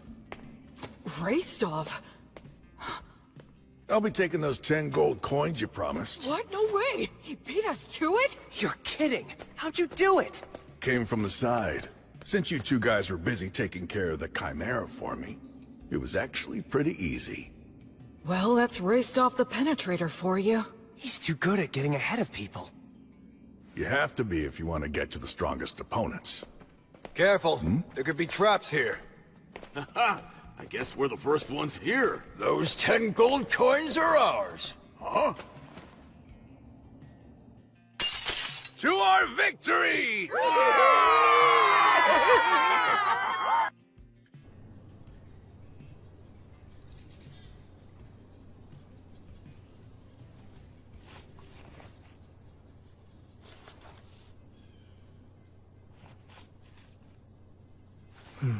You're awfully cheery about a little stack of papers, Will. You could tell, huh? Yeah. You're grinning and caressing that paper the same way that someone might touch a woman's body. Is that the stuff those craftsmen gave you? They said they were the best of the trial sheets they made. You really are happy, huh? Well, the way I see it, these are the future of this town.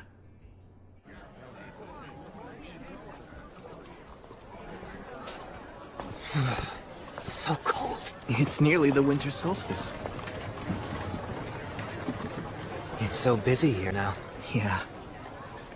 2 years ago, I left the city of the dead and followed the river north, until I found a deserted, half-sunken city. Now, 2 years after rebuilding began, people have given this place the name Torchport, the Port of Light. Hey, Will, what did you mean when you said that paper was this town's future? We have to do more than cut down the local trees and sell the lumber to white sales. Eventually, we'll run out of trees. So, we need to diversify the trade in this town. It'll pay off later on. And that paper of yours will do that? It's the first step and one worth celebrating. You know, you think like an elf sometimes. Oh. And you're the type that just lives in the moment. This is basically the end of the Earth. I could very well die here tomorrow. So I should do what I want today. And I'm pretty confident that most of the people who are living here feel exactly the same way as I do. I know. I want to change that. Well, maybe that's the exact reason why the Goddess of Light chose you. Huh? Here you are on the front lines, where you could die at any time. And yet you're talking about planting the seeds that'll grow fruit years from now. By the way, we heard from the Crown Prince of Whitesail's brother. We're invited to the New Year's ceremony. You gonna go? Oh, that's right.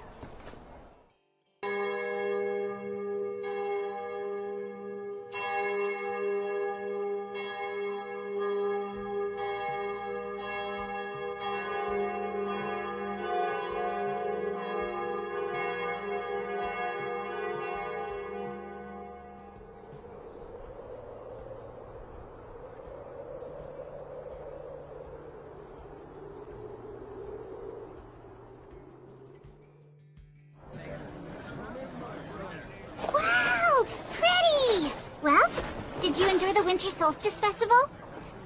Yeah, it was fun. Although I'm worn out. All that going around, greeting important people with a smile. It isn't as easy as it looks, huh? Luckily, Menel put my outfit together. With that and the help that I got from Bishop Bagley, I managed to pull it off. I wish I got to see Menel in formal clothes. Actually, why didn't he come with you? Oh, I invited him. But he said, shut up, at least let me sleep in today. What about you? Make a little money? Of course! This is the Troubadour's most profitable time of the year!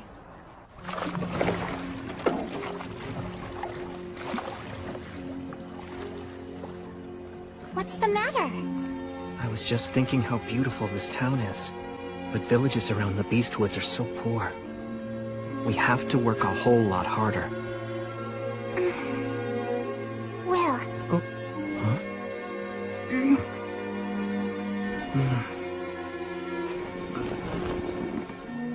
Huh? You worry too much. B. You know it's true. You can't help yourself. Well, I made a promise. I swore that I'd act as the goddess's sword to banish evil, and act as her hand to save those who are suffering. Listen, of course it's very noble of you to pursue kind-hearted goals such as those. But if that's the case, you ought to be trying to please the goddess more. What do you mean? Just think about it. What would you do if a villager brought you food to show his gratitude, but was so thin he could barely stand upright on his own 2 feet? I'd tell him that he should eat it himself. Don't you think the goddess would feel the same about you? Yeah. Thank you, B. To show my appreciation, I'll take you anywhere you want to go. Oh wow, that's an offer I can't turn down! Let's go! B, you sure about this? Yeah, absolutely! There's something I want to see. But unfortunately, it isn't the kind of place a lowly troubadour can get into just by asking nicely. You could sneak in though, right? Because on top of being a warrior priest, you're a great sorcerer. A school tucked away in the woods of a forbidden land where sorcerers study the words of creation. The Academy. Well, let's go then! Wait. Oh! Hold on a sec. This is Maze Alley magic. And there are several signs here too. Warning. Paralysis. Sleep. Blind. Yeah, we can't go in there. Wait, what? But shouldn't you be able to get through it? Come on! Use some of your brute strength! If we tried to force our way in there, it'd end up raining blood. And not metaphorically. It's set up to keep out the uninvited. I see. Well, if even you can't get in, then that's that. Let's head back into town and We go... can't sneak our way in, but... Yes, Will? Let's just go up to the front door. Yeah, that's a great idea!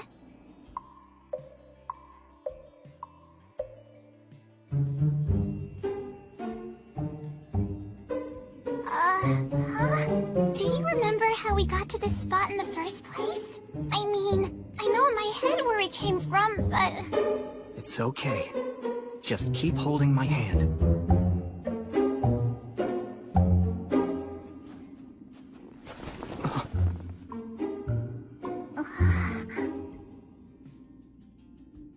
Well, this is just being mean now. So, where do we go? Which is the right path? Ne, fronti crede.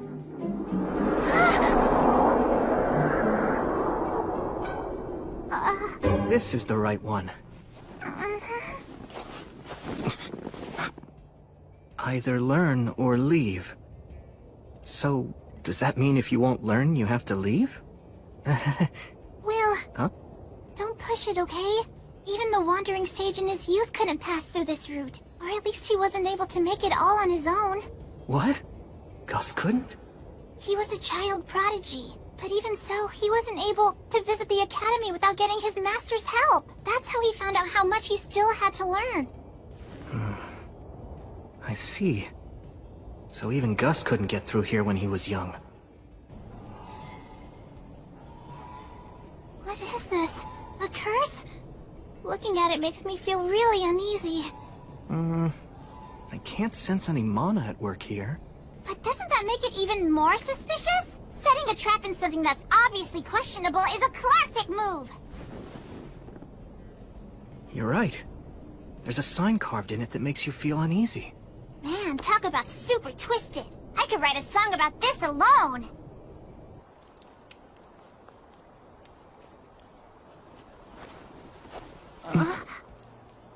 Oh?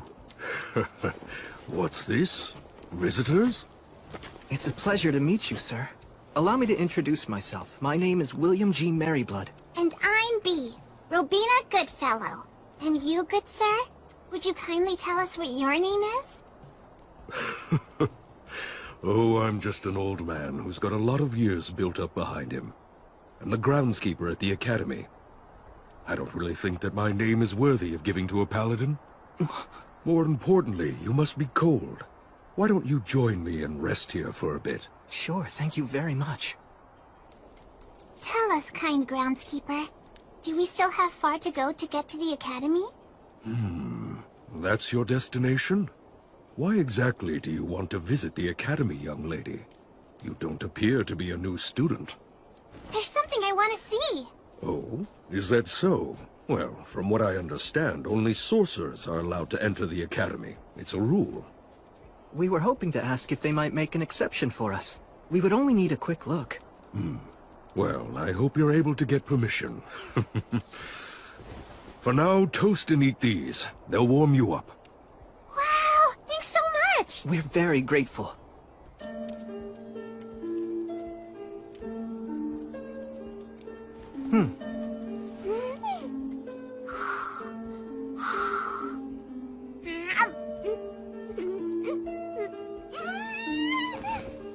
It's so tasty! It's goat milk cheese, right? That's right. It really is good. Incidentally, I've heard that the faraway paladin knows how to do magic. That's true. I can't deny that I have learned a bit. As the Academy's groundskeeper, I do witness magic from time to time, of course. But nonetheless, I'd be very interested in seeing firsthand just what sort of magic you're able to perform. I see. I think I'm being tested. I'm sorry, but I can't use my magic simply to show off. Please understand. Even if I beg to see it? Please forgive me. Has that always been your stance? Yes. My master taught me that. I want to uphold his ideals as best I can. Well, in that case, might I ask a favor of you? Yes, of course. Last night's snow has left all the trees quite damp, so my fire just keeps on smoldering today. It's rather tough on these old bones of mine. I'd really like to have some dry firewood if I could. Do you think you could prepare some for me? I could have solved this problem easily if I simply spoke the words of drying. But you can just use a fire to dry out the damp wood. That's common enough knowledge. I really appreciate this. It's so nice and warm. Now then, I have a question I'd like to ask the two of you so I can get your opinions on something. If great magic were to exist in this world, what do you think it would be like? Maybe it'd be magic that brings people happiness. Oh? Whether it's the simplest words used to raise a smokescreen, or a highly elaborate and intricate artistic sign. If it was woven with the prayer that's intended to bring someone happiness, I think that's plenty great. What an intriguing opinion. And just why is it that you feel that way? That's easy. It's because that's the way Will always uses his magic. It's a part of the reason why I like him so much. Although I will say he also tends to set aside his own happiness. I'm not too crazy about that part. B. Yes, I see. Splendid.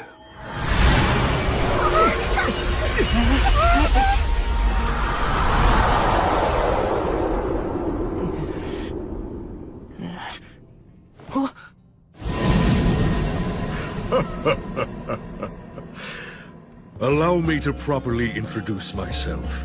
My name is Hiram. I am a professor at the Academy, and I'm also the Master of the Woods. And I serve as groundskeeper as well. Groundskeeper? I'll have to make a bit of a special exception, but I'll assume the responsibility and allow you to tour the Academy. Now then, young lady, what part of the Academy was it you wished to see exactly?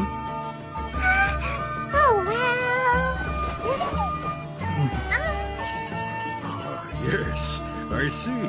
Of course. In that case, let's go.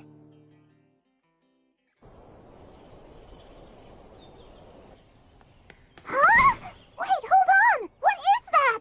There's a doll out there cleaning! That is a golem created by a previous master of forms. It's quite a handy thing to have. Incredible. It moves so gracefully. Even if the mana here is very stable, I can't imagine the amount of work that must have gone into it.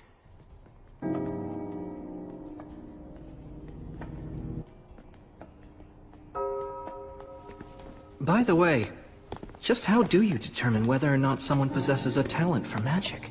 The words of those with magical talent have power behind them. Although both our words of creation and the everyday words that we use in simple conversation have the same roots. The words of a child who possesses true talent just naturally make things happen. I know about that. When a kid like that really puts their all into cheering for you, then you can feel an inexplicable rush. Or if someone who hates you says mean things to you, you can actually end up getting hurt. Exactly. It's said that the ones who make ideal sorcerers are often docile, easygoing, patient, and quiet. Those who are fiery by nature cannot help but use intense language, and if one continues to use words in such a manner, they will ultimately bring about their own ruin. Back when I was little, Gus used to tell me stories like that as a warning. It seems it's a lesson that's shared amongst everyone who uses magic. And it's clearly a sentiment that's alive and well here at the Academy. Well, this is it. Here we are. This is what you wish to see. The Academy's library.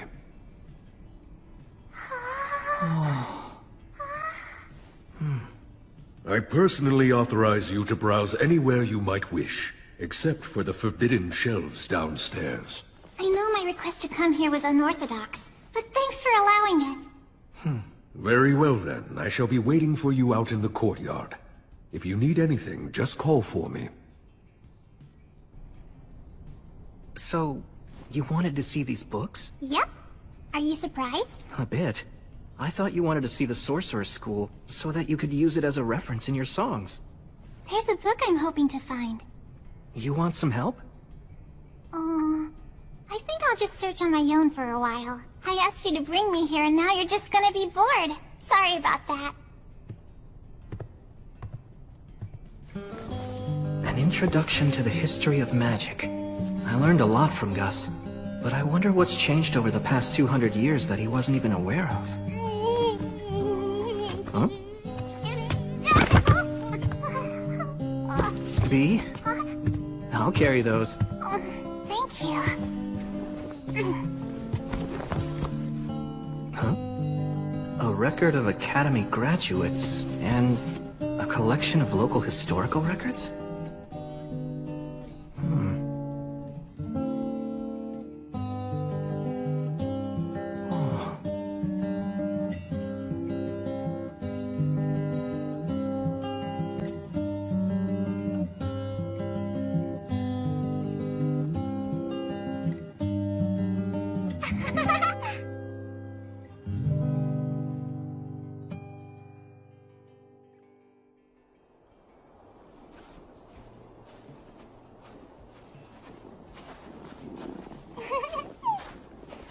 Hey, B. Are you wondering why I was looking for books like those? Back in the past, a long time before I ever became a troubadour, I traveled quite a bit with someone else. She was a lady with dirty blonde hair and eyes the same beautiful blue as the sea. We ended up together only by chance, but we got along pretty well. Later on, I came to learn that she was an amazing sorcerer. Apparently, she was traveling all over the place searching for lost signs in any ruins she could find. But she was so nice that she took on a lot of people's problems along the way. It wasn't like she was famous or anything, but in certain places, she was known as a hero. I was having fun, so I made all kinds of detours to stay with her. When it was time for us to go our separate ways, we waved at each other and said, "See you later." But then, she died not long after we parted. I heard she died fighting to protect a town from a group of specters.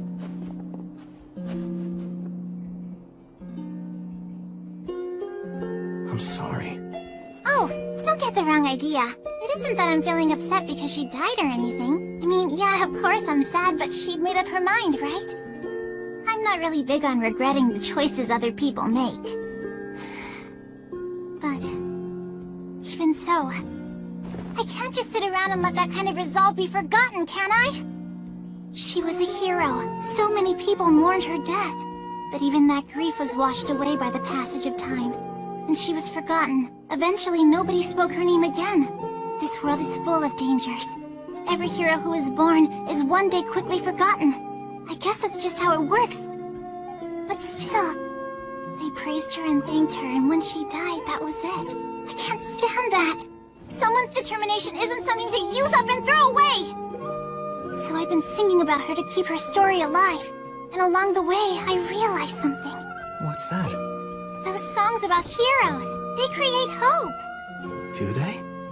Those songs tell people that there's someone out there trying to save them with exceptional strength or magic. That there's someone who's fighting for them.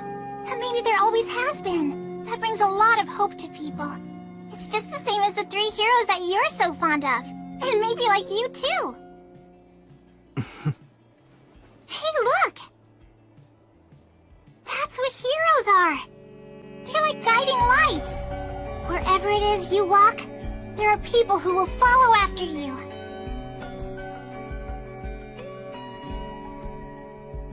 Don't you think that's great?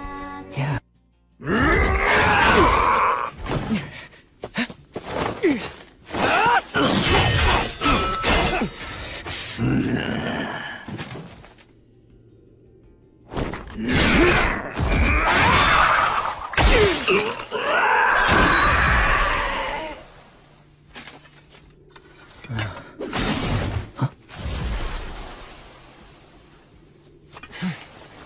Got a new sword out of it. If the demon commanders were the gatekeepers, then that means... Yeah, it means the Lord of the Forest must be ahead.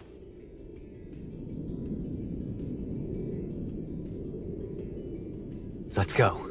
Yeah, got it.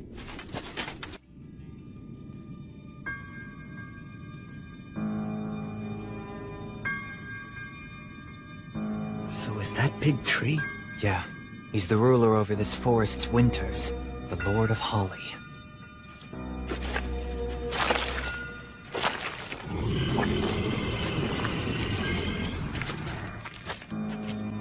Are those words of creation? No, actually. That's a curse. Those are blasphemous words.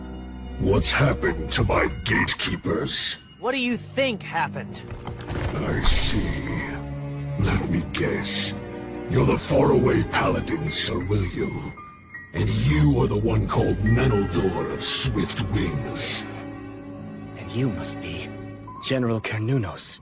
If you two celebrated heroes have come here, we don't need to waste any time. I'll see to it that you die right here and now. A few days ago, on the summer solstice, I saw snowdrops that were blooming out of season. And that's where it all started. Crown Prince Ethel of White Sails asked me to find out why it was happening, so we came here to look into it. And that's what we found.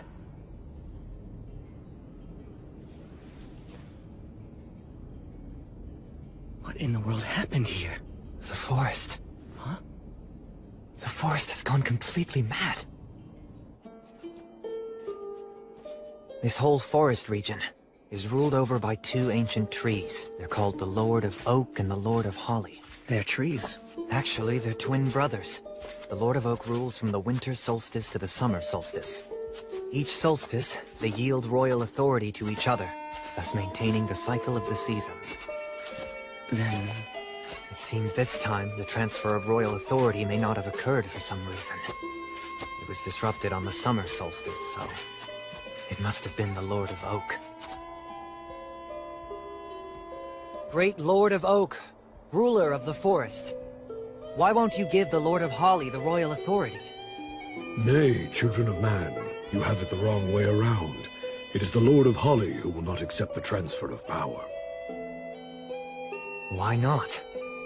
That I do not know. My communication with the Lord of Holly was severed, so the transfer of power cannot be performed. The royal authority is powerful and far-reaching. If it does not lie with the correct owner, it will only foster the spread of evil. It may only be a short time now before this forest suffers a fatal collapse. All right then, will you give it to me? What, Menel? Hear me, Lord of Oak. Please entrust your royal authority to me. I cannot. It may have been possible for the true Fae from the days of old, but because you carry human blood in your veins, you would not last even a month. Your very soul would be destroyed. If I'd have a month, then that's no problem. I can resolve the whole matter with him in that time. But why would you go to such lengths? I swore that I'd live my life looking forward, to atone for my sins. Through a friend who saved the soul of the one who saved me, I made a vow to the great goddess. There's no greater reason than that.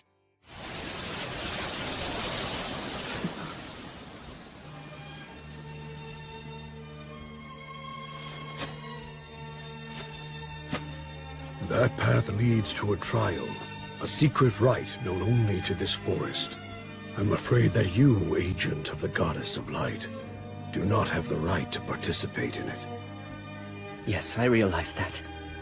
I'll wait, however long it takes.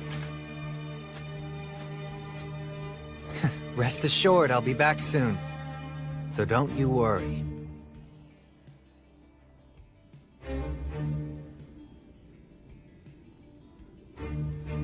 I don't know exactly what happened in there, or what trials awaited him.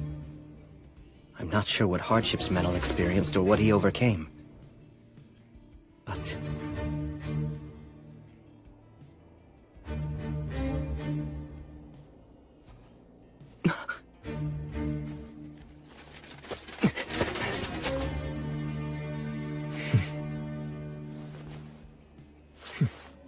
that was how Menel received the royal authority.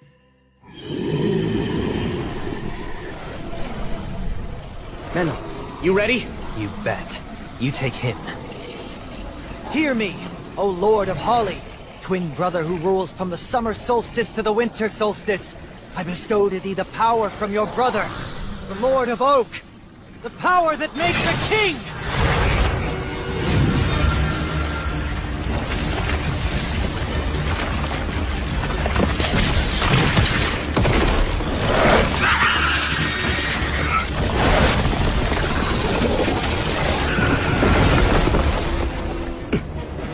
You're going to regret that. I can't believe that you have already won over the Lord of Oak! You're done. And now for the forest! Like Grace feels light! By the goddess of the cycle of death and rebirth!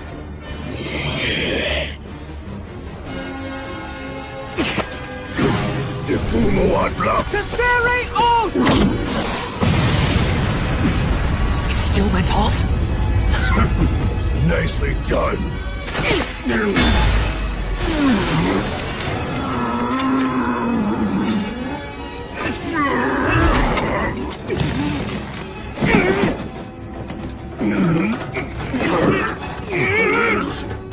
Are you really human?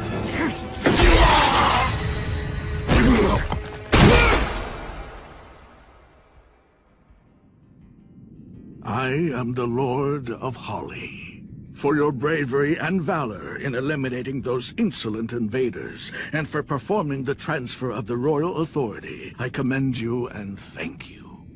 I must restore order to this maddened forest.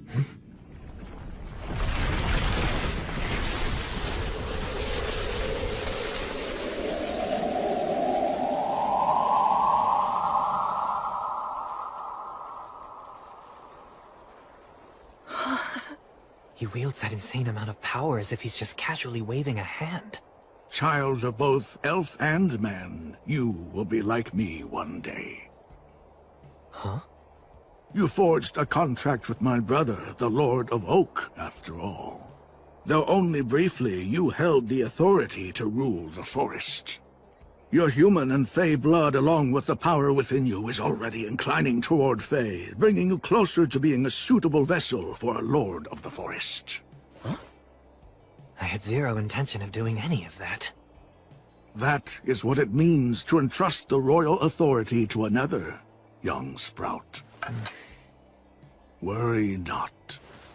This does not mean that you will transform right away. So long as you do not neglect your training, then it might well be over 100 years before you become a new Lord of the Forest.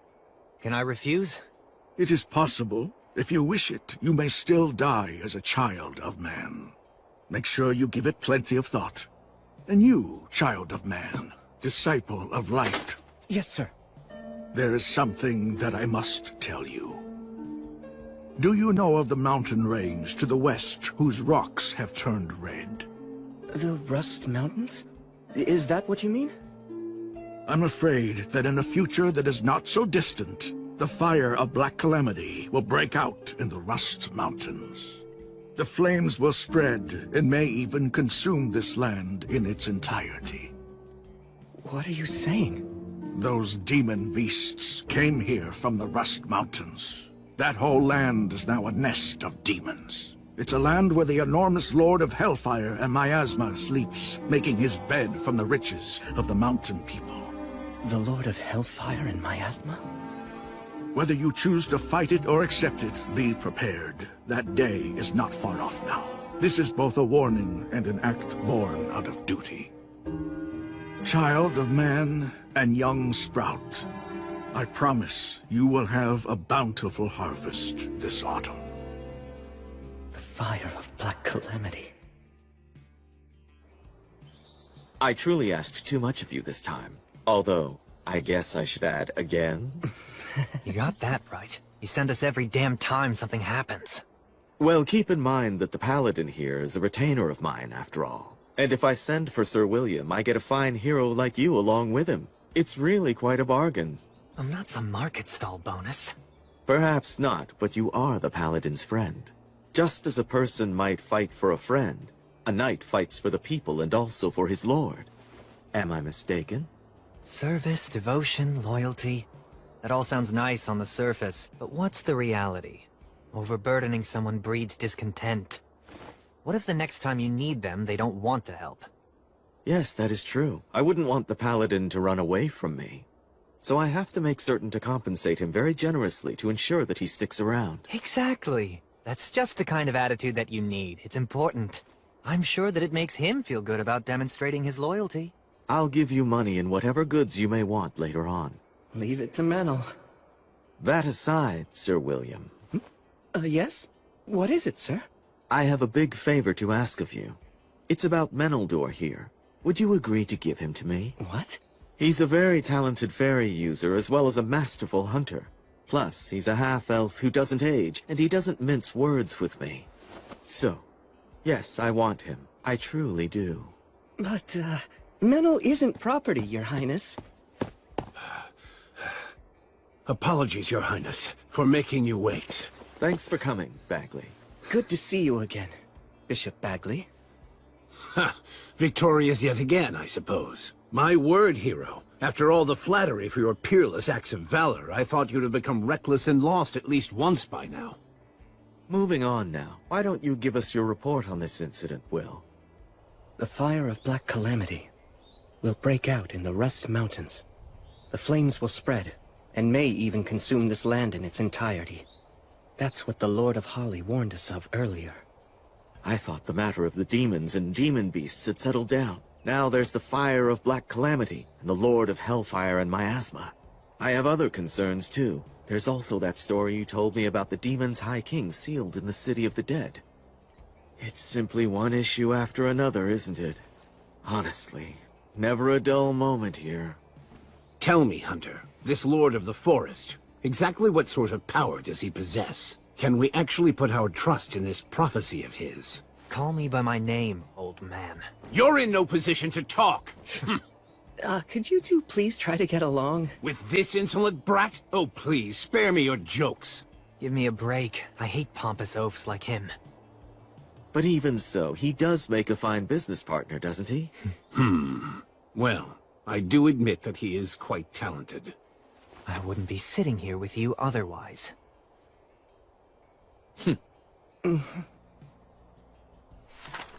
Here, look at this. The Lords of the Forest rule the entire region adjacent to this ley line. A lord can be a spirit dwelling inside a great tree or rock, an aged beast that's acquired intelligence, or one of many other forms. But regardless of their appearance, they've all lived for at least a century or two. Essentially, they're a forest's heart and mind, and they know everything that happens within their domain.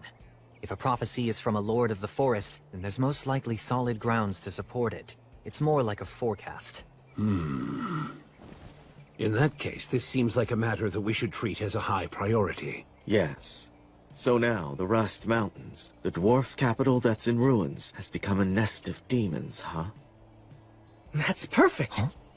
Because that means we can fight them with our full force! Look, we know exactly where the problem is. A desolate, hostile land with no innocent bystanders. Which means, this case is perfect for me. Yes, that's true. I suppose you're right. Would you handle this matter, Great Paladin? Yes, of course. Oh, for the love of... If a Lord of the Forest promised you that there'd be a bountiful harvest, we can assume that we're safe until autumn at least. First, we should gather information.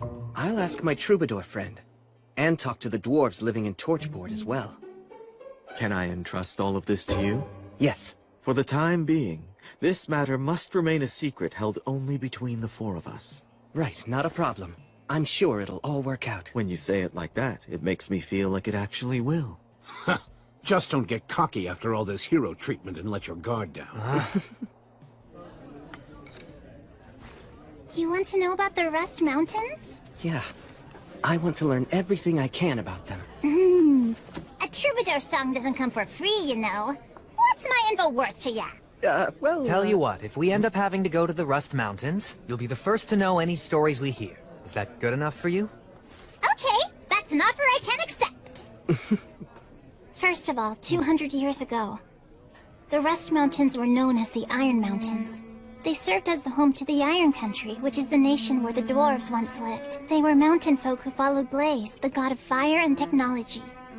It was a powerful country that used to be included as a part of the Union. The Iron Country, huh?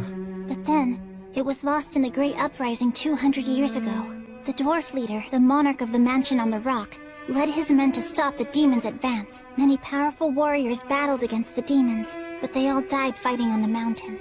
A lot of blood was shed, and many weapons were shattered. And then the mountain became the demon's nest. Then at some point afterward, the area became known as the Rust Mountains. Was that because that's what happens when Iron dies? The details have been lost. Not even the songs about the battle have survived. There isn't any real information about it. Why's that? Because all of the dwarf warriors and citizens were basically wiped out. And also, No one will mention the fate of any dwarf who fled the country. It was just too cruel to talk about. Half a year ago, I remember we took in a group of dwarf refugees over at Torch Port. I'll never forget it. They had a look of utter exhaustion in their eyes. It made me realize that just one wrong step, and that easily could have been us instead. Manuel, you... Everybody knows what terrible things can befall people who are driven out of their homeland. That's why none of them want to talk about their home, or bring up anything about what happened in that final battle. I can understand that. Anyway, that's really everything I can tell you about it. I'm sorry. No, don't be. You've been really helpful. But you know, Will... Huh? If you were to approach them with the understanding that you have now, they just might be willing to talk. Especially since it's you. Good advice. Thanks so much.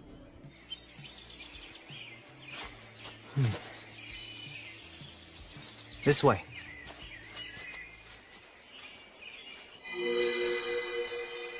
This is the fairy's path. You sure this is the right way? Yeah, I can tell.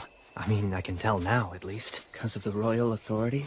Apparently, although it's not like I asked for it. You know, if you and I end up getting separated, then I'm done for. Oh, don't worry. There's no way I'm going to lose you. If you wander off, I'll just drag you back. Really? You can do that too? I was planning to train myself to do this. But hey, whether you get it for free or work for it, power is power. It's really all the same once you make it a part of yourself. This is amazing, though. I mean, you are going to become a Lord of the Forest someday. Well, maybe in 200 or 300 years. It could even be more. It'll probably be somewhere around there. I'll be long dead by then. That's true. Maybe I'll be the one who maintains your grave. And I'll be able to see how your kids and grandkids end up too. Huh. I hope everything will have settled down by then. Wait, you've been planning to do that? Yes, that's right, I have. I have all kinds of debts to you that I can never repay.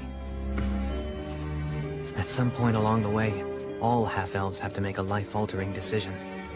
To live in perpetuity as an elf alongside the earth and water, almost like the Fae do, or to live a more human life, fleeting like a flickering fire or a gust of wind. That's the fate of those born with both bloodlines. And my choice is to see what becomes of your accomplishments. I might not be able to do anything all that great, though. Oh, come on, you're already enough of a legend. I'm sure you'll keep on making more legends, even with that spaced-out look on your face. I'll be fighting by your side, so somehow I'll have to survive until your life ends. And then, it might be nice to wrap it all up by fading into the forest. Of course, first I'll have to say something totally cool to make myself look good. I bet you'll be a legend. Yep, the both of us. Doesn't sound too bad, right? Yeah.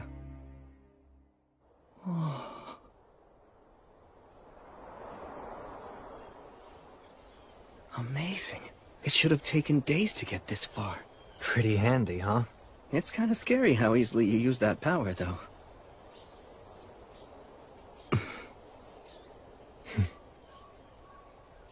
Well, we made it.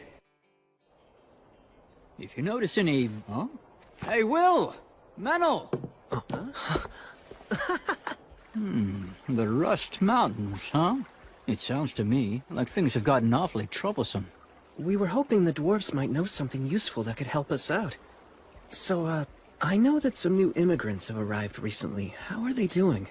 Well, they seem to have settled in nicely for the most part. Well, that's good to hear. A year ago, when I said that our city would support the new dwarf arrivals, it made a lot of the citizens feel wary about the whole situation. Well, after everything that those guys have gone through. Their leader's name is Agnar. Maybe he would be able to tell you something useful. Maybe so. I'll go to see him tomorrow. Listen to me, Will.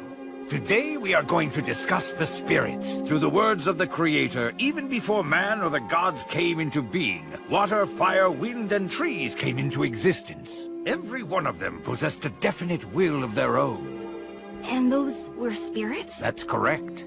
And because they had their own will, they chose to divide themselves up into two groups. One aligned themselves with the unstable phenomena that are the lords of the sea and forest, choosing to live long lives. and the other chose the human way of life, opting for definitive lives and deaths as beings with bodies of flesh. Those affiliated with wind, water, and trees consulted with the goddess of the forests, Rhea Sylvia, leading to the birth of the elves. The spirits of earth, stone, and fire longed for human craftsmanship, so they consulted with Blaze, the god of fire and technology. This resulted in the dwarf race. That's the reason why dwarfs are such excellent craftsmen, as well as being superior warriors. Yeah, those guys are the real deal. Tell me more about the dwarves! Please, Blood! I'm not sure there's much more. They can be a rather quiet lot, but they know what the meaning of true courage is. It's constantly on their minds, in fact. What is? Making sure they know what's worth fighting for, even if doing so means throwing away their own lives. When they go into battle, it's like their souls are on fire. They have no fear of death. I have genuine respect for dwarven warriors. The ones that I met and did battle alongside, at least, they were true warriors.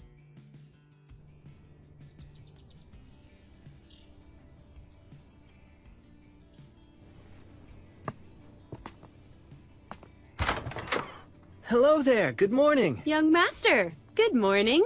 I'm heading out soon to do some training.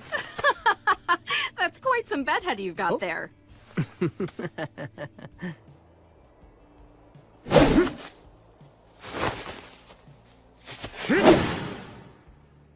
As usual. Your look really doesn't fit with your superhuman strength.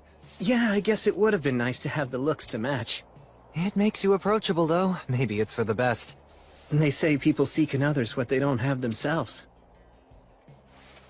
Menel, stay here a second. Sure.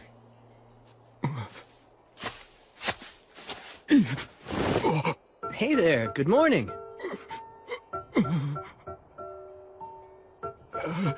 Yeah, good morning. So, would you like to watch? Hey, what are you doing? Who are you? I haven't seen you around before. What's your deal? If you're that interested, just watch us. No, that's quite all right. Sorry to intrude. Menel. Sorry. Guess I came on a bit too strong. Sure did. I don't know if he was interested in watching our training or just seeing the paladin everyone talks about. The training, I'd imagine, since the dwarves are a warrior race. He didn't seem like much of a warrior. You think so?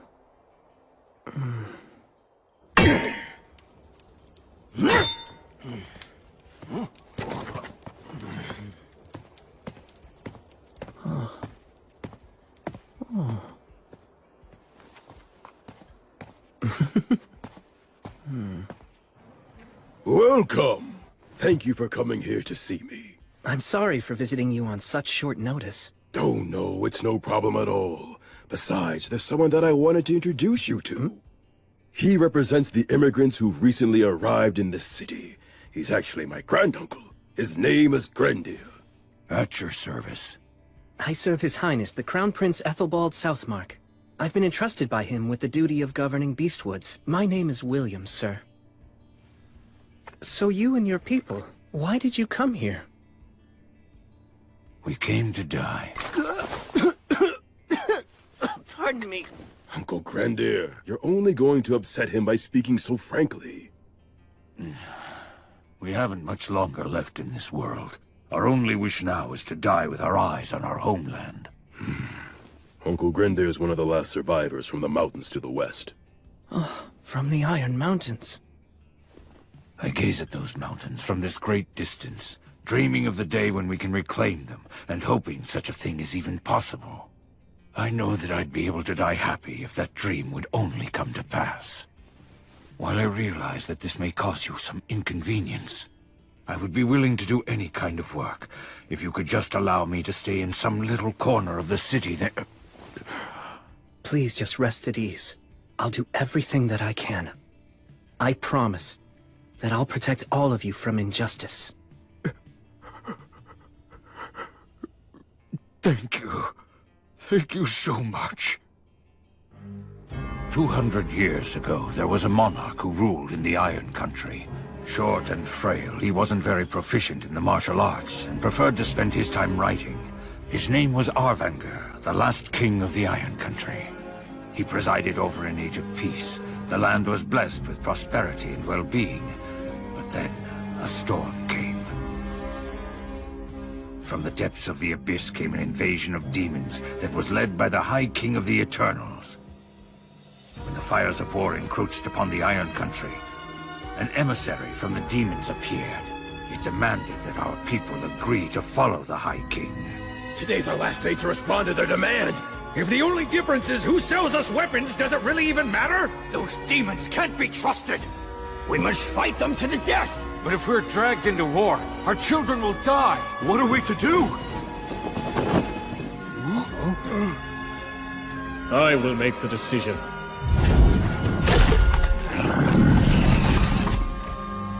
What is your answer?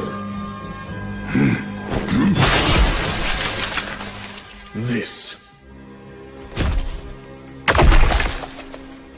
This is the iron you and your brethren wanted. Come and take it! The dragon is coming! And the Kirkin will destroy everything! I will not allow it. We will draw the demons of the abyss here and slay them in the bowels of the earth. This chamber will be their tomb! Yeah! Those who are not warriors or are still inexperienced ones, you are to retreat from the Iron Mountains. My people, I will die, and all of the warriors who remain here will likely die as well. But still, we must not let the Iron Country die. It pains me to issue such a selfish order. It tears my heart in two, yet issue it I must. Even if you lose your homeland and drown in regret and disgrace. Go live! That is the battle that I command you to fight after leaving this place. No, you are not running away. You are simply being sent to a different battlefield. Your king and his warriors will protect our name and our pride. We'll die in the mountains where our ancestors sleep. All of you must abandon your pride and stake everything on living. Do not let the flames in our kilns die. Go live. Live and keep fighting that battle until we may reclaim our land. That is my final order. That tale is the legend of the Iron Mountains handed down to us. I wasn't even born at the time when that terrible atrocity occurred. At the time, we'd only recently become royal guards. We didn't even get to fight. The only thing that we could do was obey orders. And we left amid the bitter cold and the treacherous path. My child, my joyful child, who was always smiling, encouraged us all to keep going. But even they could not smile any longer, and they passed away. I can no longer even remember how many died. Yet somehow I survived. I made it through that time of chaos in the 200 years. And now, you have returned this land to the hands of man. And not only that, you have even shed tears with me. We can return home. Someday not far off, we can fulfill our king's decree. How noble it feels to be able to continue believing such things. Sir William, thank you. Thank you. Arvanger, the king of the Iron Country. And what about the dragon he spoke of? Bastard! Hey, stop it! Stop it, I said! You're causing a disturbance! Hey, take this outside! Shut your hole, damn it! Hey! Hold him still!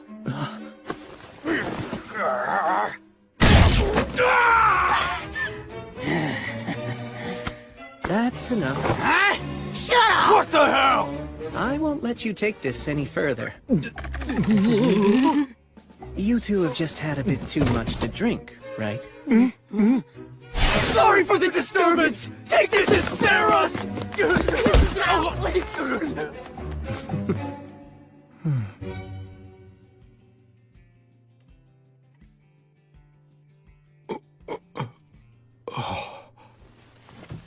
Oh, you awake? What's your name? Rue. Oh, it's Rue, huh? Let me introduce myself. My name's William. It's a pleasure.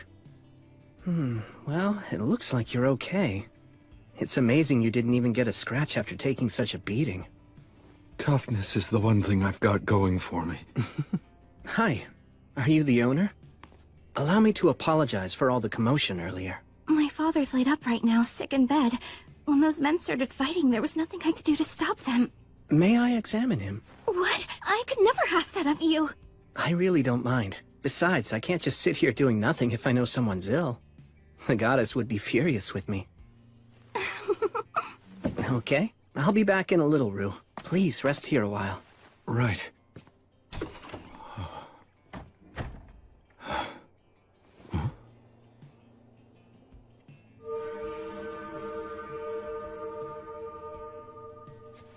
Okay, you ought to be just fine now. Thank you so much. I received this healing power from the Goddess of Light. So you should thank her. Yes, of course! Oh, wait. I have an idea. Please let us provide a nice meal for you. Yes, please. That would be great. To tell you the truth, I actually forgot to have dinner tonight. Huh? What are you doing?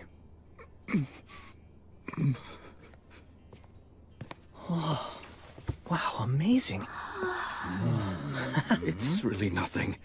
Not compared to what you can do. You're so strong and courageous. Don't do that. Don't say things like that. You really shouldn't imply that you're weak and cowardly. It's like cursing yourself. Be your own biggest supporter. You should try that approach instead. I will!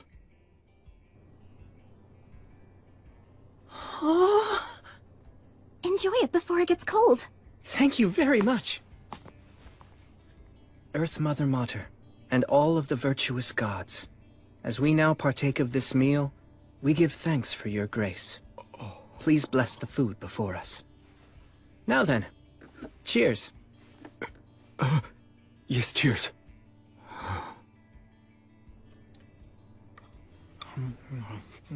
Tasty. Yeah. Tell me, why were you here anyway? Well, you see, I just migrated here, and I guess I kinda wanted to get my bearings. So I was sort of exploring. There's nothing unusual about wanting to look around. Yeah, but all the other people in my clan have been keeping busy. You're talking about Grender? You don't need to worry about that. Actually, I just happened to come from speaking with him in Agnar. You are remarkable. You're just so strong and dependable. I'm afraid I'm nothing like you. Then, why don't you give it a try too? You can get a certain degree of strength by eating well and training. Dependability comes from good choices and habits. I believe that we met for a reason. I'll tell you what. Try considering this idea. Become a Thane. You could work for me if you want. If that's something you're interested in. Wait, really? Do you actually mean that? Just tell me what you want to do. As long as it's what your heart desires, then I want to help you achieve it.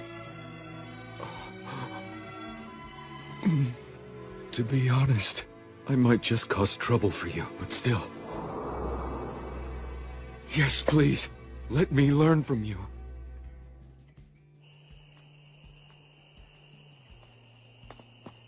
Huh?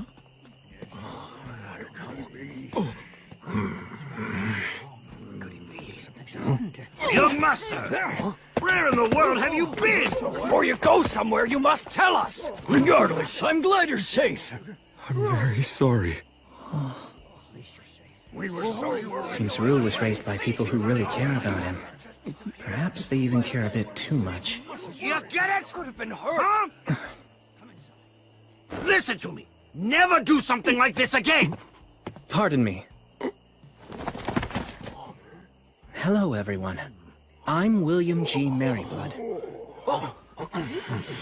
I must apologize. Rue and I met by chance and we got to talking.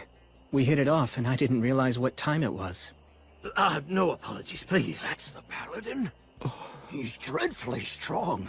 He's more than just strong. He could crush us all, if he wished to do so. My name is Gelreese. I appreciate your apology, and I will gladly accept it. You have my humble thanks. Now then, what brings you here? It's about Rue. I would like him to become my Thane. You want to make the young master a Thane? That means that he'd have to accompany you on beast hunts. Please! Being the Paladin's Thane is too dangerous! You have to give this more thought! What do you want to do?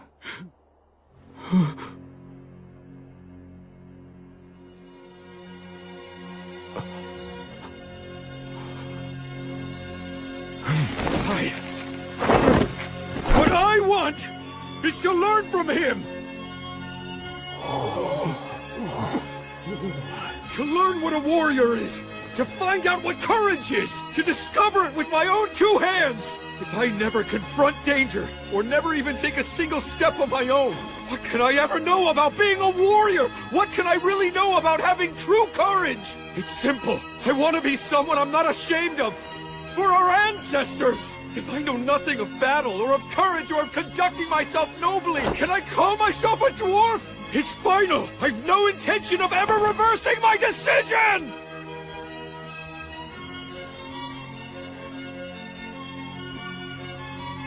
Wow. Sir Will! I beg of you, accept me as your Thane right here and now!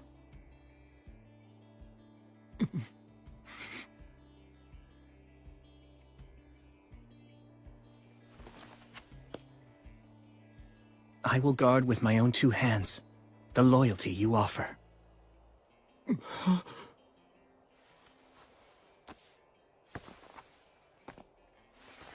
As you just heard, Rue's given me his oath as a Thane. And so, as the knight that he now serves, I will gladly listen to what you have to say. Our young master will be the faraway Paladin's Thane. So be it. You're agreeing to this? He's never asked for selfish favors. He's always respected the predicament we have lived in. And as he just said, this is what he wants. All right. I will explain the situation to Grendir, young master. Oh, thanks so much. But still, know this. From this day on, you can consider yourself to be like a dead man to me. But why? Since you've entrusted your loyalty to a great warrior, you must never value your life above his. Serve him faithfully, prepared to die for him without hesitation if it ever becomes necessary. You understand? Yes, I understand! Grendir and I will check in later to see how things are going. Take good care of our young master. Of course, I most certainly will.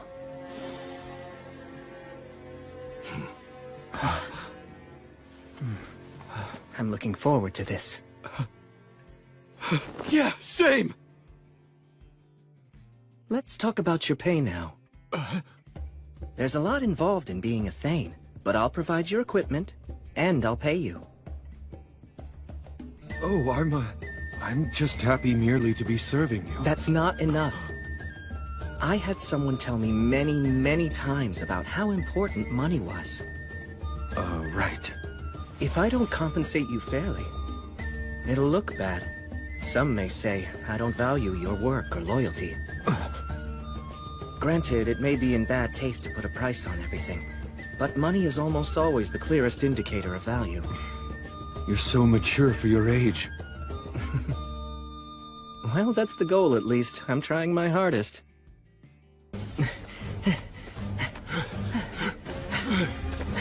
Are you doing all right? I'm just fine! Great, we'll do one more lap then. Okay!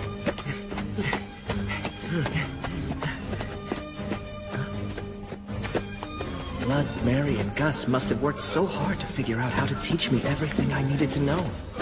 How'd they train me so efficiently?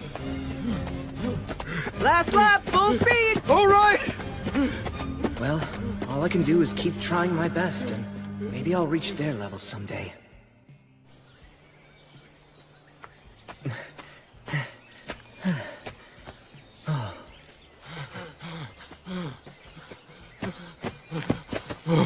Good hustle. Do some light walking to catch your breath, and then we'll start strength training. Right. Strong muscles are the most essential foundation of combat. My master said you can solve most problems with brute force, and you need muscles for that. I see.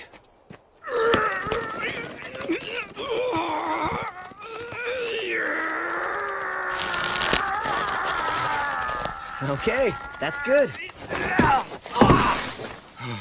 That's enough strength training for now. Will we do this every day? Yep, we worked on your arms this morning, but we'll alternate our training. We'll focus on different muscles on different days. Yeah, I guess that makes sense. Actually, later on, I'd like to do some practice swings with you to check your footwork and how you move your body. Uh-huh. But first... I think you guys met before, but let me introduce my friend, Menel. Hey. Oh, yes, hello. So, I guess I should say I'm sorry for scaring you the other day. Oh, that's okay. So from this point forward, Menel will join your training sessions. Also, I'll be asking him to work with you whenever I'm away or unavailable. Right! I appreciate your guidance. Sure thing. I need to go and attend an assembly.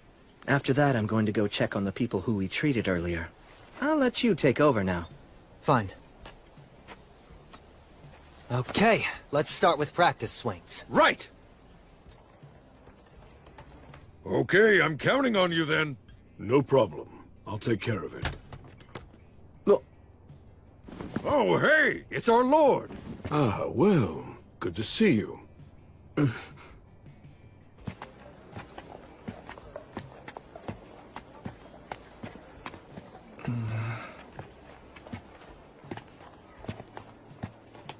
So, Gelreese, what were you doing at the tavern? They'd received a booking for a big celebration that's scheduled to happen 10 days from now, and they asked me to supply the meat for all the guests. Oh, so you hunt for a living, do you? No, actually, I work as a mercenary. But thanks to that, I have some experience in handling crossbows and traps. So hunting is just like a side job? Something like that. Hurry up! That's right. Not so fast, kids. Okay. It's truly a fine city. Yes. People from many walks of life work to make it that way. You know, Paladin. Yes? There was a time when I was a warrior in the service to the Iron Country. I was inexperienced as a fighter, so I wasn't granted the honor of dying in battle beside our king. To fulfill our king's final command, we took up weapons and worked for many different employers to get by. Contentment was not easy to find. We traveled across many lands before finally arriving here in this city. Please, I beg of you, guide our young master and teach him as best you can. Yes. I swear on her light.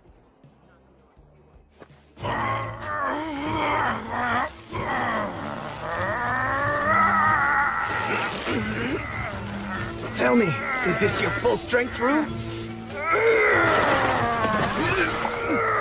Surely you've got more in you than this! This is your best! We're done. I'm afraid you've lost. Getting used to pain is just another part of training. How did you do that incredible move? You mean that last one? Hey there, Menel. Come over here. As your test subject? He'll understand it easier if he can watch it. I'm sorry to trouble you. Damn it. Alright, fine. But you'd better make it a clean throw, you hear me? Hold on. This should get Bishop Bagley to start an investigation. The fire of Black Calamity will break out in the Rust Mountains. The dragon is coming! Albuquerque will destroy everything! You give me no choice. Although I detest this dragon's power, I must use it! Tough scales. And an enormous body. The inborn ability to use words of creation. The dragon Valakirka. The dragon's power is second only to the gods. Back when I fought what was the mere echo of a god, I was nearly killed at one point. Things were bad enough with just an echo. And now, an echo and a dragon. I don't like this. It scares me. Don't lose your nerve! Huh? Come on! Again! I'm wearing armor, so why would you hesitate to attack? Good grief, I think you might even be more naive than Will. So what's the matter? You giving up already? You gonna run home with your tail between your legs? No, I'm not done!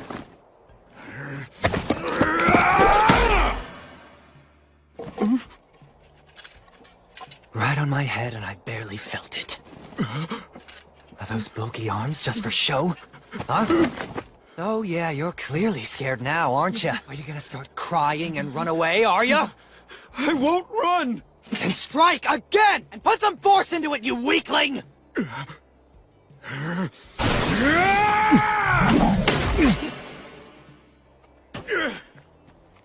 Always reliable, that Menno.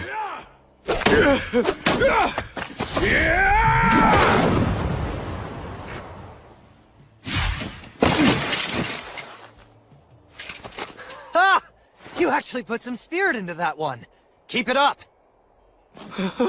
Thank you very much! Incredible. Rue gets stronger with each sparring session. Hey, Blood. Was this what you were feeling? Back when you were training me?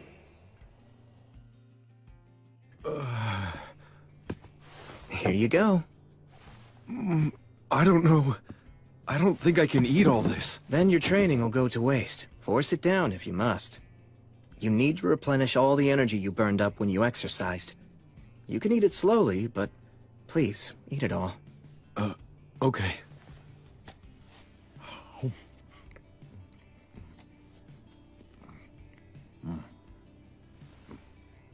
So, I just wanted to say thank you once again. For what?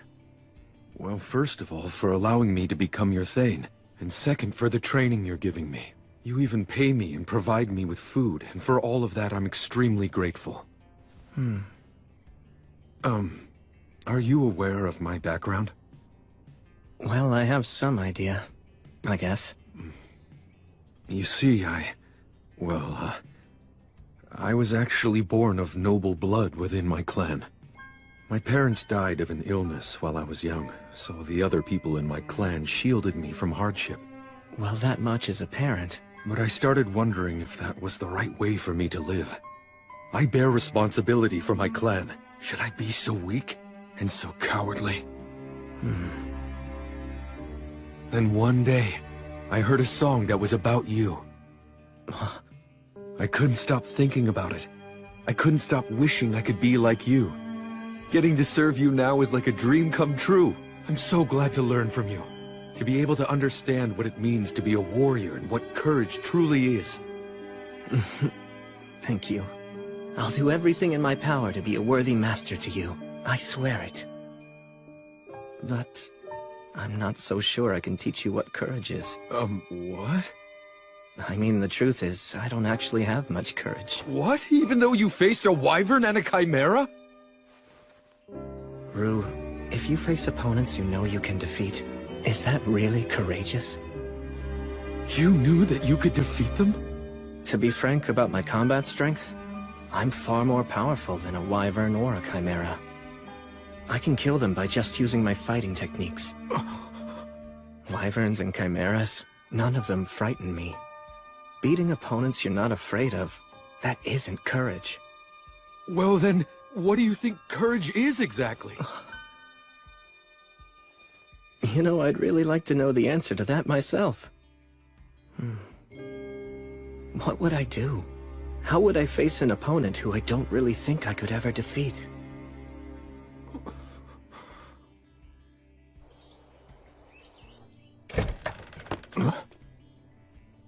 I have returned. Oh, Raistov! I'm glad that you're back. How'd it go? Nothing seemed especially out of place. Should I go see Anna and report my findings to her as usual? Yes, please. Thanks, Raistov. I'd heard you'd taken on a new thing.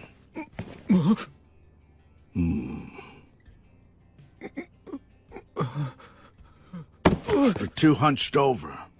Your shoulders are too far forward. It makes you look weak. Pull in your chin, straighten your back, clench your teeth together. Don't let your eyes dart around. Look someone in the eyes or look at their mouth when you're talking to them. Right! That's good. Or at least it's a little better. My name is Raistov. What do they call you? Rue. I see. And what do you think of William? I respect him. Then make sure you don't do anything to damage his reputation as your master. Keep your eyes facing forward, and always stand up straight. Right! When you speak, do so with confidence, and choose your words carefully. If you can't do that, stay silent. Got it? Yes! Was that okay? Of course. I was actually planning to ask you for your input. Good then. You said your name was Rue? Well, be prepared. I'll be butting into your training. Right! Oh, that's right. Hey, Raistov. What is it? Let me ask you, what do you think courage is? I don't know what's been going through your head. But as long as you keep thinking like that, you'll never know. I guess you're right. I kept an eye on the Rust Mountains for a while, but throughout the summer and fall, they were as peaceful as could be. Just as the Lord of Holly promised, the forest was plentiful, which made everyone happy. When the time was right, the city even held a festival for the wheat harvest. The third winter that I'd spent in Torchboard was drawing ever closer.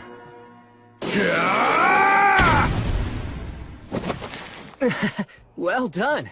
That was quite a good throw. Wow, thank you very much! My lord! My lord! Sightings of undead were reported. Sorry it happened again. It's fine. If undead are involved, then I need to make it a top priority. So what should we do this time? Good question. Oh, Rue, I need to go handle this matter. It's very important. Will you come too? Really? Of course! It would be an honor to go with you!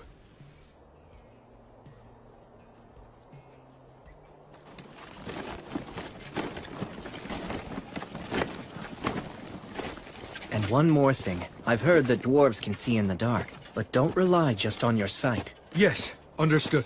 Quick quiz. Where are we headed to? To the west, towards Pillar Mound. Is that right?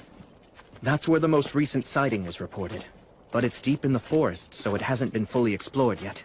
Right. The main reason is the fog, although no one knows why it's so thick. Whether it's the geography or a magical barrier. Let's remain cautious. Yes, sir.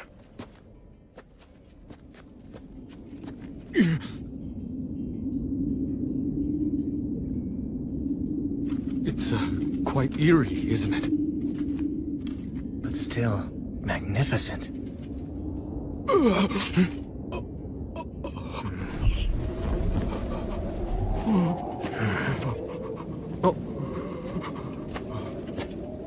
Sir Will!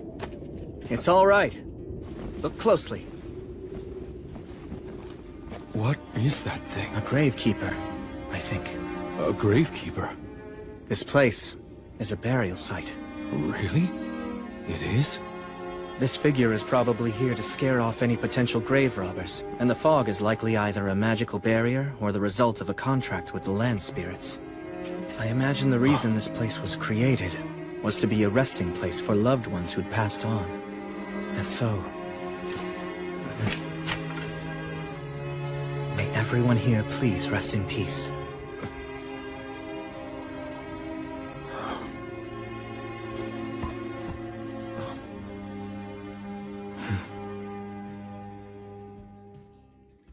So, if the undead were spotted here, where'd they go? Considering this is a burial site, I'm beginning to think chances are that someone was merely seeing things. But I'd imagine that the undead are more likely to show up at burial sites. Why's that? They all received proper burials. Huh? Those who've been killed and then hidden, or bodies left out in the open, are the ones who tend to receive the god of the undead's blessing. I guess in a way, even the god of the undead is kind. The god of the undead can be kind? Yes, that's right. In a terrible way. But, sir, what exactly do you mean by that? Stagnate, the god of the undead, simply cannot bear to see people die miserable, hopeless deaths. Thanks to that, when facing a tragic death, all dying creatures are granted the right to overturn it. But, that's a... While it might be a blessing for them, it's a curse for others. But still, this remains a core belief of Stagnate's. That no one should ever have to die in misery. And if they do, they can overturn their death with the radiance of their soul. Sir Will, you, seem to know quite a lot about all this, don't you? To meet a real echo of Stagnate, surely you've never really encountered one of those before, right? Perhaps what you encountered was a herald instead. Sir, why won't you look at me? Well, I mean, how do I put this? Please don't laugh right now! It seems like someone was just seeing things. So then our search was all in vain? Is that? Rue, over here. Does this lead to the interior of the mound? Let's go look. Right. I don't see anything. Lumen. Flammo Ignis. Here, carry this one, Rue. Understood. How come we need two types of light, though? When you're going up against an opponent with no night vision, what's your first target? Okay. Let's go. All right.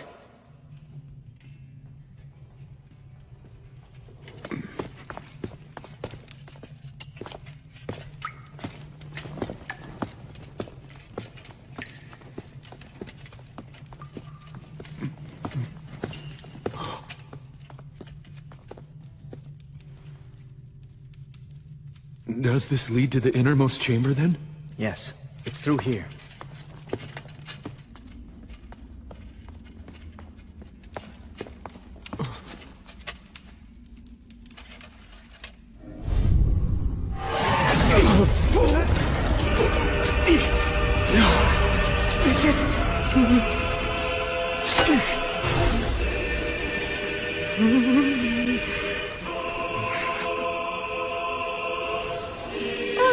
Welcome. This is my home for now. Has it really been 2 years, Warrior of the Light? Stagnate, it's you.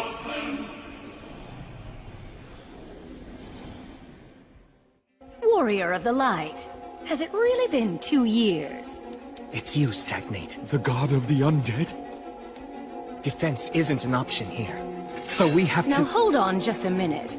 If you two intend to fight me, you will win. The form that you see here today isn't an echo after all. A herald. Very astute. The last time we faced, you gave me an utter thrashing. Thanks to that, it's unlikely I'll be able to send an echo to this world for quite some time, no matter how hard I try. Heralds. Messengers of the gods that convey their will. I had no choice but to send a herald this time around. You doing some fishing? Again, you're very astute. You're just as sharp as you ever were, I see. They knew that if they tossed enough rumors of the undead around here as bait, there was a good chance that I'd bite. How despicable. Regular fishing is despicable as well, at least from the fish's point of view. But then, that's just how gods are. It seems that you're not here seeking revenge for our last encounter. First, an apology. Apology? The echo that you faced last time behaved shamefully in its dying moments, and for that, I am deeply ashamed. Newborn echoes tend to be very emotional and irrational. They act impulsively, and in general are rather infantile. Still, that's no excuse. The god of the undead is apologizing? You know, young dwarf, that powerful warrior you're with actually managed to kill me.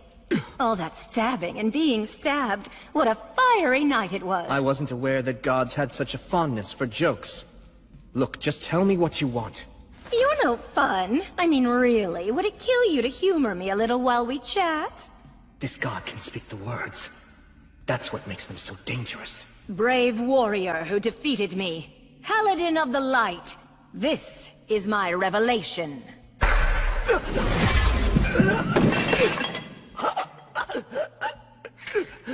Sir Will!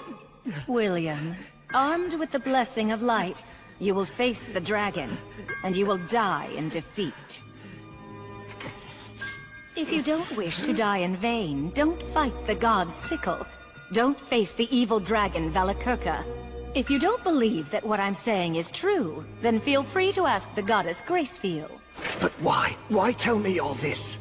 Because you've already proven that you have what it takes to be a true hero.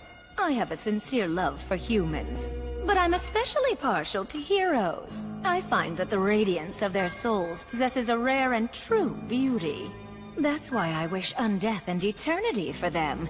I simply cannot bear to see their souls dragged down by the fools of this world and lose their radiance to bitterness and regret. And I'd hate to see you killed by the likes of a vulgar beast such as Valakirka. Vulgar beast? During the Age of Myth, back when I was still on the side of good, I met him once. The evil dragon Valakirka, known as the God's Sickle. He fought not for any particular beliefs, but merely for the sake of victory and plunder. I'm surprised that the virtuous gods would be willing to employ him. If a mercenary isn't on your side, then he will end up on the side of your enemy.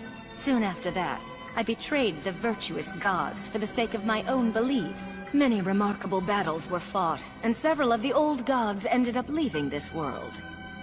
It's the same myth that Gus told me. But he was different. You mean... the dragon is actually a remnant from back in the Age of the Gods? Correct. And he's remained a mercenary ever since then. And that includes during the Great Uprising led by the demons from the Abyss. The Great Cataclysm 200 years ago, and the end of the Union Age. He was hired by the demon army, brought about the fall of the Rust Mountains, and then fell asleep. See, his wounds from the battle were too severe. Wait, hold on just a moment! His wounds from the battle, you say? My ancestors. Ah, of course. You are a descendant of the mountain people? I am! Well, perhaps there really is such a thing as fate after all. All right, then for you, descendants of the Iron Country, I, Stagnate, the god of the undead, shall reveal the truth. I'm sure you've heard of Arvingr, the king of the Iron Mountains. He was also a true hero. Be proud. Kaldon, the famed sword handed down through generations, took an eye from the evil dragon who survived from the Age of the Gods. Wait, is that true? It was exhilarating! He was truly a great hero. I'm so glad. I'm so glad. I wouldn't have expected such kindness from an evil god. But this is a god who distorts the rules of life and death, and brings about disaster because their emotions drive them. William, in time, you may very well surpass even Arvinger's great achievements and succeed in slaying Valakirka. But now is not that time, I'm afraid.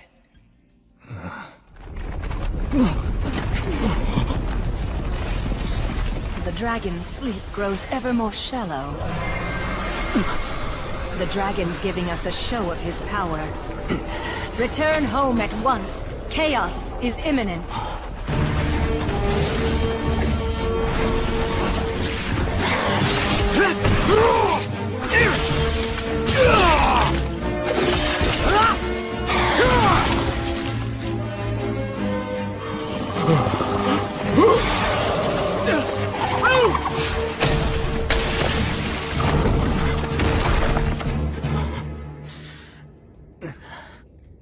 This is the cry of the dragon.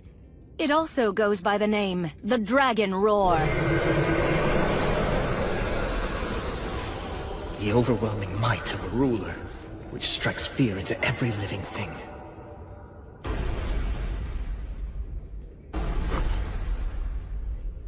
Something troublesome's coming this way. Even you will likely struggle some with this foe.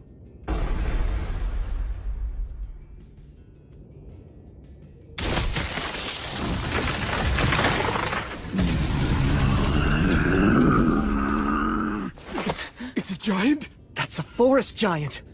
They're normally a mild-mannered race. He's been hit by the Dragon Roar. He's not in his right mind. What now? Will you kill him? Of course not. You can solve most any problem with just brute force, but that isn't the only way to solve things. So will!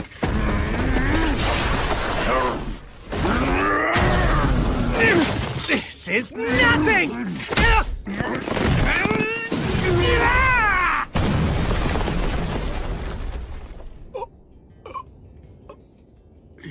Just... Through a giant. Yes. Shine the light of reason upon the fog of confusion. I'm awfully sorry about my behavior just now. Can you make it home? I think so. Oguni Zoiku. E Sokse Uraka. Uhusama. Otenum. Oshiatagaro. Let's see. Nogarado. Reo Yanaba. O Sedo. Yeah, it really is scary, but... Oko wendabum wentem benere kurana. Onawushum nezimanim ho shabe oko pascha. I am Gungar of the Jotun. Ogiho ye soyo wium no ho ne ruhuso.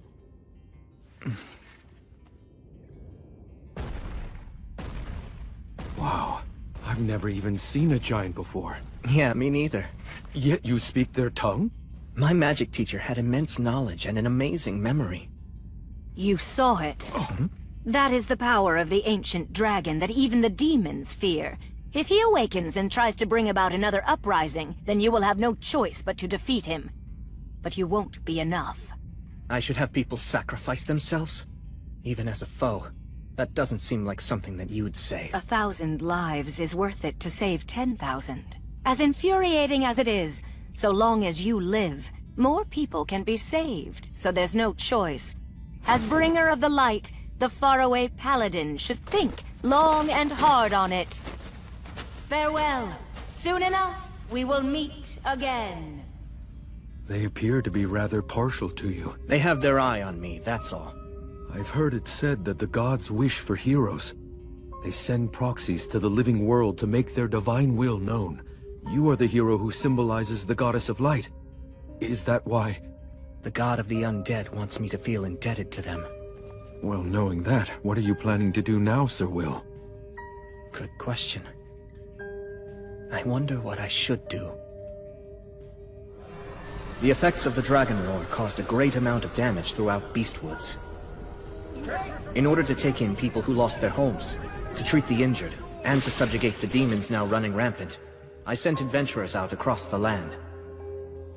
If the dragon were to awaken and happen to fly this way, it would most likely destroy not only Torchport, but White Sails as well. There's no doubt about it. The evil dragon is accompanied by high-ranking demons. I sincerely doubt that you can defeat them on your own. Of course. There's nothing shameful about running away. I'm sure you wrote that under the assumption that I'd be the one going. That right, Bishop?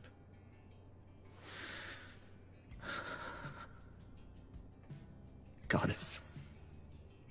If you would only tell me that there's a way for me to win. Or if you told me to fight even if I couldn't win. If you ordered me to prove my righteousness. I'm sure that back when I couldn't move forward.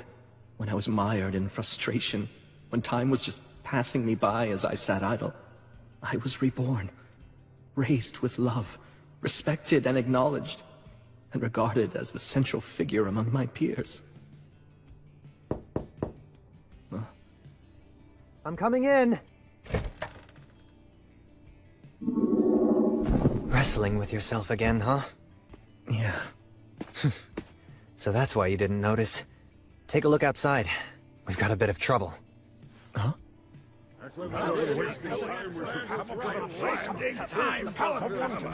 Tell us what you plan to do, Paladin! Are you going to attempt to slay the dragon? What's the point of this? Why are you asking that? We dwarfs bear the blame for not slaying the dragon! If you intend to try to slay it, then allow us to come along with you! That's enough! Please, just stop it! The dragon's a dangerous foe! The Paladin's trying to come up with a plan! Listen, I don't know what orders he's given you, but don't butt in. Stop trying to buy him more time. He hasn't ordered me to do anything! I'm just telling all of you not to panic! You dare accuse us? Look, even if all of us banded together, we couldn't even make a mark on the dragon! I'm going in there. I'm telling you to stop! Face it. At this point, all of you are even too old to defeat me! I just don't want to see any of you die in vain! Young master, Grendir. you have truly grown into a fine young man. Although, that very achievement is also the exact reason why all of us wish to die. We had wanted to fight by our king's side, and were ready to die with him. But we were denied that. We forsook our pride. Since then, we've wandered miserable for a terrible 200 years. It seemed that we had done more than enough suffering. That is what we believed. And yet now, after all that time, we've learned that that loathsome dragon still lives! What's wrong with our wish? Why shouldn't we long to continue that fight and die as we should? Just let me through! I'll ask the Paladin what he intends! No, you won't! You hear me, Grendir?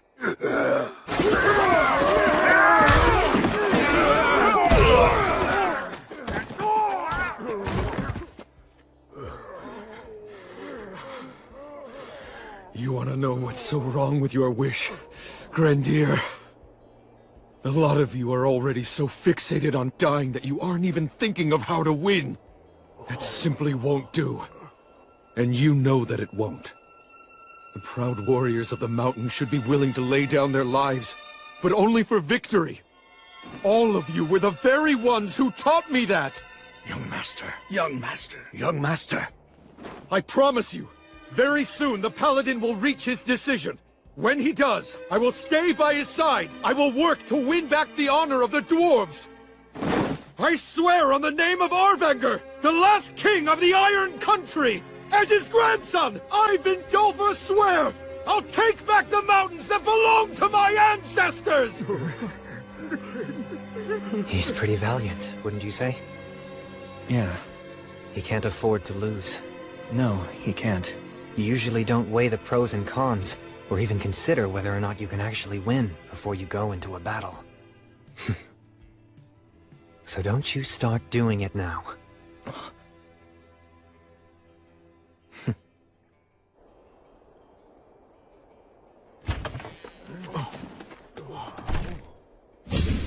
I will slay the dragon!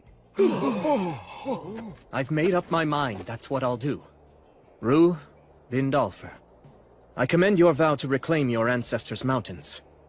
Will you come with me? I had hoped you'd ask me that. I had faith that you would. With pleasure.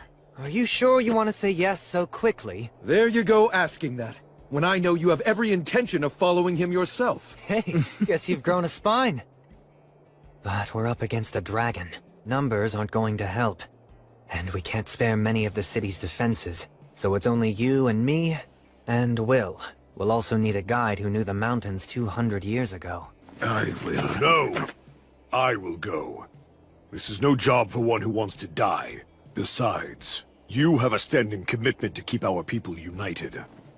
I shall act as your guide. Thank you, Gelreese. I appreciate it. Count me in too. Rastov!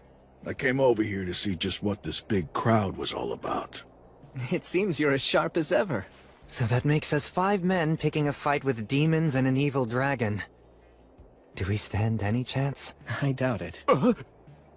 There isn't a surefire method for killing a dragon. We're at a disadvantage. Are you still willing to come along with me? Yes! That is right where glory and honor lie. That's what a warrior's true worth is. I'm already used to having to go along with your crazy ideas. Then let's go slay a dragon and take back the mountains!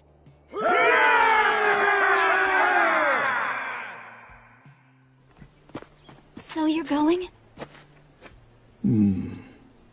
Yeah. Then please, try to stay safe.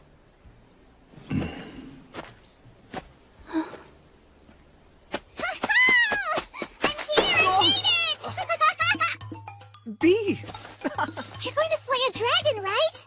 Yeah. Well, then I get to write a song about it just like I promised I would, right? Yes, of course! Woohoo! I get to write a new dragon-slaying saga! It's a troubadour's dream! First, I'll spread a prequel song around. That'll help, right, Will? Yes, absolutely. Thank you. But don't give me a sad ending, you hear? I'll try my best not to, believe me. Yeah, make sure you do. Nobody likes tragic twists anymore. Don't leave me behind like that. Sorry about that. Anyway, I managed to secure the supplies that I figured you were going to need. You're saying you already knew that I'd be going? Of course, although I was still anxious that I might not reach you before you left. I was just procrastinating a bit. I'll write in your song that you were just waiting for the right time. That sounds cooler, right? You're always exaggerating. That's why people seem to think Sir William is some kind of incredible strategist. I hesitate and have doubts, like everyone. I don't want to die, and I don't like pain. But you're still going, right? Yes. The vow I made to the goddess is far too important. Just so you know, I'll be using that line in my song. Pious warrior, the hero of light, ever devoted to his goddess. May the winds of fortune forevermore be at your back! Listen, Will, I won't tell you not to go or to be cautious. I know that this has to be done now. If you need any other supplies, please just let me know. You know, now that you mention it, there's one big thing I'd like to ask for.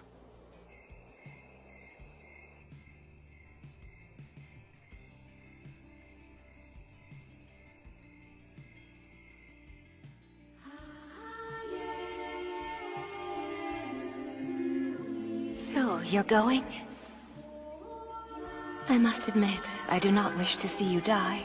I'm very honored. Thank you so much. You still plan to go? You insist on keeping your promise to me? Yes. Well then, I cannot say your decision defies my will. After all, that promise is shared between the two of us. Now, kneel before me.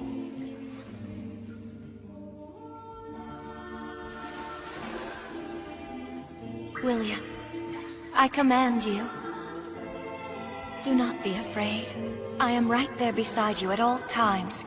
Always remember that I am your goddess, and as such I will strengthen you, render aid unto you, and protect you. Go, as my knight, go slay the dragon, and fulfill your promise.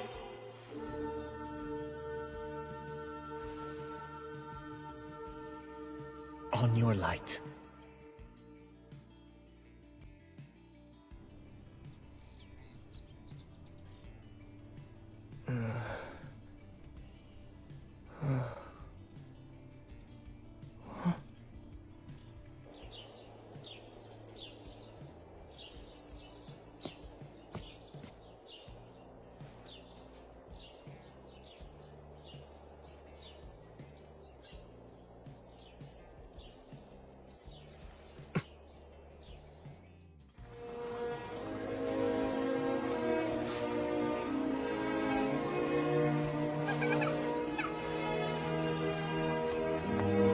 Will, it's all set. I've made all the arrangements you asked for.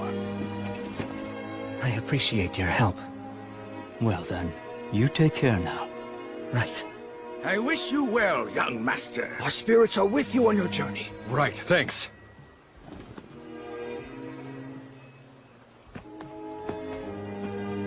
Come back soon. I'll be waiting here. Come on, Can't you even be a little sociable at a time like this? Well, you know, just think of the stories I'll bring back. All right, here we go! Yeah! Time for the heroes to depart!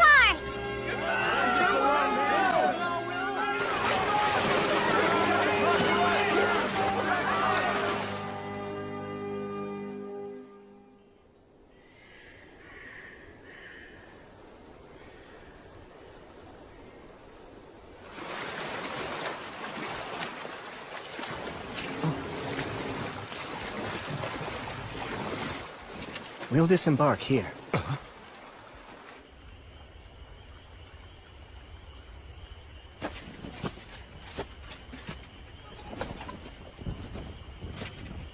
Okay, we can take it from here on out. Right. Please carry out the plan as we discussed. You bet. We'll be counting on your continued favor after this, too. Of course. You stay safe out there. Yeah.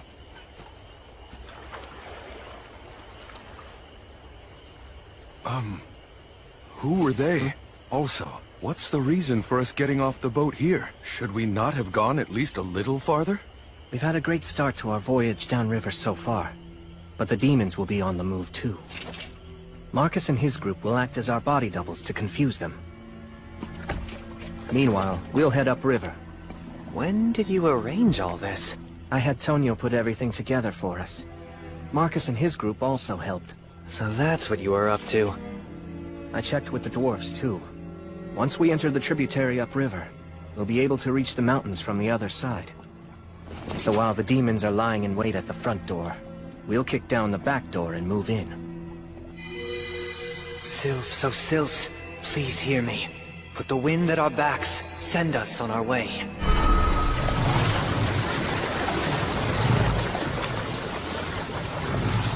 I put conceal and silence on us to make sure that we won't be easy to find.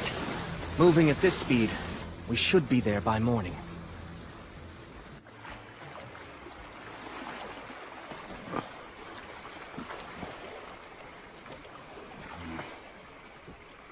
Hey, just relax. I mean, he always does this kind of stuff as if it's totally normal. Oh, no, it's just that if you go south of Torchport, there's a lakeside town that the High King took over, and it can be very dangerous there.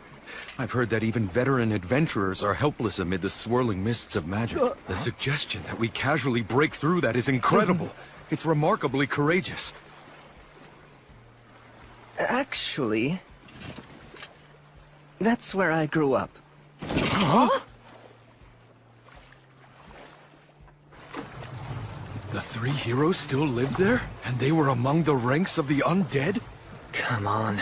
The god of the undead stuff's real? Ugh, give me a break.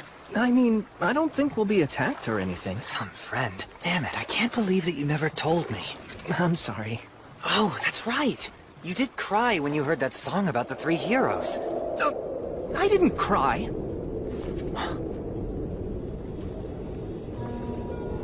The maze fog.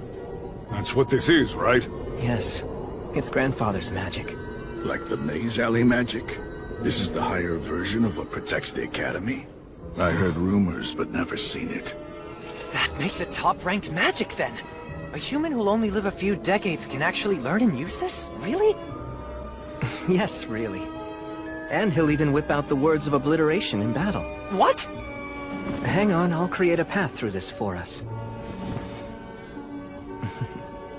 That's so like Gus.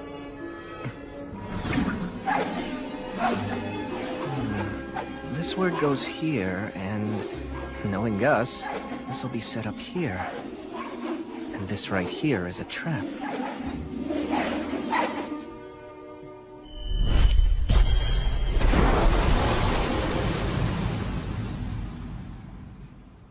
All right, let's go.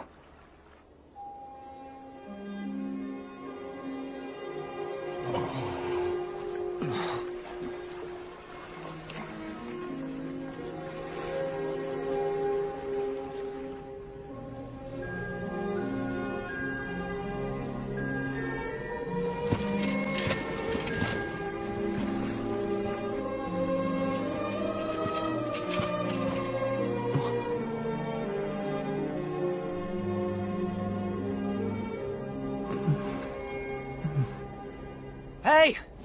Huh? Go on ahead. Thanks so much.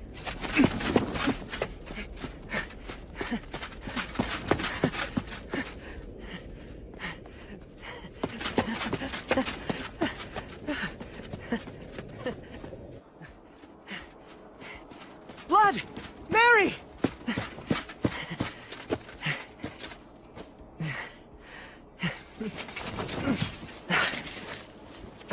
I've come home. And I brought my friends and companions. I'll be back later, okay?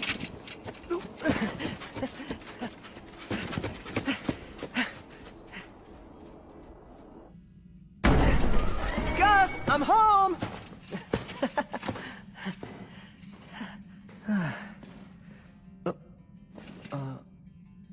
Gus?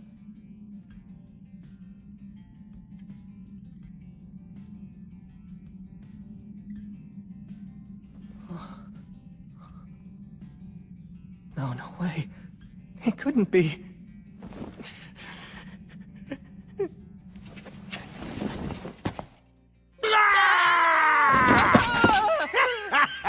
Carelessness is the greatest enemy.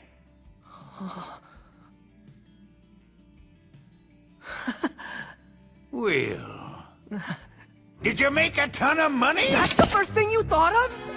How about something like, hey, you're still alive? I knew that the boy Blood Mary and I raised together would never die so easily. I wasn't worried about that. All right, fine then. Yes, I'm getting good, meaningful use out of my money. I'm the lord of the entire downstream region now. A lord, you say? Oh, I see. What? You were probably taken in by some nobleman's widow. Oh, you poor thing. Why would you assume that? I earned that role using my own strength. I'm a famous paladin now, in fact. I'm impressed you got so far in so little time at such a young age with no connections. And? What of your love life? Oh, well, Wussing out, are you? Oh, how sad. And I so wanted to meet my great-grandchild before I moved on in the cycle. Why'd my grandson have to be a wuss who can't get a single woman? Hey, I'm not a wuss! Aren't there any opportunities when you're out adventuring? Like you save a bandit and find out she's a strong-willed girl in disguise? Or you help a peddler girl who's running from some guards? What's that look for? Done both. But they were all guys.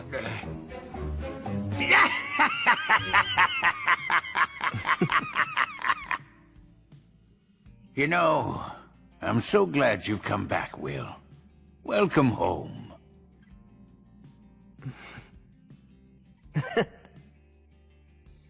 What, the dragon? You intend to fight Calamity's sickle? It's the only way. Are you at least going to try to finagle him? Finagle him? The gods hired Valakirka to work for them, didn't they? Which means there's a chance you'll simply be able to resolve everything with money in the exchange of goods. Yeah, I recall someone else talking like that before. My, what a coincidence, Sir Menel. I remember that too. Yeah. I'm only saying that there's no need to limit yourself to just one possible solution. You always have to be flexible with your ideas. Don't let your focus get too narrow. Okay. Now then. Friends of my grandson, allow me to extend my warmest welcome. So please, I hope that you'll make yourselves at home while you're staying here. I never thought I would see you again. Indeed? And where exactly have we met before? 200 years ago, I was the soldier that the three of you saved after I fled from the mountains. I had no idea back then that you were the renowned wandering sage. Oh, you're that inexperienced injured soldier? Oh, my word. You have really aged. Yes, indeed. I've grown old. Thanks to your help, I survived. I came to serve a new ruler. Now I'm able to walk the same path as your grandson, Sir William. How serendipitous.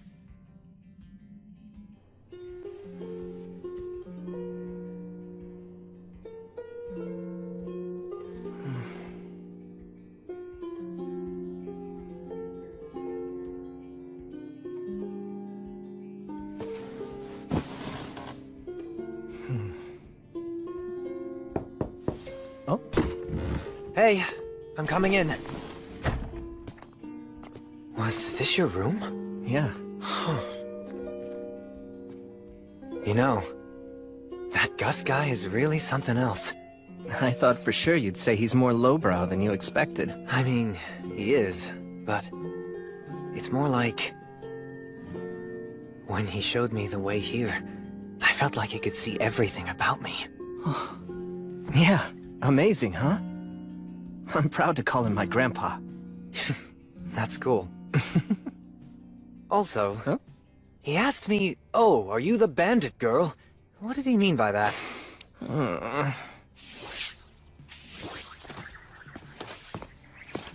Gus, got a minute? Huh?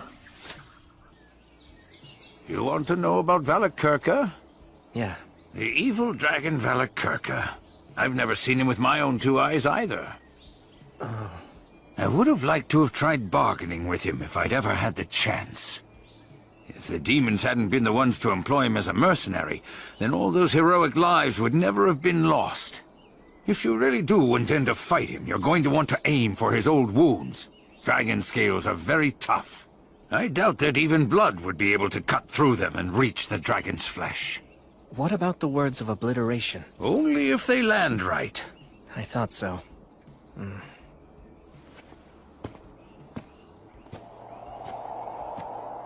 Do you know the reason why the true dragons of old could fly so rapidly, even though they were of such enormous size? Because words are able to race quickly through the air. Exactly. The dragons of old reside within myths. As such, they are far closer to the words than those of us who live today are. Which means if it comes down to a battle of magic, you'll lose. He has the advantage in magic, huh? His constitution, along with the physical strength and hardiness it provides him, are no joke. You're disadvantaged in close combat, too. To phrase it like Blood might, he has got you beat in muscle. The typical strategy used to beat a dragon is an ambush. However, Valakirka is likely using the demons as an early warning system. I'm really starting to see why the god of the undead tried to stop me. Stagnate did, huh? Did a herald come to you? Yeah, in the form of a crow. Huh. Sounds like you've got an admirer. I hate to agree, but... Stagnate thinks the way all gods think. You can't keep up, and talk about being overly friendly for a god, and impertinent to boot.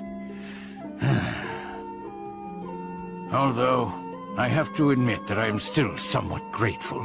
Stagnate gave me the chance to live as one of the undead and keep raising you, and allowed Blood and Mary to die happy as well.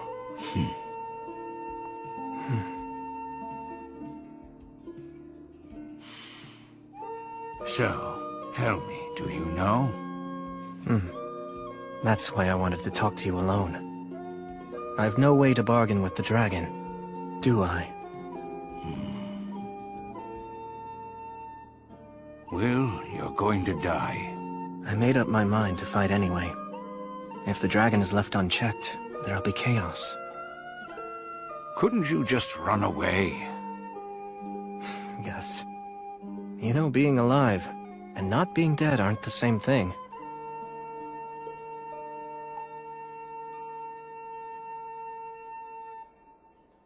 Well, I guess there's nothing more I can say. Oh, yeah. There's something I've been wanting to ask. I heard the story of how the three of you killed the wyvern. Oh? Well, there was a boy and a half-elf girl that you lent some money to, remember? Oh, that brings back memories. Of course I remember that. They were promoted and became nobility. The old half-elf lady is still waiting for you to this day. Mind if I collect the debt she owes in your place? Oh, well, getting one's money is important after all. You can't do that if you're dead. And when you borrow something, you have to make sure to return it. It's fine by me, then. If that's the case and you're gonna go through the trouble of collecting that debt for me, I can't just sit around and let you die. Oh. The equipment used by the compatriots who battled the High King is still kept here in the city.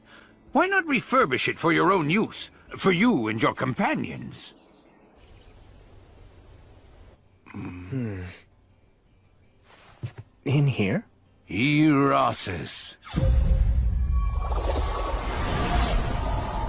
Delusion magic?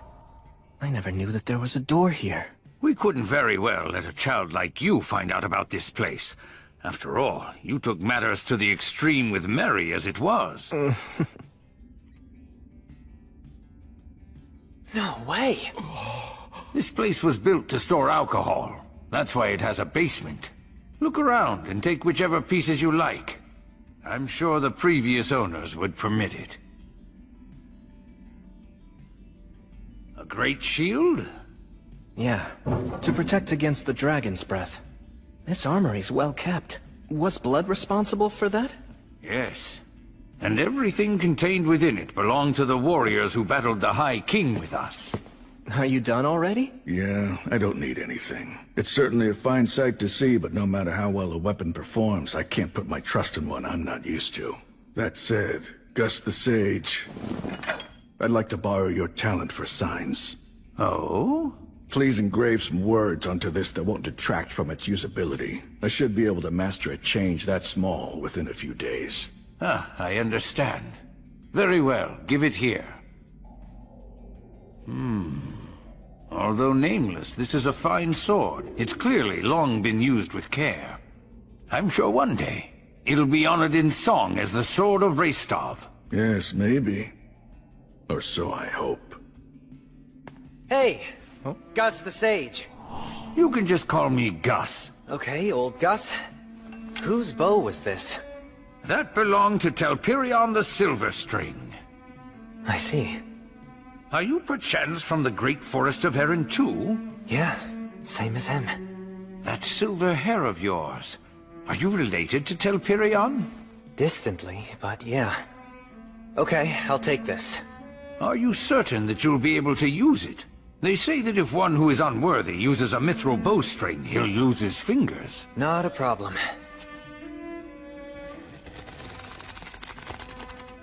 See?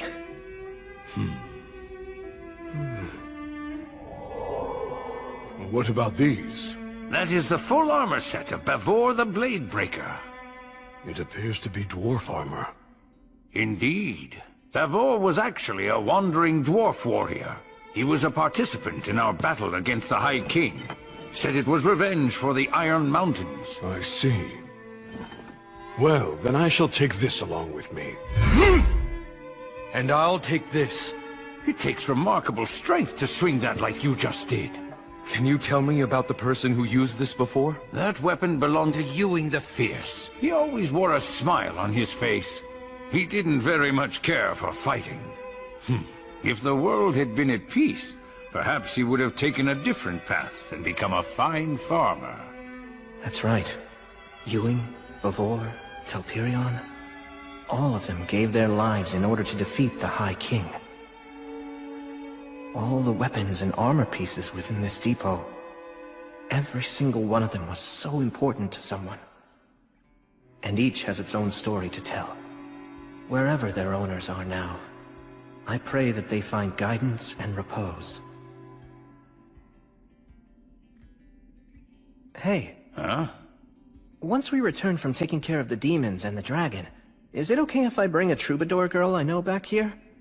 She's a halfling and she's a tad rambunctious. Ah, yes, of course. Do as you please. I'll tell her all the stories she wants. Okay, thanks.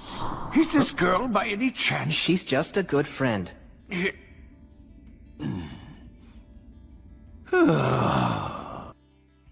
Al, take this. Huh? What's up with that dagger? Is the hook on the wrong side? Yes, you're right. The design's unusual. It's a right-handed stiletto. The halberd is strong, but it's unwieldy. Whose was it? Who did this dagger belong to? It was my father's. I can't take this!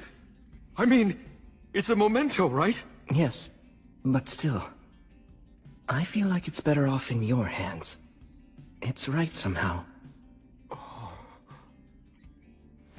It's okay. He gave me plenty. He gave me many valuable things. All right. Let's finish this before the others come back with the food. You could have just let me take care of all this myself. It'll go faster if we work together. Besides, you're royalty, aren't you? Well, only a name. Honestly, I've often wondered why I couldn't have been born to another family who ran something simple, like a workshop.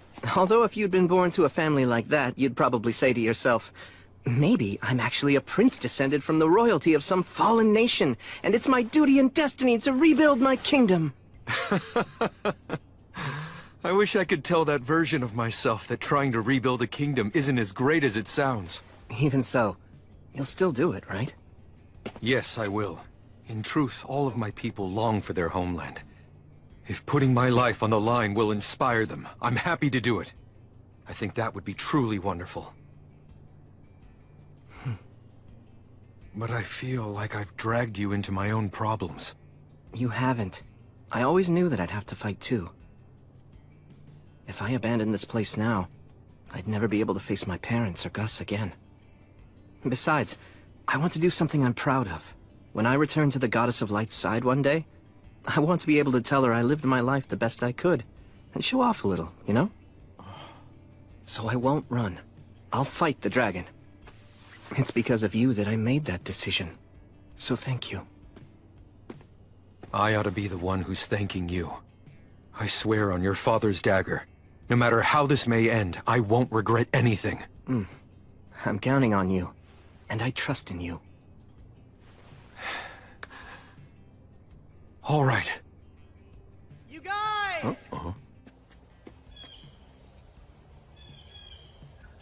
I brought food back.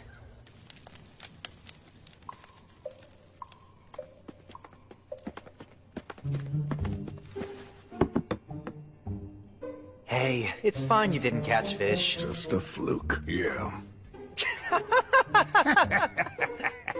Well, great warriors aren't always great fishermen. It was a fluke. Got it. Right. Actually, how'd you take down this deer? Oh, I concealed my presence and just kind of walked into it.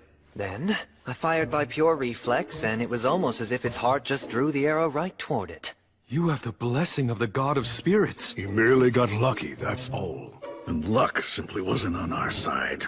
You know, you'll feel a lot better if you just admit that you suck at fishing. It was a fluke. That's right. You two just don't know when to give up. No, that's enough. Leave them be. Restov never changes.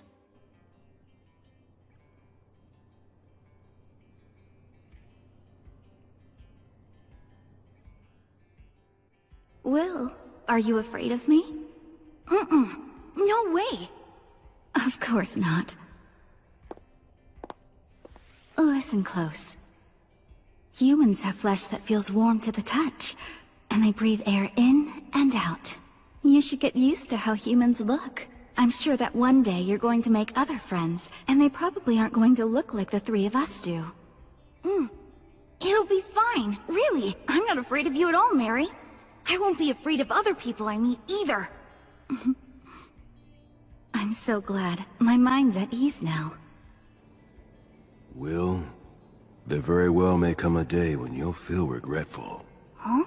Valor is the strength to destroy injustice, but at the same time, it is a curse. A curse? Because you know you're strong, there are times when you can't give up, even if it means your own death. I'm only teaching you to fight because it's something I want to do. I'll understand if you hate me for it. Hate you? There's no way! Blood, I can never hate you! That's so.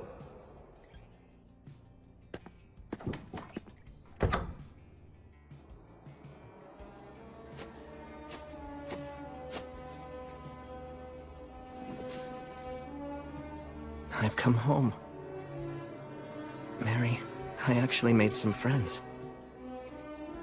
And it's all thanks to you, Blood, that I made it this far. It's tough not having you two around, but I'm managing. Because I remember the last things you both said to me. And that's what helps me see these things through. I have to leave now. Oh, Gus. So you're leaving then? In the morning. Valakirka is an absolute warmonger through and through. He can only survive amid the chaos of war. It's unlikely that you can avoid a fight. And besides, the only one who's even capable of posing a threat to him right now is you. Not true. The fact is, I'm not strong enough. At this point, a dragon could easily defeat me without using its full power. Chances are that you're going to die. Both you and your friends. And even if you somehow manage to survive, that doesn't mean someone else won't die. It seems this place is your last stop. You could run away. If I threw it all away to survive, it'd just mean I wasn't dead. In this life and my past one, I learned that that's simply not good enough. I'm pretty sure that all the others feel the same way. Al, Menel, Raistov, and Gelreese, they've all come prepared. Maybe even more so than me. Besides, in spite of the odds, we don't intend to die. Honestly, it's mystifying. Just who do you take after? Good question. Then you should attack the dragon as soon as possible, before his body has had a chance to fully heal. The wound to the eye that King Arvanger gave him. You have no idea of just how deeply I wish that I could go along with you and help you out. But yet, when it matters the most, I'm of no use to you at all. Honestly, just hearing you say that is enough. It's okay. You can stay here. Please watch over Blood and Mary. I'll be waiting.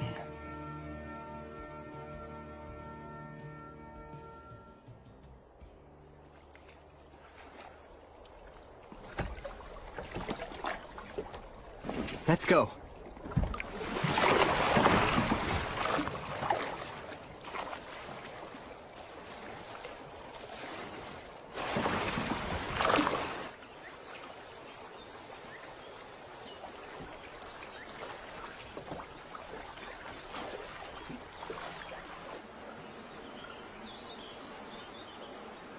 We need to take this tributary, don't we? So the map says. Any changes in the terrain and we turn back. All right. Sylphs, oh sylphs, please hear me. Put the wind at our backs and send us on our way.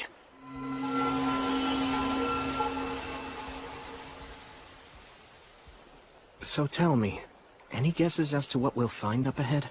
I'm afraid I know nothing beyond the Great Collapse. Right, okay then.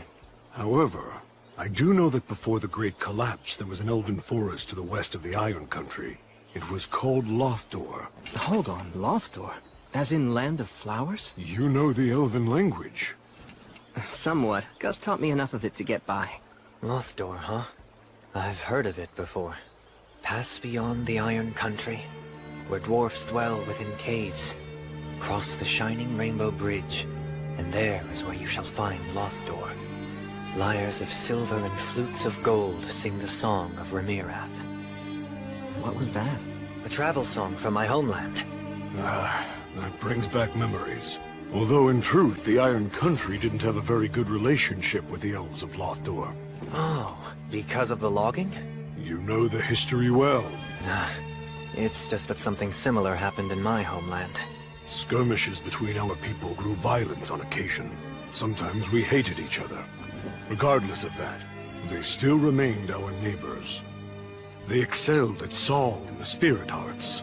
Yet they were also a proud and ill-tempered people. Despite our differences, we had a certain respect for them. And in their own way, they had respect for us too. And during the Great Collapse? I only know they withdrew into the forest and kept resisting. They absolutely would not give up no matter what. Perhaps they managed to survive. Elves live long lives, after all. And maybe...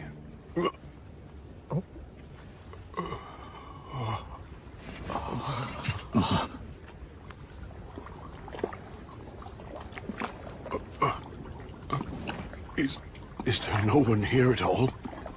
I don't see a soul.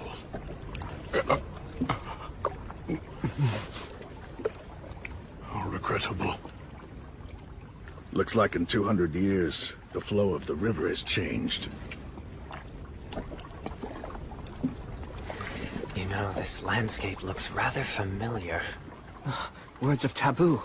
Yeah, if the elves really did sequester themselves in the forest, then there wouldn't be anything that anyone could do to discover them. So demons cursed the forest with rot. We must destroy them. You said it. We can't let them live. But first... Yeah.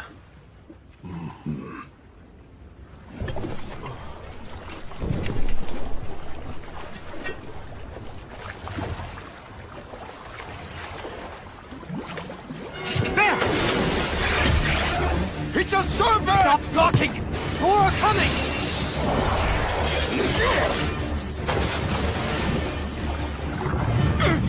Metal, full speed! Yeah, I know! Sylphs, oh Sylphs, please hear me! Put the wind at our backs and send us on our way! Damn it! The response is too slow! Keep up the incantation! Raystov and Gelreese, take the port side! Al, you back up Metal!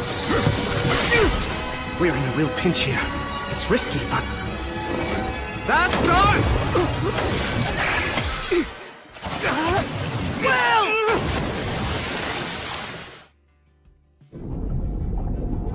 I can't see a thing. In which case...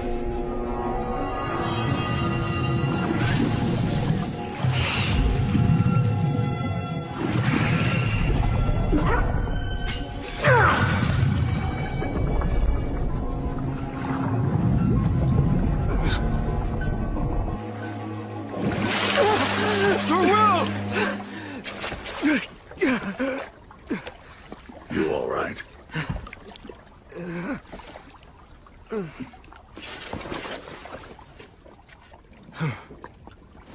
Now, Bastare!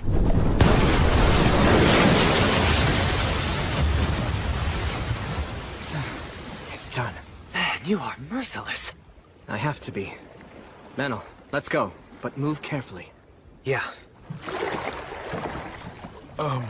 I saw that the water turned clear all of a sudden back there. That was a prayer of cleansing. Isn't a prayer of cleansing only strong enough for the amount of water in a bottle or a small pond? That's Will for you. He's all in.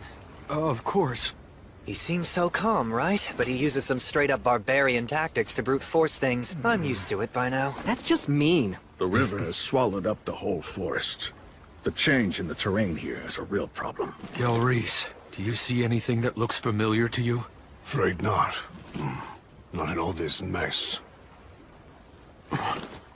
Oh, hey, what about that?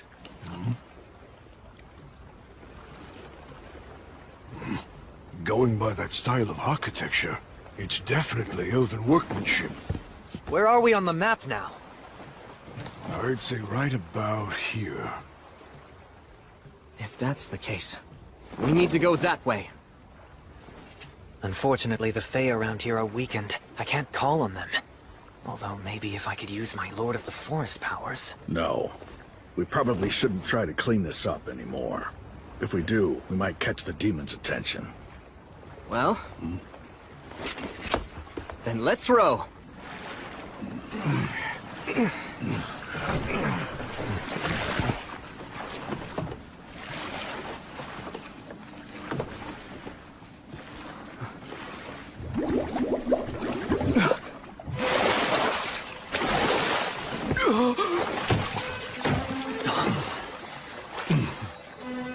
Enemies? They're simply in great pain, that's all.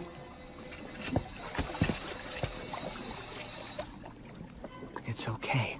Everything is all right. After this, none of you will curse anyone anymore. You won't haunt or torment.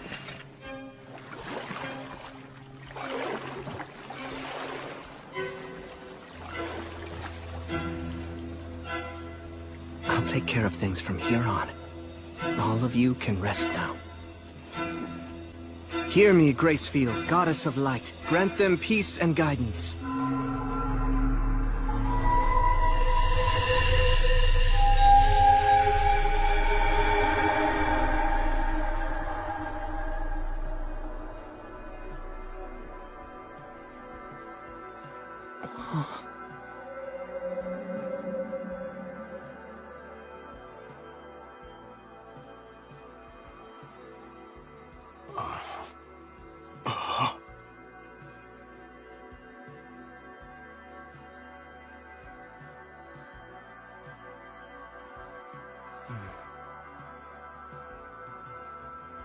You're saying that we should go that way, as quickly as possible?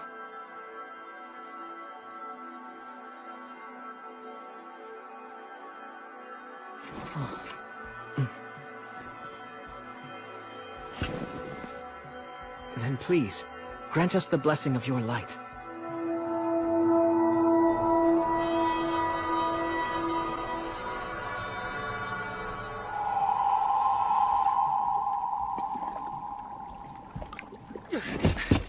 Let's go! Come on, full speed that way! Right now! Move it!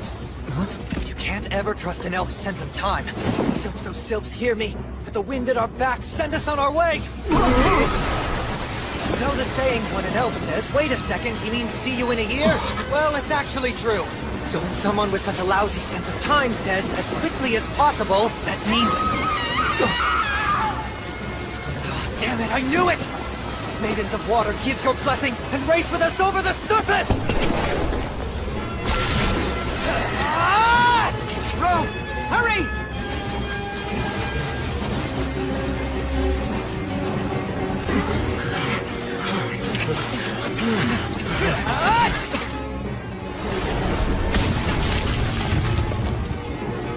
Metal! Is she okay? She's not dead!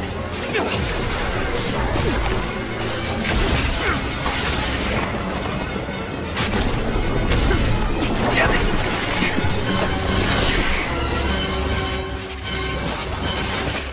Brace yourselves, it's coming!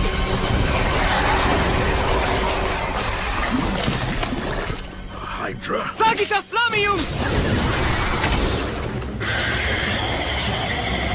Fire hurts it!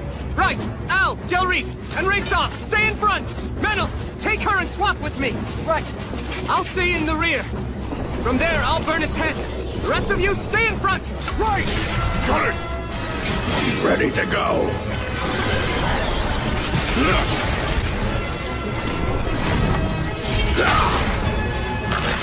Sagita Flamium! Go now, young master! It's over. Well, looks like I'm not needed here anymore. Fine, I don't want to waste my arrows.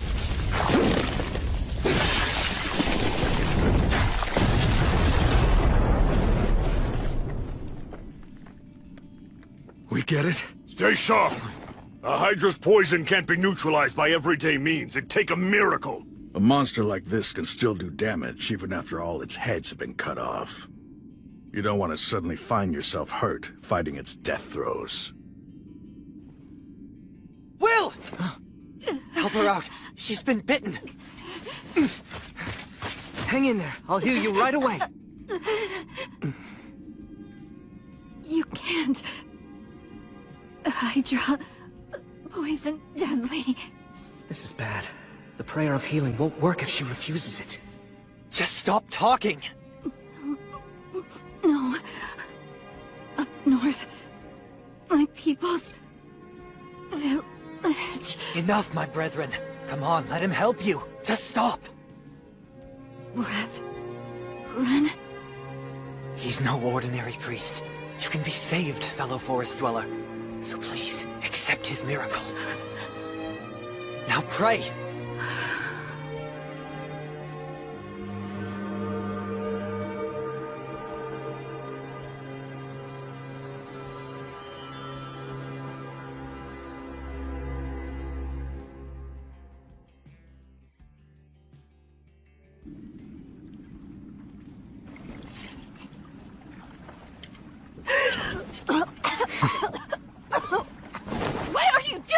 I was simply waking you up with an intense kiss. How's your head? Feel like puking? Any other symptoms we should know about, fellow forest dweller? Why you? Such impertinence! Sounds like you're feeling fine. Wait, when you said kiss, don't you dare tell me you... Just relax. It was a wine bottle.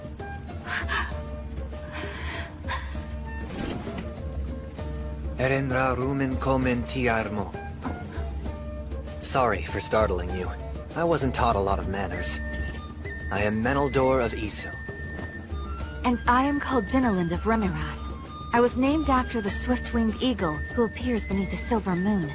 May our fateful meeting be singularly blessed. You are clearly a young lady who embodies the enchanting silence of the shining stars. So you can speak with propriety.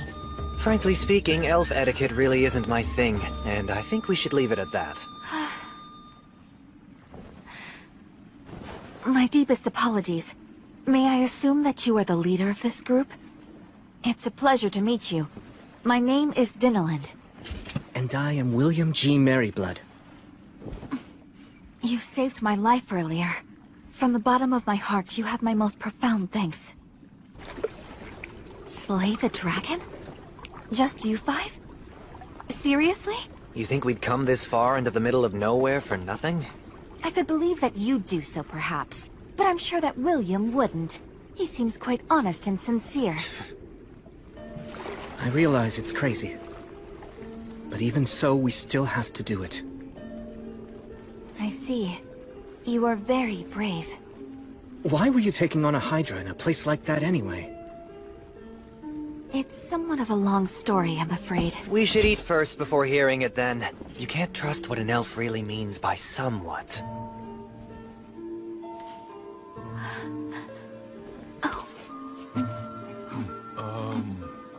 Is that okay?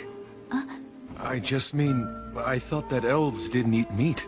Only some elves don't eat meat. The ones who don't have undergone a great deal of training to enhance their spirit qualities. This is delicious. You look like you haven't eaten in ages. Do you really not know what I was doing in that place? Don't you have even some small inkling? It's a proud elf's duty. They cannot abandon the weak. Isn't that right? Yes. They keep their numbers low that way. Even when there's not enough food, and not everyone can eat, elves would never dream of casting the sick or elderly aside. The young, healthy ones who can fight end up voluntarily leaving their own communities instead. That's exactly right. To banish those who are weak would be unthinkable. You're truly an elf through and through. What's that mean? You're mocking me? It's a compliment. Good grief. Elves never change, I see. So, Dinaland, do you think you could please help guide us to your village? If you're able to show us the way to get to the mountains, we'll help you in any way we can. You can call me Dine.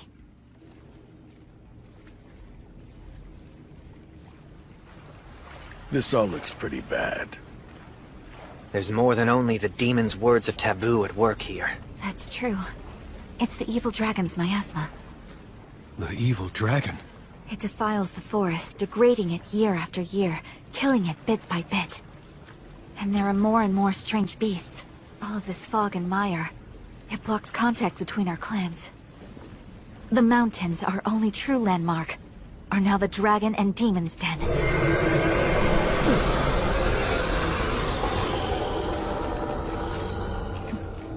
That sums it all up.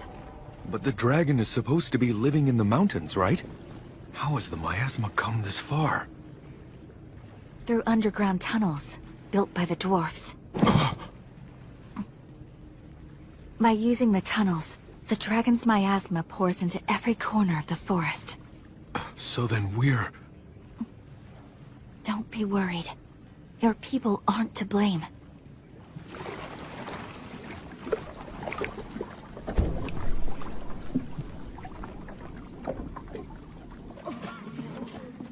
The powers of the Fae have weakened throughout this entire region. Because of that, the water, air, and food here have all been poisoned. Lothdor. The days when it was a beautiful land of flowers are long gone. So now, at best, it's the land of the half-dead. As a result, we never imagined heroes would come from the outside world to try to slay the dragon. Yet you came. Welcome to Lothdor. I warmly welcome you, you brave heroes. Please, allow me to heal those of you who are critically ill. Can we grant access to human strangers who've appeared out of nowhere? Can we really allow them to see our compatriots in their current weakened state? But these people... This offer has come from a warrior with most impressive weapons. Let me cure your cough. Wait, it should not be I. O goddess of light, hear me, Grace Feel.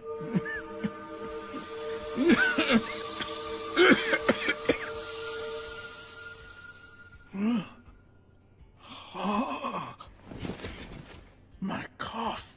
It's gone. Gather all those with the most severe symptoms. If there's anyone too critical to move, then I'll go to them. Oh, but healing through blessings takes a great toll on one's vitality and on their ability to concentrate. If you heal so many... If it's just 100 or 2, it won't be a problem. I can heal them all.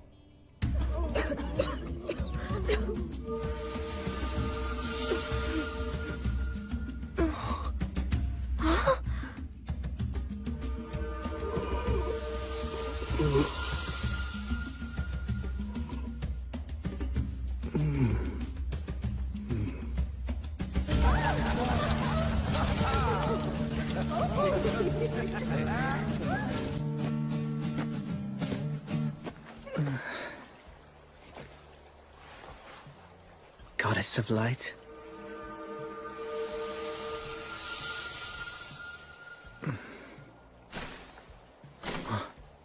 You're using a poison-neutralizing blessing to sober yourself up? How tasteless. This is enemy territory. I can't relax. Is your journey going well so far? It is for now, at least. A little warning from Gracefield, huh? I hope you're aware that Gracefield truly does love you. Wouldn't you like me to love you as well? What do you say? Please spare me your jokes. Well, go on. What do you want? Only to deliver a warning. This will likely be the last chance for you to abandon your mission. If you continue, you'll die. Flee for now. Amass more strength. If I do that, Al and his people will die. Yes, the dwarfs will die. But when the dragon eventually fully heals, many thousands will die. Both humans and elves alike will fall. But although the evil dragon will inflict much damage, that harm will also bring more followers to you and your goddess, Gracefield. Many brave and skilled warriors from all across the land will rise up in order to slay the dragon. Among them will surely be disciples of the virtuous gods, and you will lead them. Gracefield will have regained her power, and you'll earn her blessing. And after that, you'll be able to reach the evil dragon's throat with your blade. Of course, while I loathe to even suggest such a thing, it would be best to permit some sacrifices. It wouldn't be cowardly. It would be an act of bravery. I can't do that. Oh? Why? Are you really so desperate to save everyone? If you die now, tens of thousands of beings will die in the future. But if you flee, only several thousand will be sacrificed now. By staying, you will endanger 10 or even 100 times as many lives. And it might be quite a long time before another warrior comparable to you shows up. I understand what you're saying. So then? I know that the moment I accept your proposal, my promise and my faith will both be broken. I'm sure you know that, which is why you've made such a sound argument. You're hoping to break my spirit, and in doing so, bring me over to your side. Am I wrong? I'm simply a weak person. I'll follow the easiest path, lose heart and quit. I know I'm only human, and just like all humans, I have a fickle heart. But the goddess taught me something important, that I can still start over. I've met family and friends that I cherish. I found things that I need to do, and things that I want to do. And that's why I'm going to see them through. Until the moment I meet my death, I'll continue to serve as her hand and her sword. I swear it on the light of Gracefield. Rats. Seems I've failed to persuade you yet again. You're correct, you know. I realize that your soul isn't very strong. If you give up, you'll lose heart and fall. That's all your soul is worth. But despite that, you've turned my expectations on their head. You took me on, and managed to defeat me. It may sound absurd, but that is why I consider you a hero. Quite a paradox. I never set out with the intention of being a hero. You acknowledge your own weakness, make it your reason not to quit. And so, even death can't deter you from what you believe in. And that's precisely what heroes do. I'm going to say it yet another time. Come over to my side and become mine, Paladin. Serve as my right hand. Together, the two of us will slay the dragon. We'll take down all heroes everywhere, destroy all the gods, and conquer this entire world. The both of us, you and I. Respectfully, I must decline. Besides, I'm aware that you don't like to see heroes fall from grace. I won't be swayed by your invitation, Stagnate. I'll continue to be your enemy. Because I respect you. Still, what a shame. You're going to die. The dragon will rip you apart. Very well then, my foolish, clever enemy. Farewell. Come on, just let me go already. I can't! I told you that I can't let you go! I see it's true that the elves of Isel have no principles! Like a let's keep it all a secret Remirath elf can talk? Oh, just a lover squabble. Wait a minute. What exactly did you just say? Listen, we have no time to waste on something like love affairs. I guess that is true. Not at a time like this. Even I have that much of a clue. But another time? Then I'd say sure. I mean, she is pretty. Look, so what if I drop a slick compliment or two whenever I see her? That's just good manners. I guess I just don't get it. You really are just Ectocaco Neragamose! Is that so? Well, I'd say that you're an Onomaknak. Excuse me? The Lord of the Forest here. That's right. I should be able to heal him at least some. Oh, right. With the new abilities you have. No, absolutely not! Okay, look. You know, Menel really can be trusted. I do put trust in what you two have to say. There's no telling just how many elves you saved last night, and for that I am grateful to you. Then why do you say no? Where the Lord of the Forest is, it's Demon Beast territory. To put it plainly, it isn't our land. Okay, then... What, we should just depend on you? You think we have the right to ask you to get involved in yet another battle when you're about to enter a different one? We should beg you to help us because we can't handle it by ourselves? And have you put off what you came here to do? No, I refuse to! I simply won't make such a shameless request of you! You see? That's an elf. Seems the elves truly haven't changed even a bit. So what do you think we should do? Do whatever you want to. All right then, let's get started. Do you even know where the Lord is? He's pretty weak, but I can sense him. Please, Gelreese, go round up Al and Raystov for us. And come armed. Right. Hold on a minute, what are you talking about? A demon beast extermination. But I just told you we aren't— But there's no reason to complain if we do it, right? And just so you know, a few magic beasts aren't anywhere near enough to defeat either me or him. All right, fine then! I'll go call for some of our best talents, and don't you dare leave on your own! The demon beasts who've taken over the Lord of the Forest's throne are insect types. The earwig's defensive abilities are especially troublesome. Oh. That must be one of them! This will make for good training. It's a purple moth! They attack from the sky! Right. Careful! That dust is poison! Understood. Okay, let's go.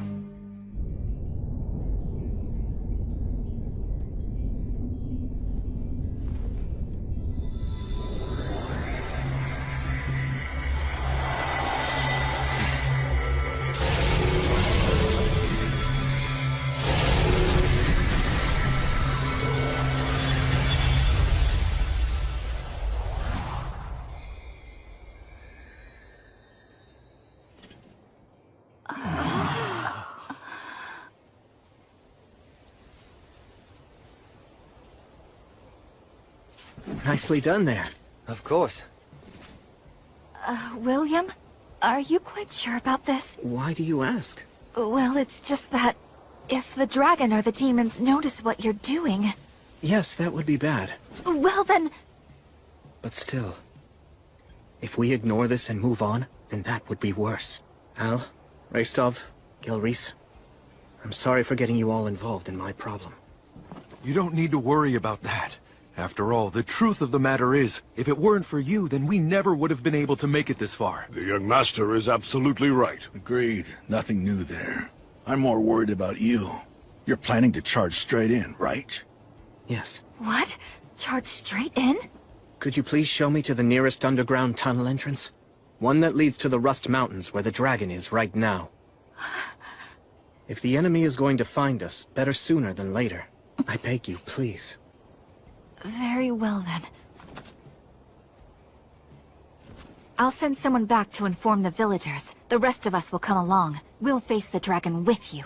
We can act as decoys or shields at least. I'm sorry. You're just too weak. We can't afford to take anyone who'll slow us down. After everything that you've done for us, you'll simply march to your death? Yes.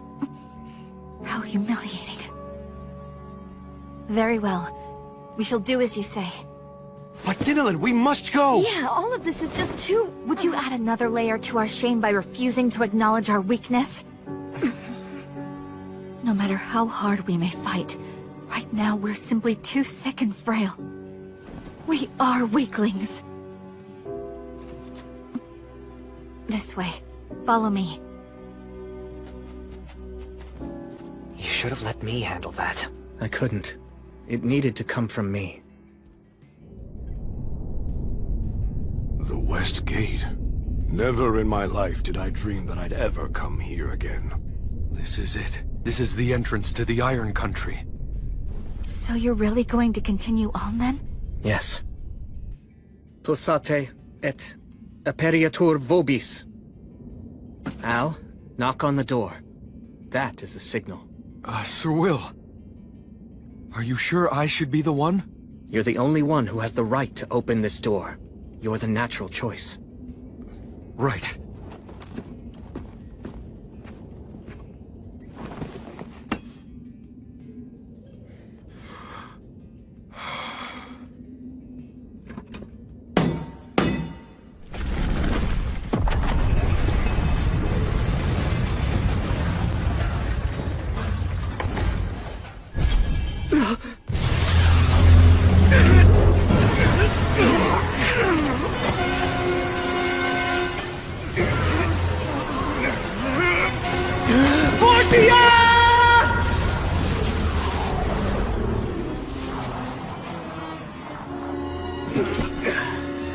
It seems that they did notice us.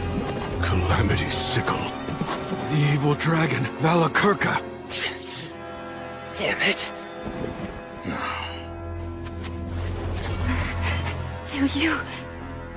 Do you really intend to go up against this?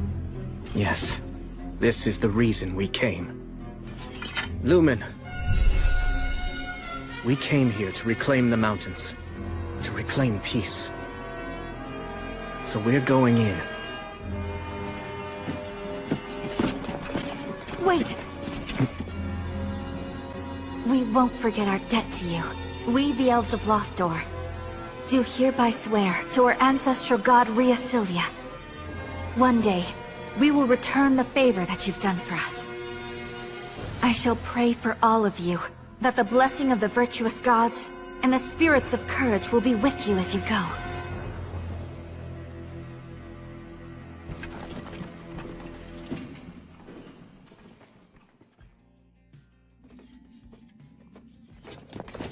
Wait! We won't forget our debt to you. We, the Elves of Lothdor, do hereby swear to our ancestral god Rheasilia. One day, we will return the favor that you've done for us. I shall pray for all of you, that the blessing of the virtuous gods and the spirits of courage will be with you as you go.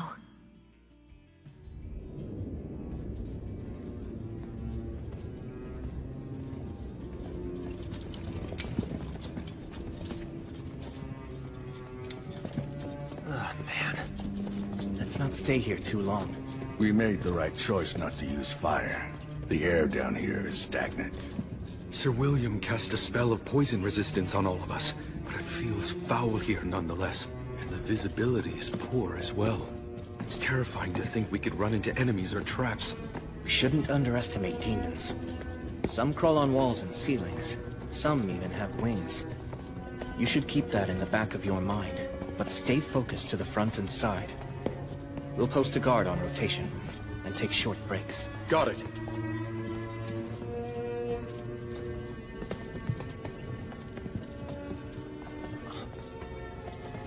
Hold it! A trap. I'll disarm it.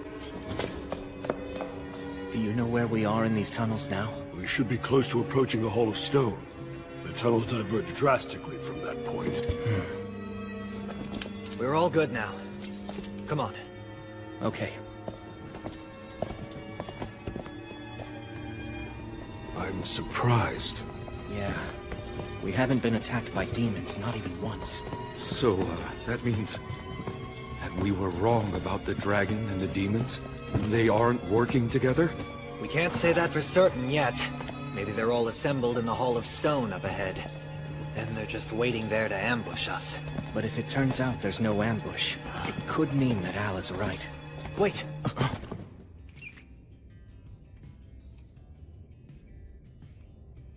What is it? I heard something. Like the sound of clanking metal. And footsteps as well. Do you think it's an ambush? Don't know. All that I can really say for sure is that something's out there. So, then does that mean this is, Yeah. Gelreese and I will go in first with our shields up to protect everyone. Menel, back us up from the hallway. Al and Raistov, stand by. Watch for a chance to charge.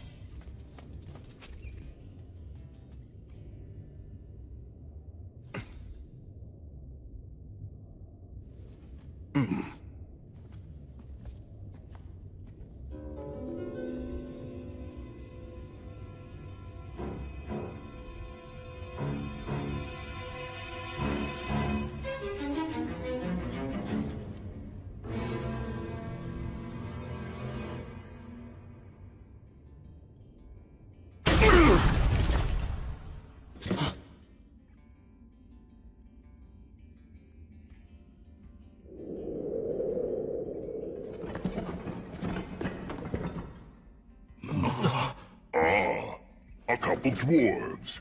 Humans and an elf, too. But I thought that Lothdor had fallen. Did this one escape? Don't worry, brethren. You're safe here.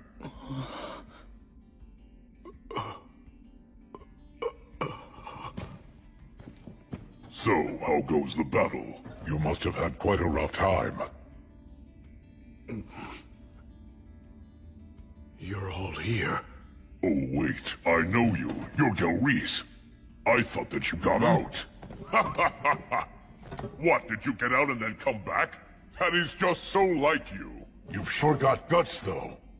You'll add the strength of 100 to our ranks. Fight alongside us.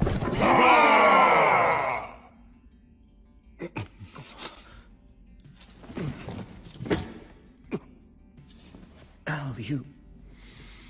I think that I ought to be the one to tell them.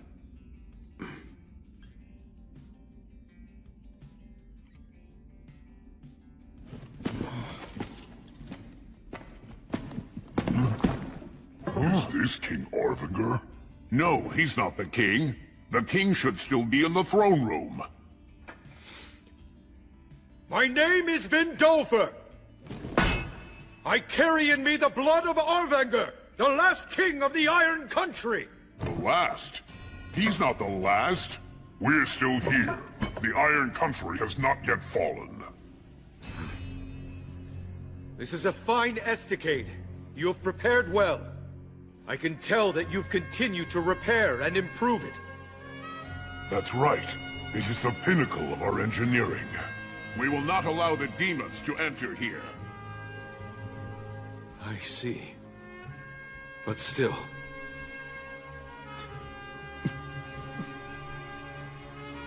Despite all of this, the Iron Country has fallen!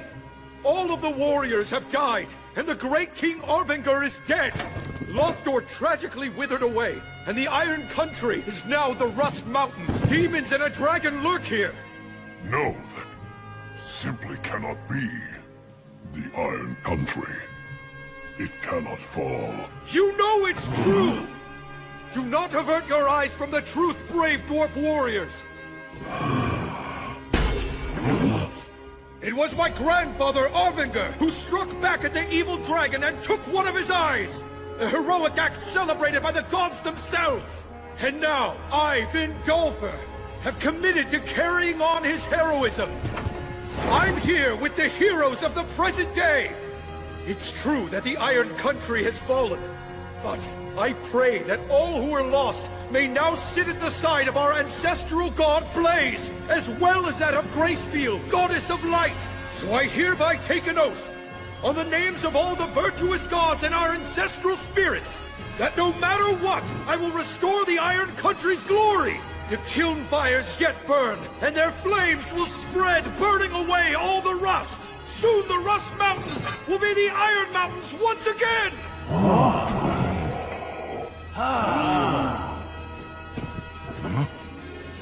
And so, I beg of you, please rest now. You all have done more than enough.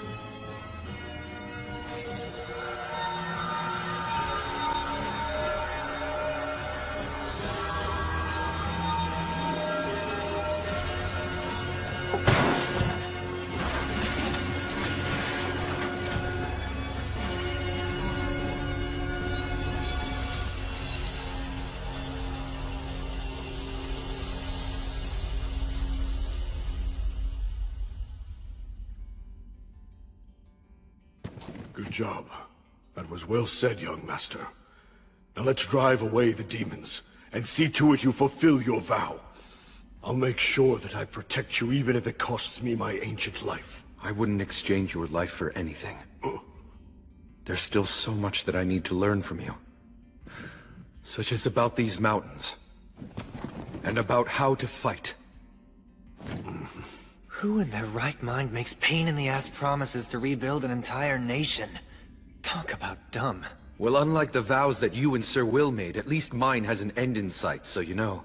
Yours is even dumber. But first we have to win, and then we have to survive. Yes. Sir Will, I'm sorry for the delay. Let's proceed. Your orders? You don't need to call me Sir any longer. I can't very well make a king be my thane. But... No!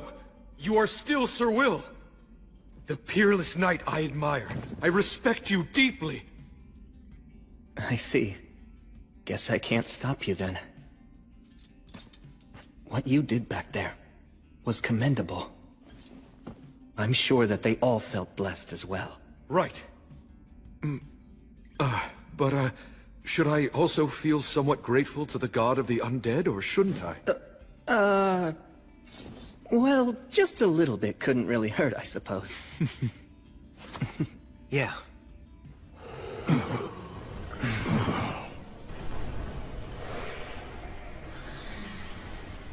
I know this had to be done, but it looks like we've lost too much time. Right, let's go. We must take back the Iron Country, the nation of the dwarfs. I swear we shall, on the light of Gracefield!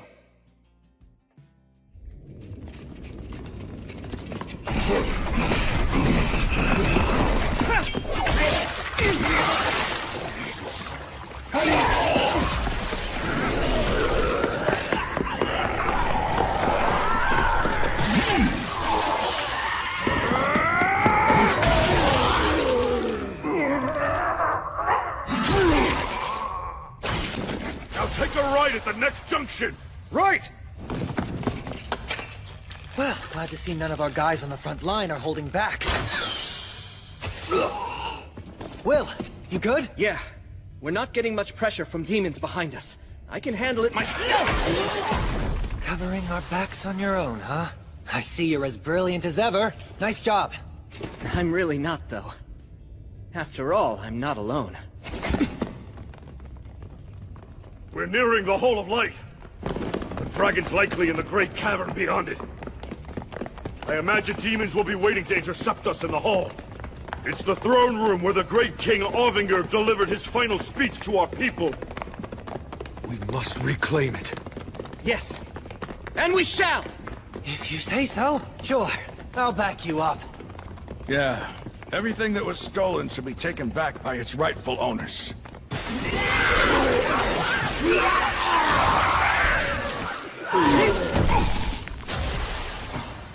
Is that...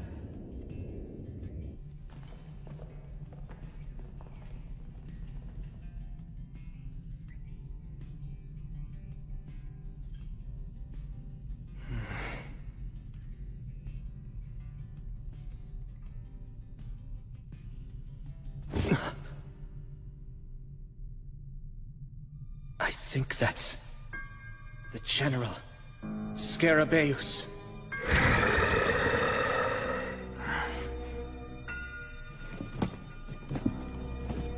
Sir Will, please let me handle him. Al. No, wait. Vindolfer. I wish you good luck. You have my thanks. Hey, wait! It's fine, Menel. Let him do this. Hang on a minute. That's a general. It's way out of his league. Still, this is Al's battle now. It's a king's battle to reclaim his throne.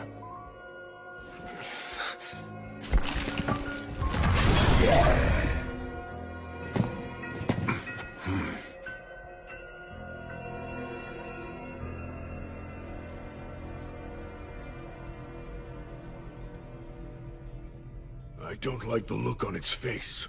It is very strong. So you're just gonna let him die for some warrior's hang-up? You're not the only one who was his teacher, you know. Yes, but it's his choice.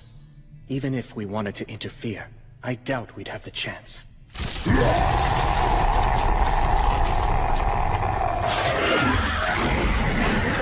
see what you mean.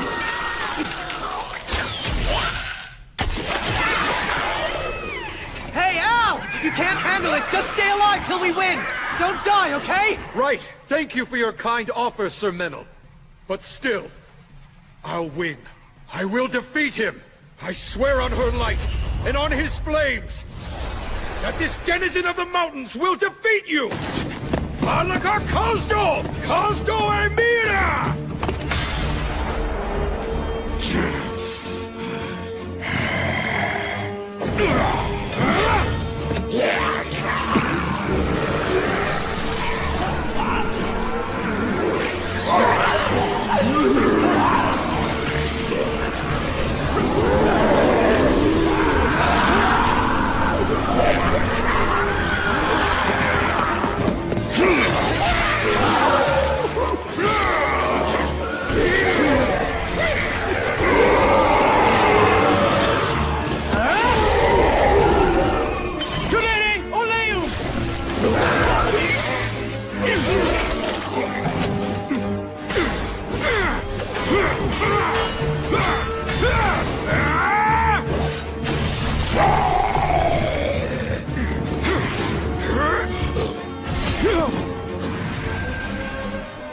Is that a blessing?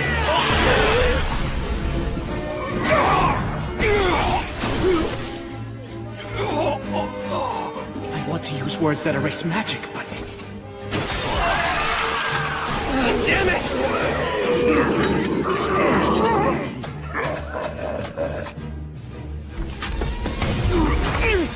No!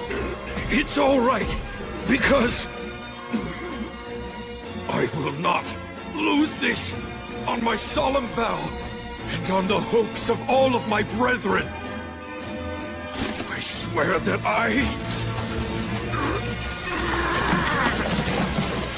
will take back our homeland!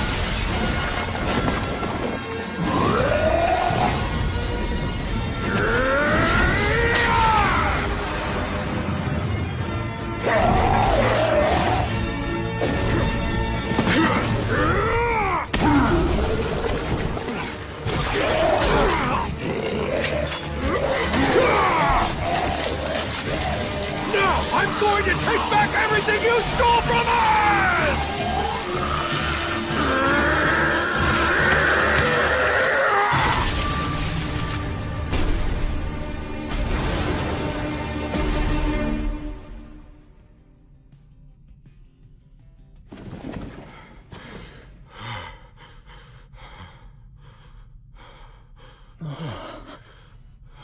When they go into battle, it's like their souls are on fire. They have no fear of death. I've won! The enemy general...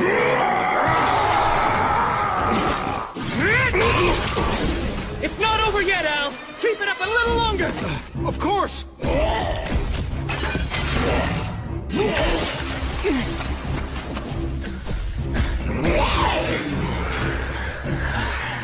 We're nearing our limit. But this is their last commander! Dice there!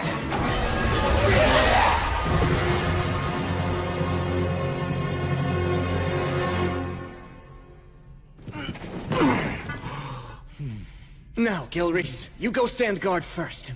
Right. Let's heal you.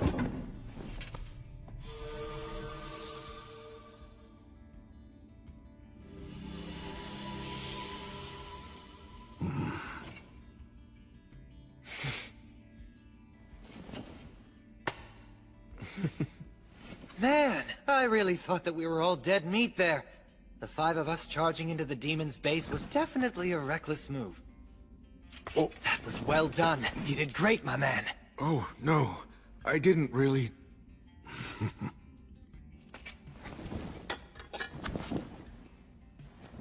You did it. You took it all back. The mountains and the crown. Not quite. It's not done. I still haven't managed to take everything back yet, after all. Yeah, guess you're right. Although, as soon as I manage to finish things here, I would like you to be the one to put that crown on my head. Huh? Hold on, isn't that something that only high-ranking clergymen can do? You mean like you? Oh. Let's go. Wait. Look at that. Scarabaeus' body is gone. But his head is still right there. Demons are supposed to turn to dust when they die. But even after he was beheaded... Let's track him down!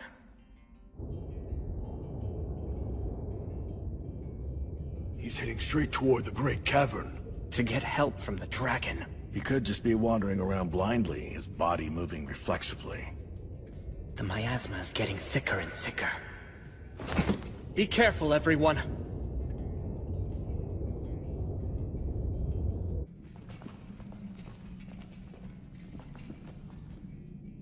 This is the Great Cavern. Look around, find him.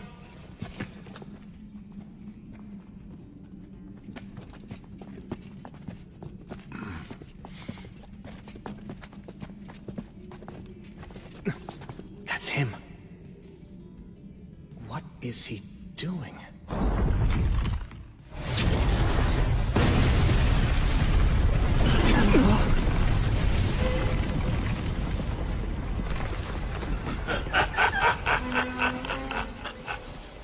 What a pathetic little weakling.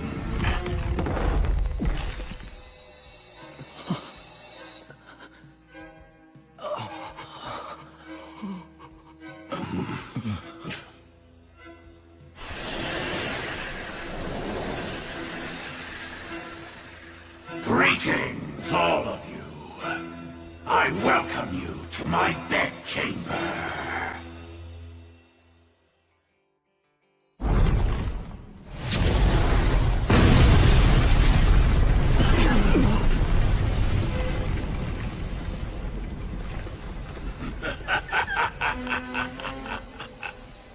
What a pathetic little weakling.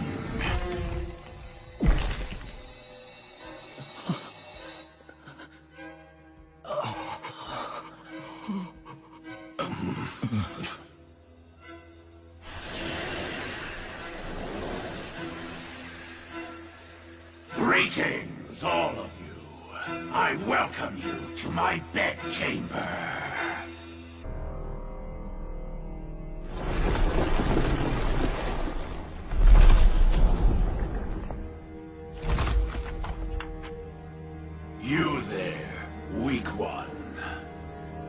one who is destined to die here. I ask you, what is your name?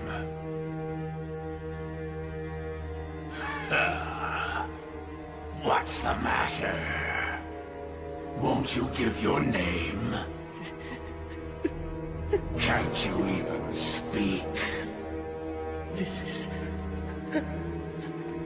an overwhelming predator.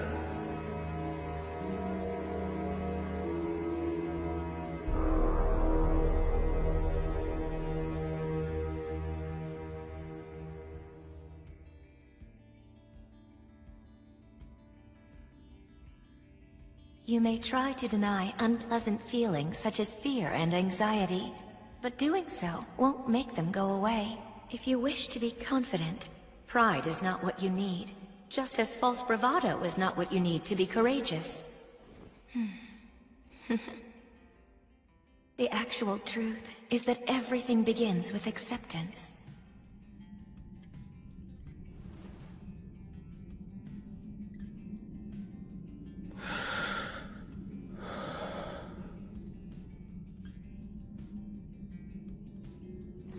If you're going to ask someone's name, shouldn't you give your own first? Oh?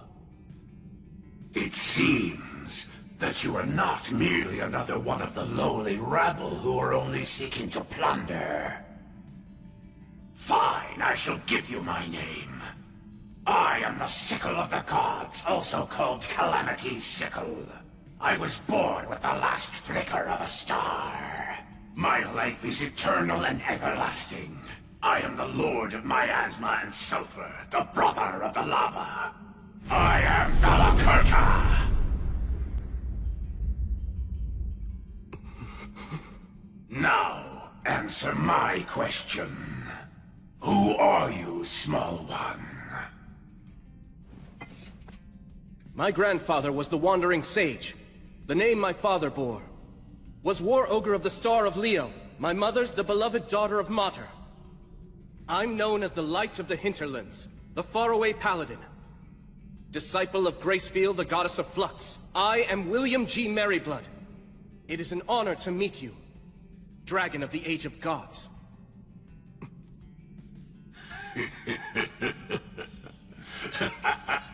What serendipity! Such nostalgic names. Nostalgic? Had they been the ones who called upon me and established an agreement before the demons did, then perhaps we might have fought alongside each other instead of being adversaries. I sense a trace of the god of the undead scent on you, yet you proclaim yourself a disciple of the goddess of light. Yes, I see. Well, that explains the age disparity. Now then, I believe that concludes our introductions and inquiries. Yes.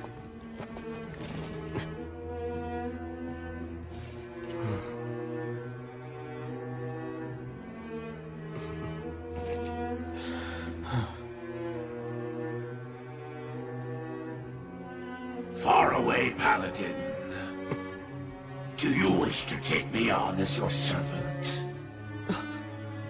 Why does that surprise you so? You and your companions destroyed the demons. You're a danger even to me, and that is inconvenient. Since that's the case, it's only natural that I would seek something new to depend upon for protection.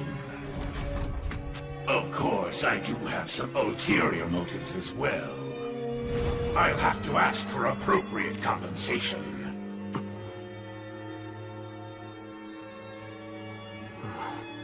Have no fear. I have no wish to do battle against a brave warrior such as yourself. Yet, in a few decades, you'll kill me and destroy everything. You'll simply change your loyalties once again. That's how you always operate!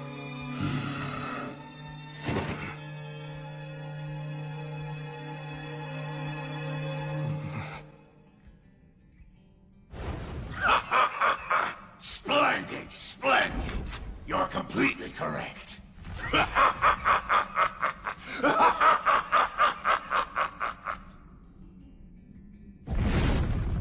But then, It's really not such a bad deal, is it? He's right. If I accept the deal, I won't have to fight a losing battle today. After all, what reason do you really have to fight me? Did you not come to me armed with spear and determination because you perceive me as a threat to innocent people?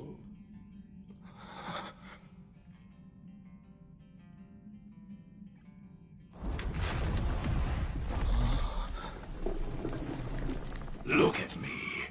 Now I am no threat at all. I've bowed my head to you.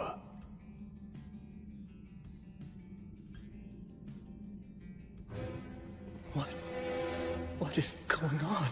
All right, make your choice. Show me you have what it takes. Prove you can wield authority over me. Now what will it be? Are you going to choose peace?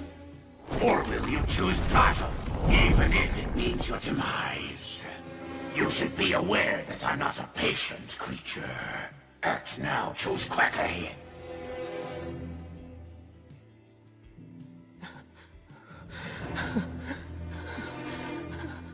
What is this? Should I refuse? No, if I do that, what should I do? What choice should I make?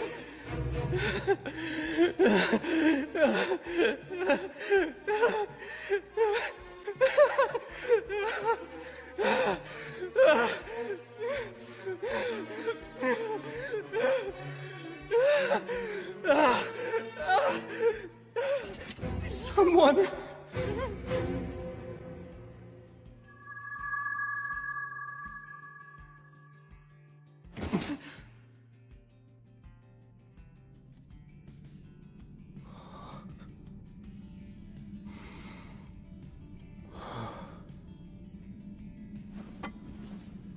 That's right.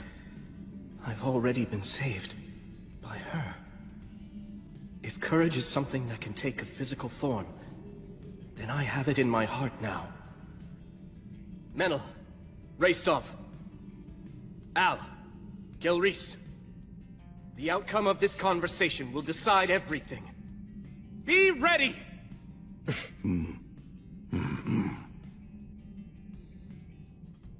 So then, have you decided? The time is upon you. You must choose, faraway paladin.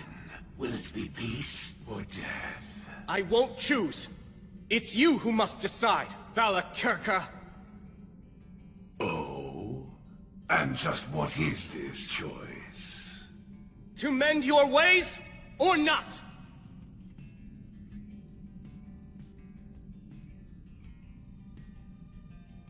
Let's be clear. The peace that you're speaking about, it's merely a limited peace between you and me. It's not specifically peace for me, or for the innocent people you mentioned before. Am I wrong? No, indeed, you're correct about that. In that case, I can only offer you one way out. Mend your ways! And just what am I supposed to improve? The extreme eagerness you show for constantly scheming and seeking conflict. If you swear to mend your ways and truly seek my patronage, I'll also take a vow. I'll swear to the Goddess of Light that I will protect you. And for as long as I live, I'll defend you from all who are hostile to you. That is how I operate. Well, decide now! Will you choose to improve or fight? Give me your answer, dragon!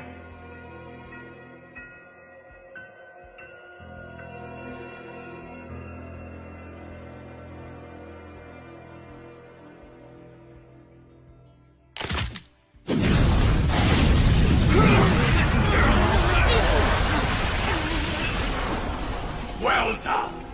You have successfully answered the dragon's riddle. Good job, faraway paladin. You are no reckless boy showing off his own strength for a lark. Nor are you cunning for the sake of protecting your own life. You walk the path that you consider to be righteous, and you do so with valor and wisdom. How marvelous. You are in every way the successor to those heroes of old. I hereby acknowledge you as the true hero that you are.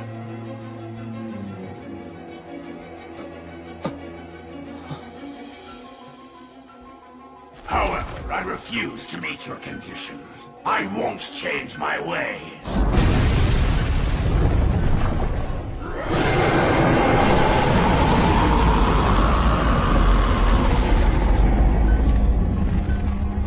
I am the great Valakurka. I am the sickle of the gods, also called Calamity Sickle. I am the lord of miasma and sulfur and brother of the lava. I am alive because miasma poisons and kills, and because lava is boiling hot. War, disasters, feats of valor, treasure, death, sacrificial maidens, and heroes. What would a dragon be without any of these? I am Valakurka. I'm the oldest and most powerful of dragons, feared even by the gods. I am Valakurka!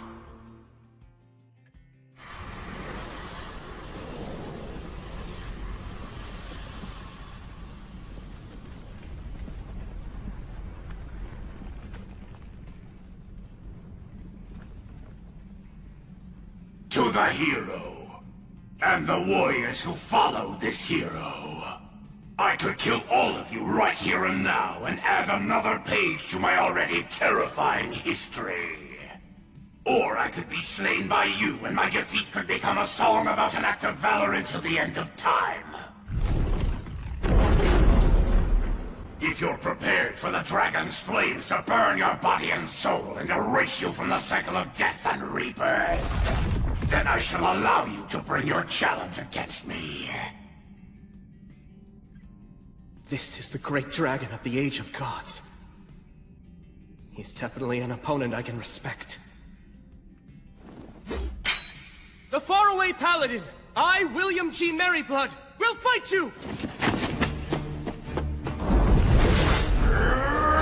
Acceleratio!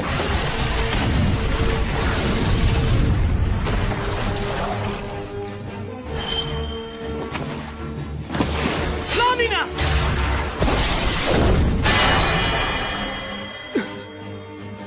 Dragon scales. If you really do intend to fight him, you're going to want to aim for his old wounds. Dragon scales are very tough. I doubt that even blood would be able to cut through them and reach the dragon's flesh. I can't keep chasing after blood forever.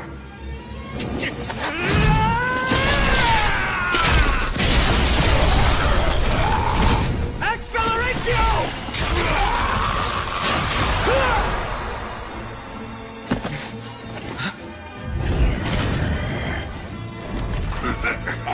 You can break through a dragon's scales, huh? What perfect light exercise! This shall keep me away! Hey! Will's not the only one you're fighting!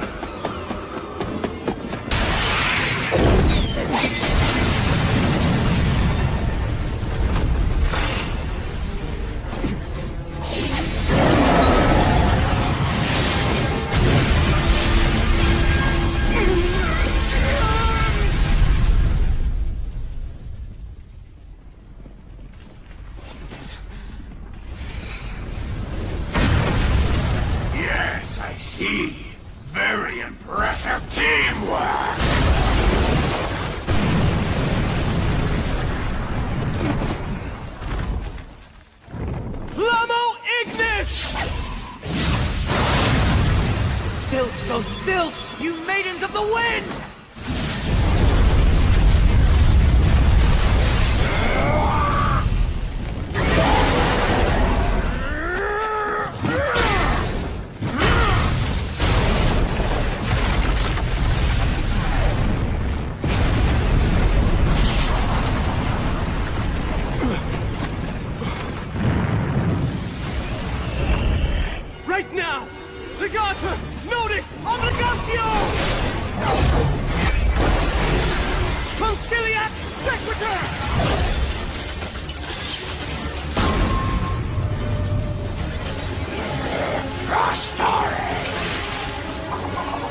This is a triple cast. Gus's specialty.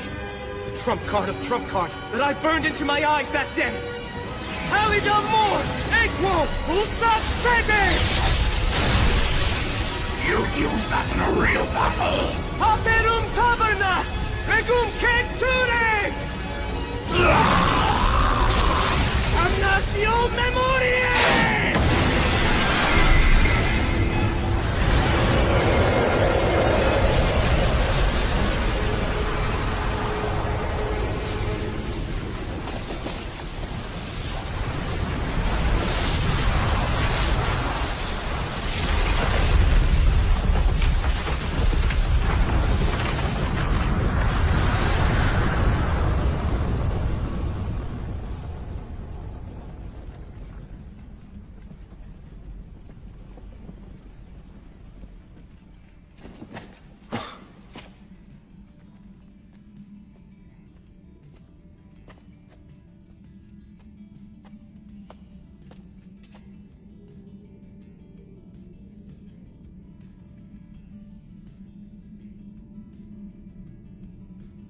Did we win?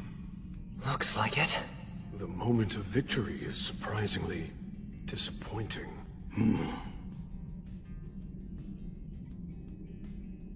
Huh? Hey, Will?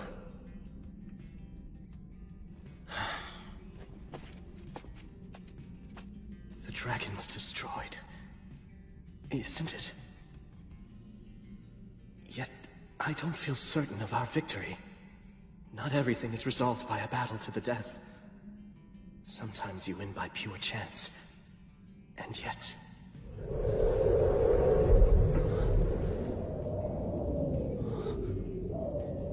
Is that wind? It's not over!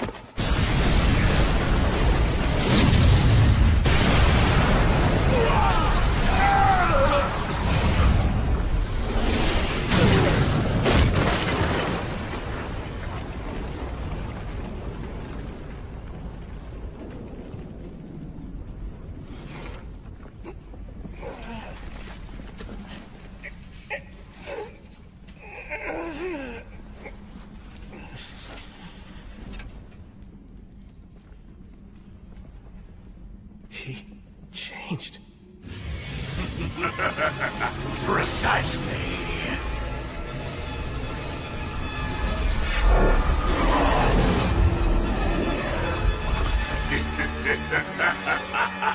Words of transformation. Words that are so risky that humans can't even use them. Actually, that raises another point. How was a huge beast like Valakirka able to get into this underground country in the first place?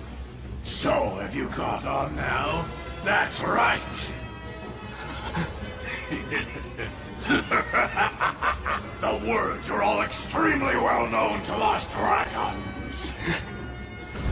Oh, I see. You'd hope that with the words of obliteration you'd be able to erase even someone like me. That all you needed was for your aim to be true.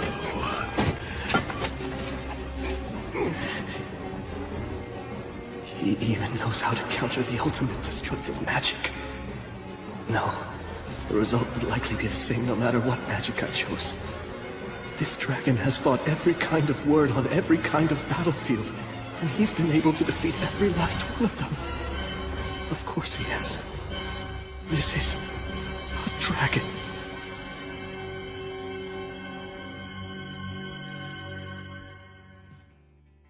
This dragon has fought every kind of word on every kind of battlefield, and he's been able to defeat every last one of them. Of course he has. This is a dragon.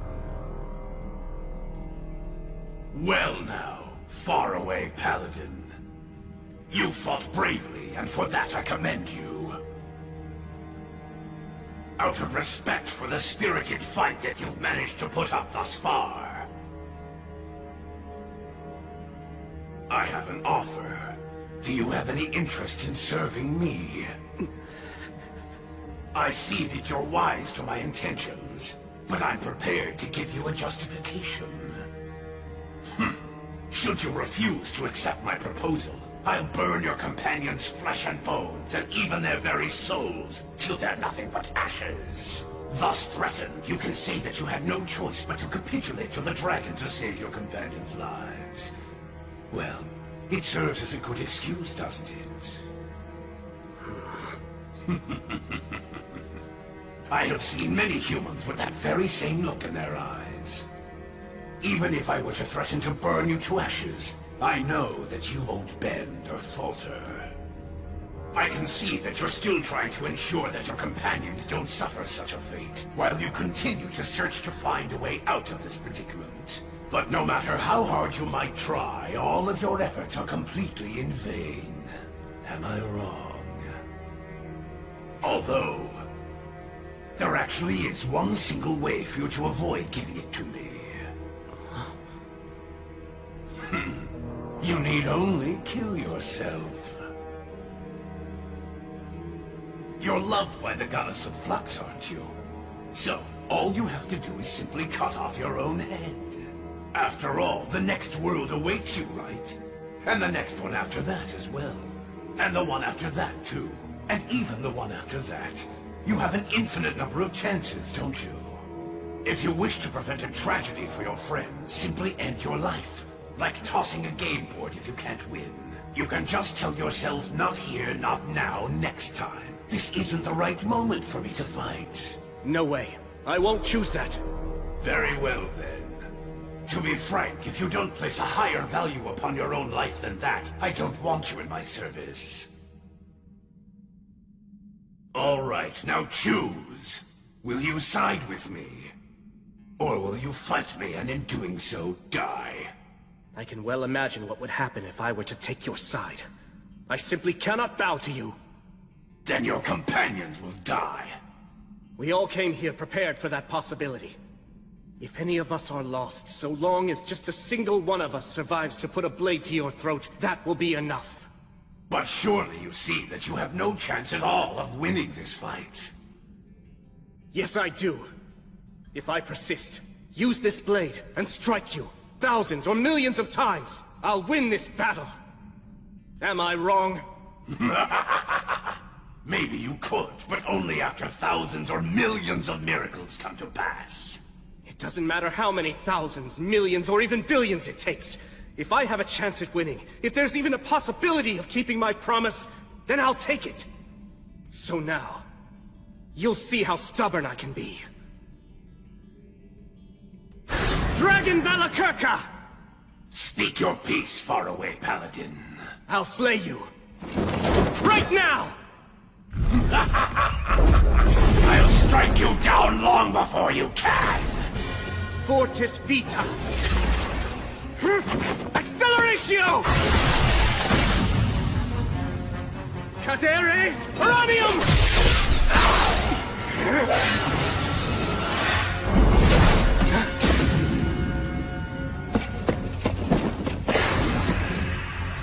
I need to try to keep them out of this. Verba Balanto! Tony Cruz!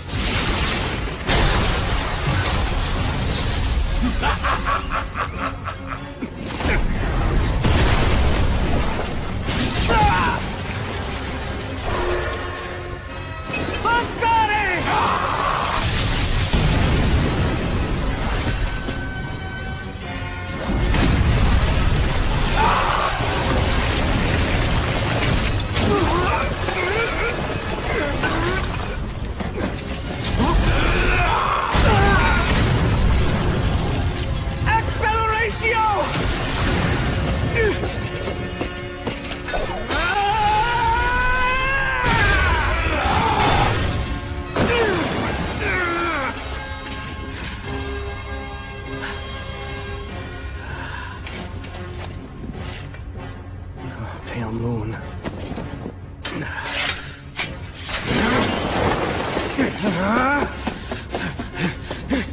Valakirka's wounded all over, too.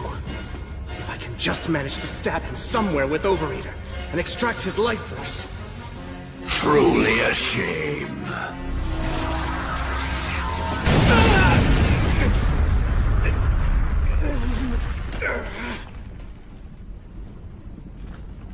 quite familiar with that particular demon blade. I know that it's indeed a legitimate threat to me. It's said to have been forged by the hand of a demon king in times gone by. It was created in order to confront and kill the High King, who was obsessed with swords. But despite its power, if one knows how it works, it can be defeated. Much like this.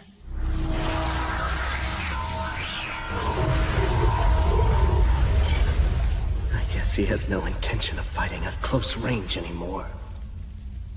While I admit that this battle has been an entertaining experience, I have to confess that I never dreamed a mere human could make a fight as difficult as you've managed to make this one.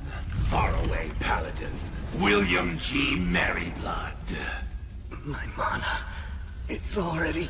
And I commend you for being able to wound me as many times as you have. Were we merely taking this opportunity to test each other's skills, I might have been tempted to place a wreath of victory on your head for putting up such a tenacious fight against a dragon. Your strength genuinely rivals that of the heroes from the Age of the Gods. You are, without a doubt, a true man of power. A hero of the present age.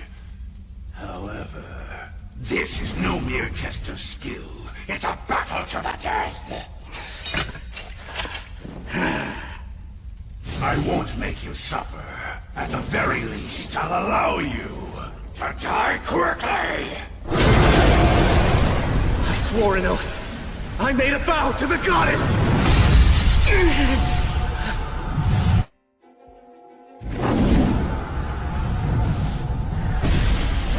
A herald, eh? So you're too weak to send an echo, are you? This is nothing but a pointless, wasted effort, goddess of life!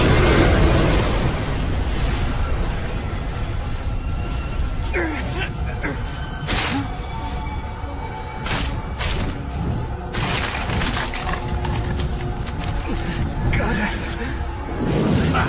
So you value your hero's life that much, do you?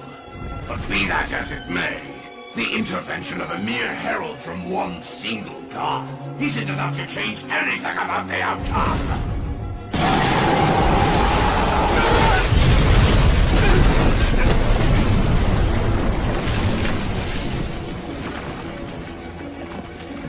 Paladin, you have proven yourself to be worthy, so I'll allow you to die by my breath. You will always remain in my memory, but as for your body and soul, I will burn it all to ash, down to the very last fiber of your being! No, I can't have that. Who goes there?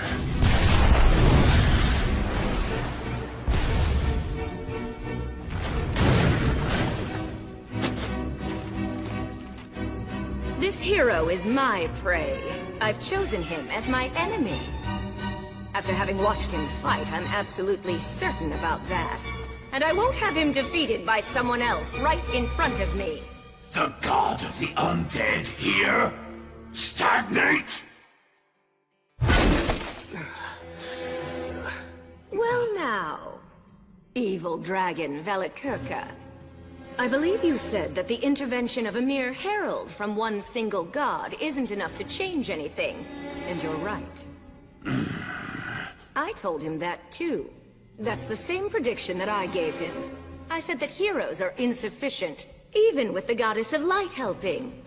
That's true. There's no chance of slaying a dragon like Calamity's sickle. But you know, now that I come to think about it, I didn't consider what could happen if such an intervention actually involved two gods. I wonder what would change. Would a hero have a chance of winning? I believe they'd have at least some chance, Valakirka. Well, it seems that you're as talkative as ever, god of the undead. You and I are two of a kind. A detestable kind, that is. I feel as if we have similar tastes. But my taste is nowhere near as bad as yours. A life, a soul, only has value if it burns out in a final blaze of glory. What's the point of living forever anyway, you worldly fool? That itself is poor taste. Beautiful things should last forever. That's only natural, but you just destroy. My, what a lady killer you are, Paladin. Even in the age of the gods, I never saw the like. Just imagine, two goddesses rushing to your side when you're in peril. Wait, goddess? In the grand scheme of things, does it matter whether I'm a god or a goddess? After all, to someone who's a god, gender is only decorative. Right? Oh, come now, don't be so angry, Gracefield. I mean, where's the harm in enjoying a little perk like this? What's that? Why now? Is that what you're asking me? Well, after watching such a furious battle unfold before me, I'd regret not intervening much more. You'd interfere in a fight involving the great and powerful Valakirka just for a petty reason like that? Why, you pathetic, hero-obsessed hedonist! Yes, precisely. This strange paladin, this hero who's standing before you, I think he's worth going mad for. Now then, this battle hasn't reached its conclusion just yet. So tell me, do you still have the will to keep fighting, William G. Merryblood? Come now, my foolish yet clever enemy, Paladin of the Light. Uphold your vow. Hold your conviction steadfastly in your heart. You said before that you'd fight until the moment you fell over dead. Surely that wasn't a lie, was it? Guess I have no choice. I can't get out of this, huh? Valakirka! What is it? Remember what I said? I'm very stubborn. Indeed, you are incredibly stubborn. Was it this persistence of yours that made the gods finally take action? I admit, you're truly a hero. Very well then. It seems that the gods have given you their utmost blessings and protection, allowing a mere man to stand as an equal to a dragon. And burning even a hero who's lauded by the gods is what makes me a dragon! So now, you merciful goddesses who oversee the soul, lovely maidens who have lost the protection of war, what safeguards are you planning to give to this hero? That is, how will you kill me? I won't give him any. As I said before, this man is my enemy, and he's declared that he always will be. So I have no reason to grant him any kind of protection. Oh? But surely you haven't forgotten, have you, Valakirka? You do know where you are right now. That's right. This is the Iron Country. The mountains where the regretful souls of the Warriors of Flame reside. Now is the time to return. Your compatriots, your descendants, have come back. They've brought one who is undeniably a hero, so that he may defeat the demons, challenge the dragon, and take back the mountains that were once called home. A warrior shouldn't wander asleep merely observing such an event. So now, come and take up the sword of vengeance! Set the fierce flames of your courage ablaze once again. Your time has come, Dwarven warriors!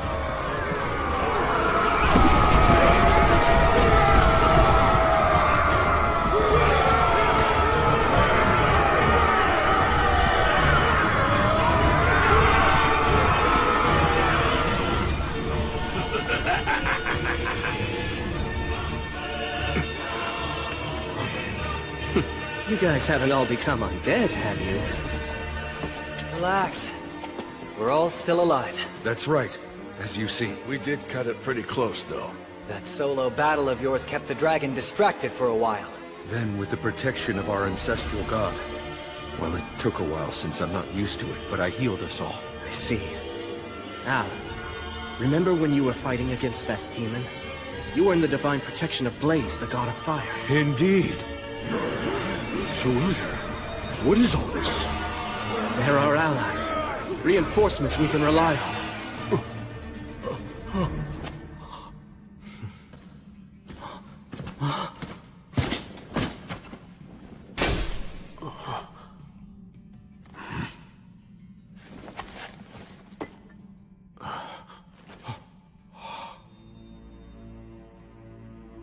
Your grandfather.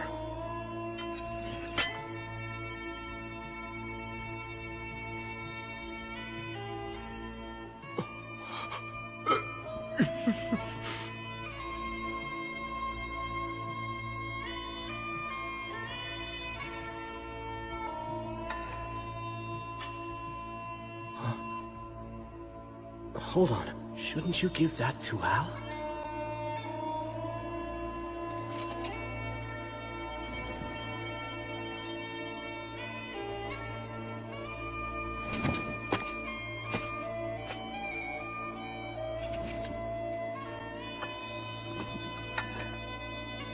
Caldon. An enchanted sword handed down among the dwarves since the age of the gods. This blade took one of Valakurka's eyes. Hero of the light. Care for my grandson, and for these mountains. Please. Grandfather! Valakurka's flames burn everything, even souls. No way. Not yet. It's not over yet.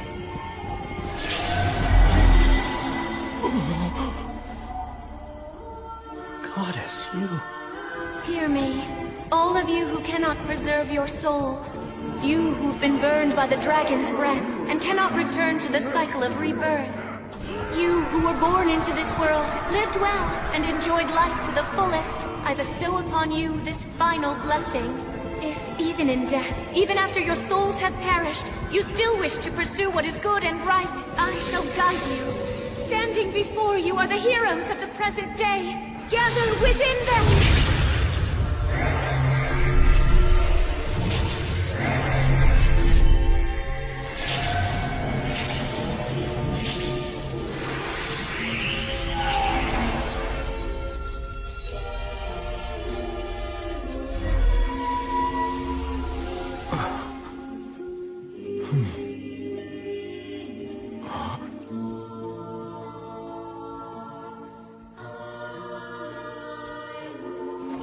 Grandfather.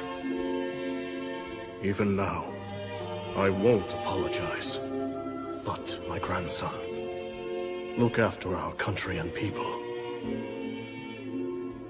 I beg you.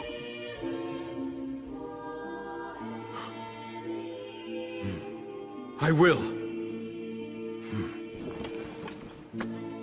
You can count on me.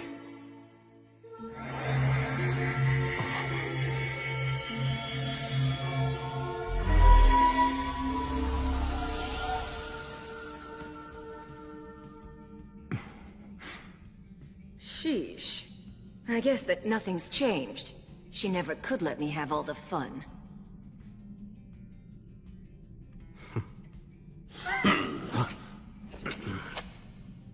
It seems that you're finally ready, faraway paladin. You weren't just being nice, were you? Certainly not. I merely like to let my wine age a little.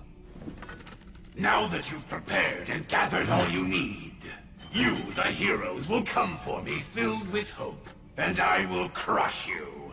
And when I do, right when your faces contort in despair, that moment, that glorious second, is when I feel the greatest joy! Now come on, challenge me once more, faraway paladin! Which will it be? Will I kill all of you and add a new entry to my long history of terror? Or will you slay me instead and go on to be celebrated forevermore for achieving such a tremendous feat? The time has come. Let us finish this battle! Here goes. Yes, I order you once again. Go. Slay the dragon, and keep your promise to me, my knight. On my sword, and on the light, on the souls of the warriors that now dwell within my chest, the evil dragon will die! I will slay him! Slay the dragon, and keep your promise to me, my knight. On my sword, and on the light, on the souls of the warriors that now dwell within my chest, the evil dragon will die! I will slay him! Burn, flames of courage!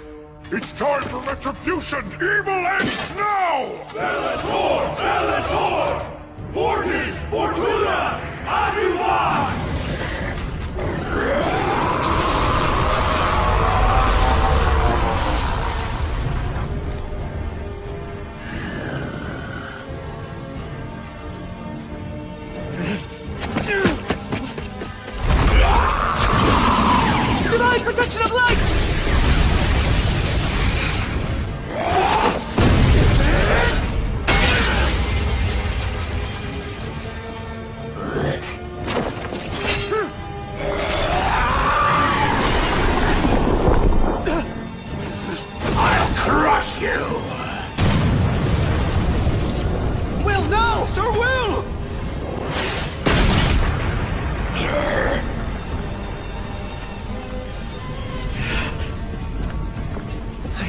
Will. He's figured out the dragon's moves.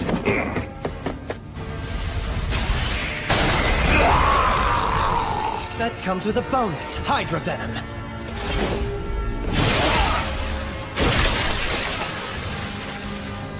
Now fire!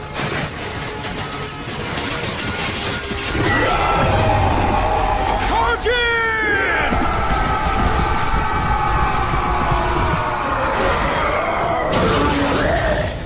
Quick, defend! Now burn brightly! Flames of courage!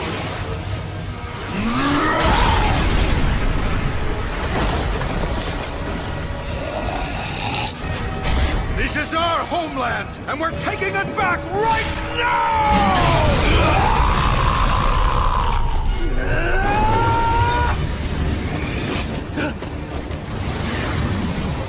I didn't want to have to do this, since it will also harm my treasure. If he breathes on us, we're done! Brave warriors, this shall be your demise! Acceleratio!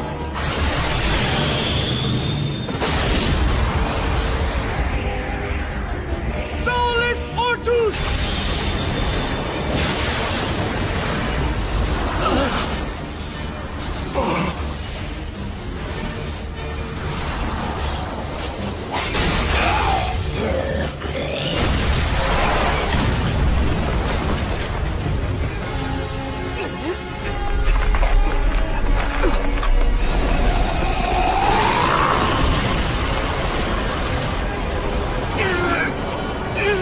If I go down with the dragon, it's fine.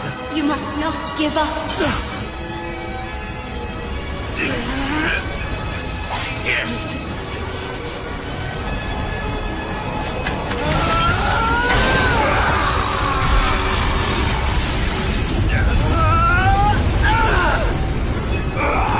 I swore an oath to the gods. I made a solemn vow to her. I promised not to give up on life to the very end!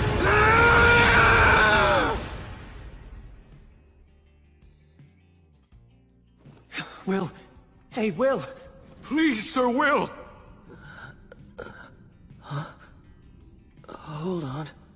Am I? Come on, speak to me. Will, are you all right? I'm just fine.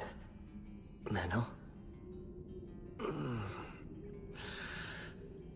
You shouldn't get up yet.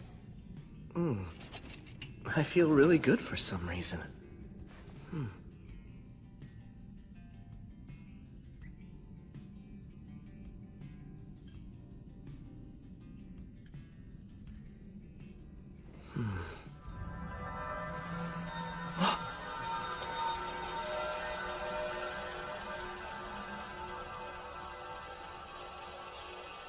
You guys saved us. Thank you all very much. We appreciate your help. Farewell to you, my comrades, my ancestors. The young master and I will take over everything from this point onward. I promise. I'll restore the Iron Country to its former glory.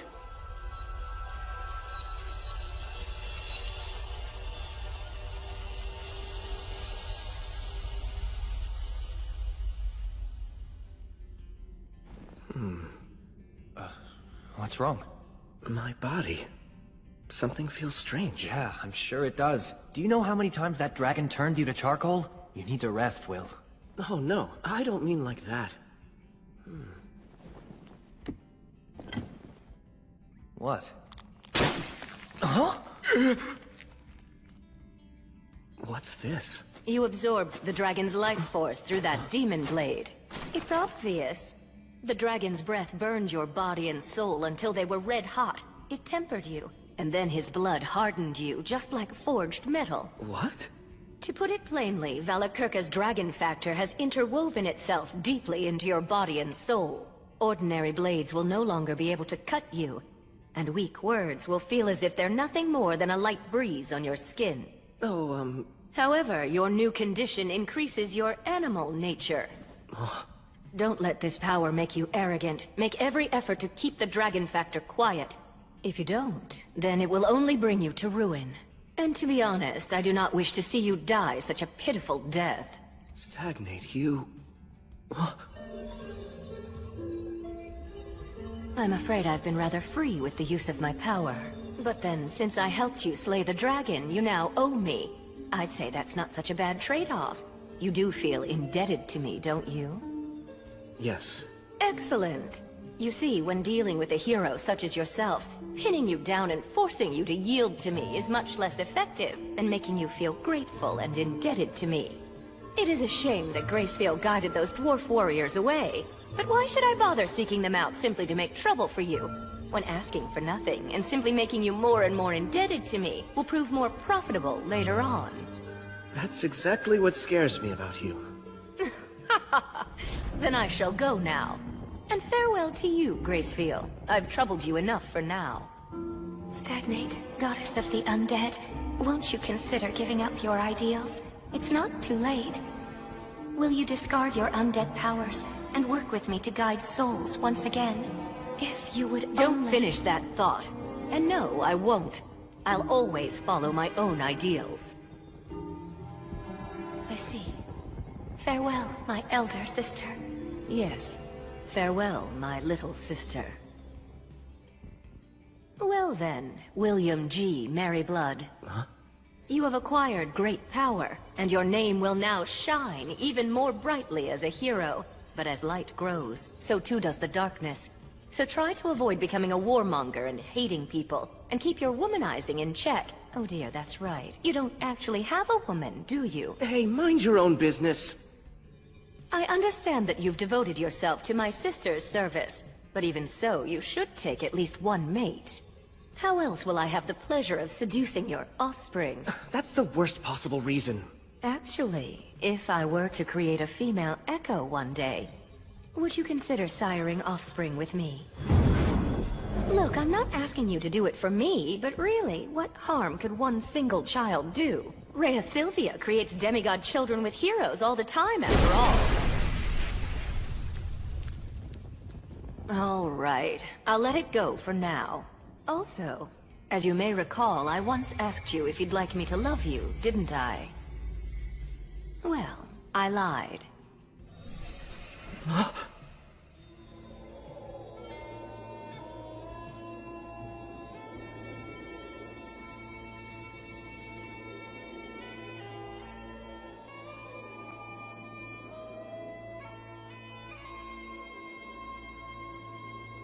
Because the fact is, I already love you, William G. Merryblood.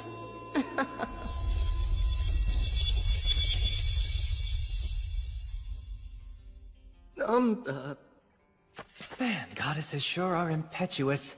Anyway, just be happy, Will. My knight, and all of you heroes, you've done well in your goal of slaying the evil dragon. Splendid work.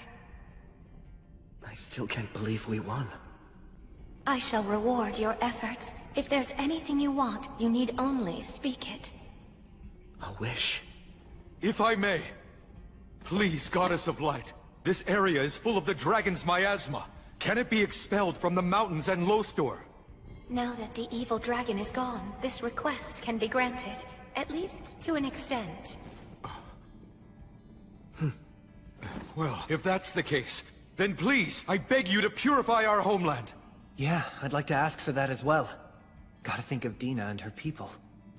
And I shall also make the same request of you for the sake of my fallen compatriots. I'm fine with that too. Just being able to fight the dragon was enough for me. Add my name too. I request your purification and blessing. Very well. I have heard your wishes.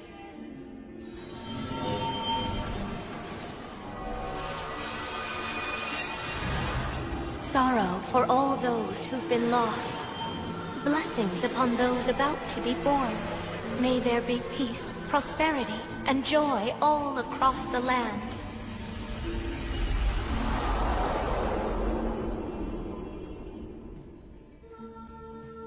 Now, you heroes who've slain the dragon, you brave souls who've reclaimed and restored this land, henceforth, may the blessing of the light be with you.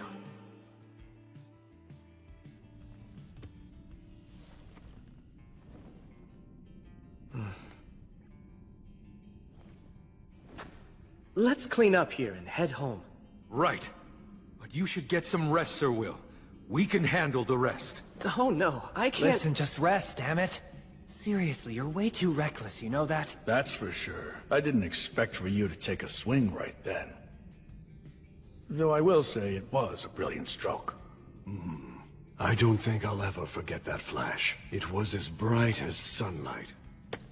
We must celebrate this win at home. Sounds good.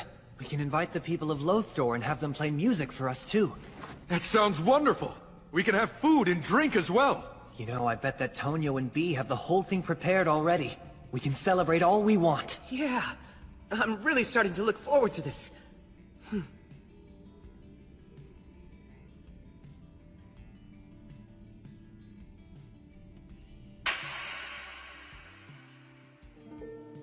We took some of the dragon's treasure and a few of his scales as proof of the successful completion of our quest. Shortly after, we headed out for town.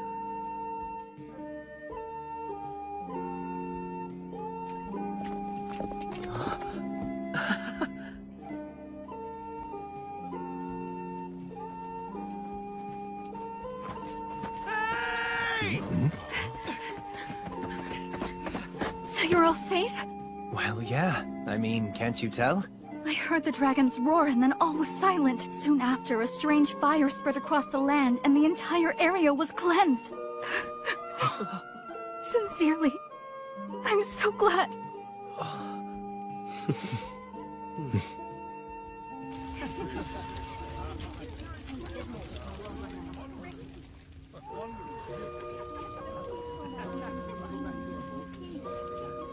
I thought there was a pretty good chance you wouldn't return. I'm not gonna die.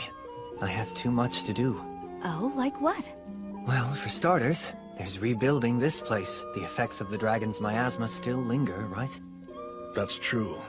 The miasma hasn't completely disappeared just yet. Some demons survived too. You're going to give some of the dragon's treasure to us? Yes, there's more than enough to go around. You can use it to help rebuild for now. Although, I fear that would be... I think we should take him up on his offer. Now that we've taken back the mountains, the former residents of the Iron Country will surely return soon. We should all work together. Let's restore our land to its former glory. But we don't want a large influx of wealth. That could throw off the balance of money and trade. Consult with Tonio first. Right. We'll also need to be prepared to take in any new residents. Looks like we're going to be busy for a while. I don't really want to do this, but guess I should drop by the forest where I was born. I can ask them if they'll send over some skilled folks to help us out. And I'll go along with you. What, you will? The one who's making the request should be there to plead in person. Yeah, I guess you're right. We'll cross the ocean when spring comes then. Or do I even need to go? Just admit you're happy.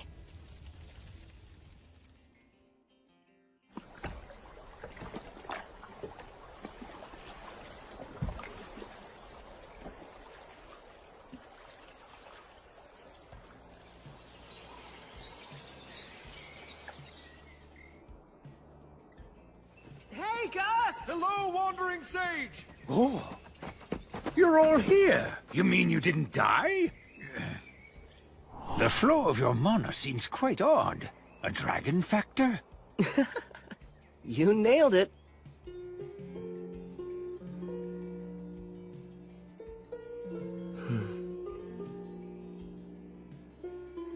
That's actually a curse, you know. Yes, I know.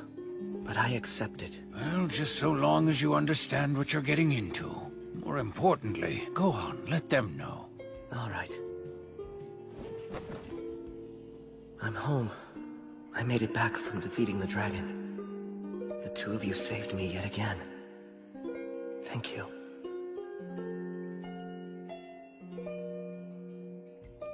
Allow me to return the weapon that you lent me. No need. Just keep it. I have no use for it. Oh, but, isn't it a memento of your beloved comrade? My, how kind. You're really quite sincere. It's precisely because it belonged to my comrade that I simply can't bring myself to let it rot away in storage. Well then, I gratefully accept it. I'm absolutely certain that there could be no greater honor for the weapon than to serve the new king of the dwarves. I'll return called on. No, Sir Will. That sword should belong to you. No, I couldn't. It's been treasured by the dwarfs for generations. And they entrusted it to you. Fighting fierce battles is a hero's destiny. Please, just make good use of that sword. I'll take good care of it, on loan. And then one day, I'll return it to your homeland. Right. Although, what you said makes it sound like even more difficult enemies are going to be coming my way. Hello? Well, you know. Try to live strong. I'll help you out when I can. That's not reassuring, at all.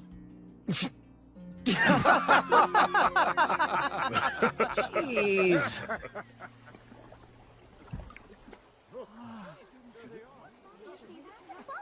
Is that them? Welcome back, all of you. It went well?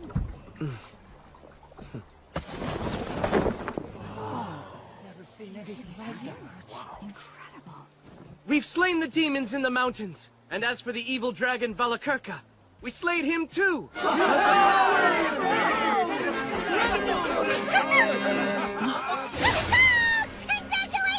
Bee! And everyone's okay? That's so awesome! What's that? Is that a dragon horde? Let me go see! I'm gonna write a song about it! Whoa, what's that? New equipment? Cool! Where did you get it? Young master, you've grown into quite a fine young man. There are so many things I want to tell all of you about. About our Iron Country home. About its courageous warriors. And also about our great king.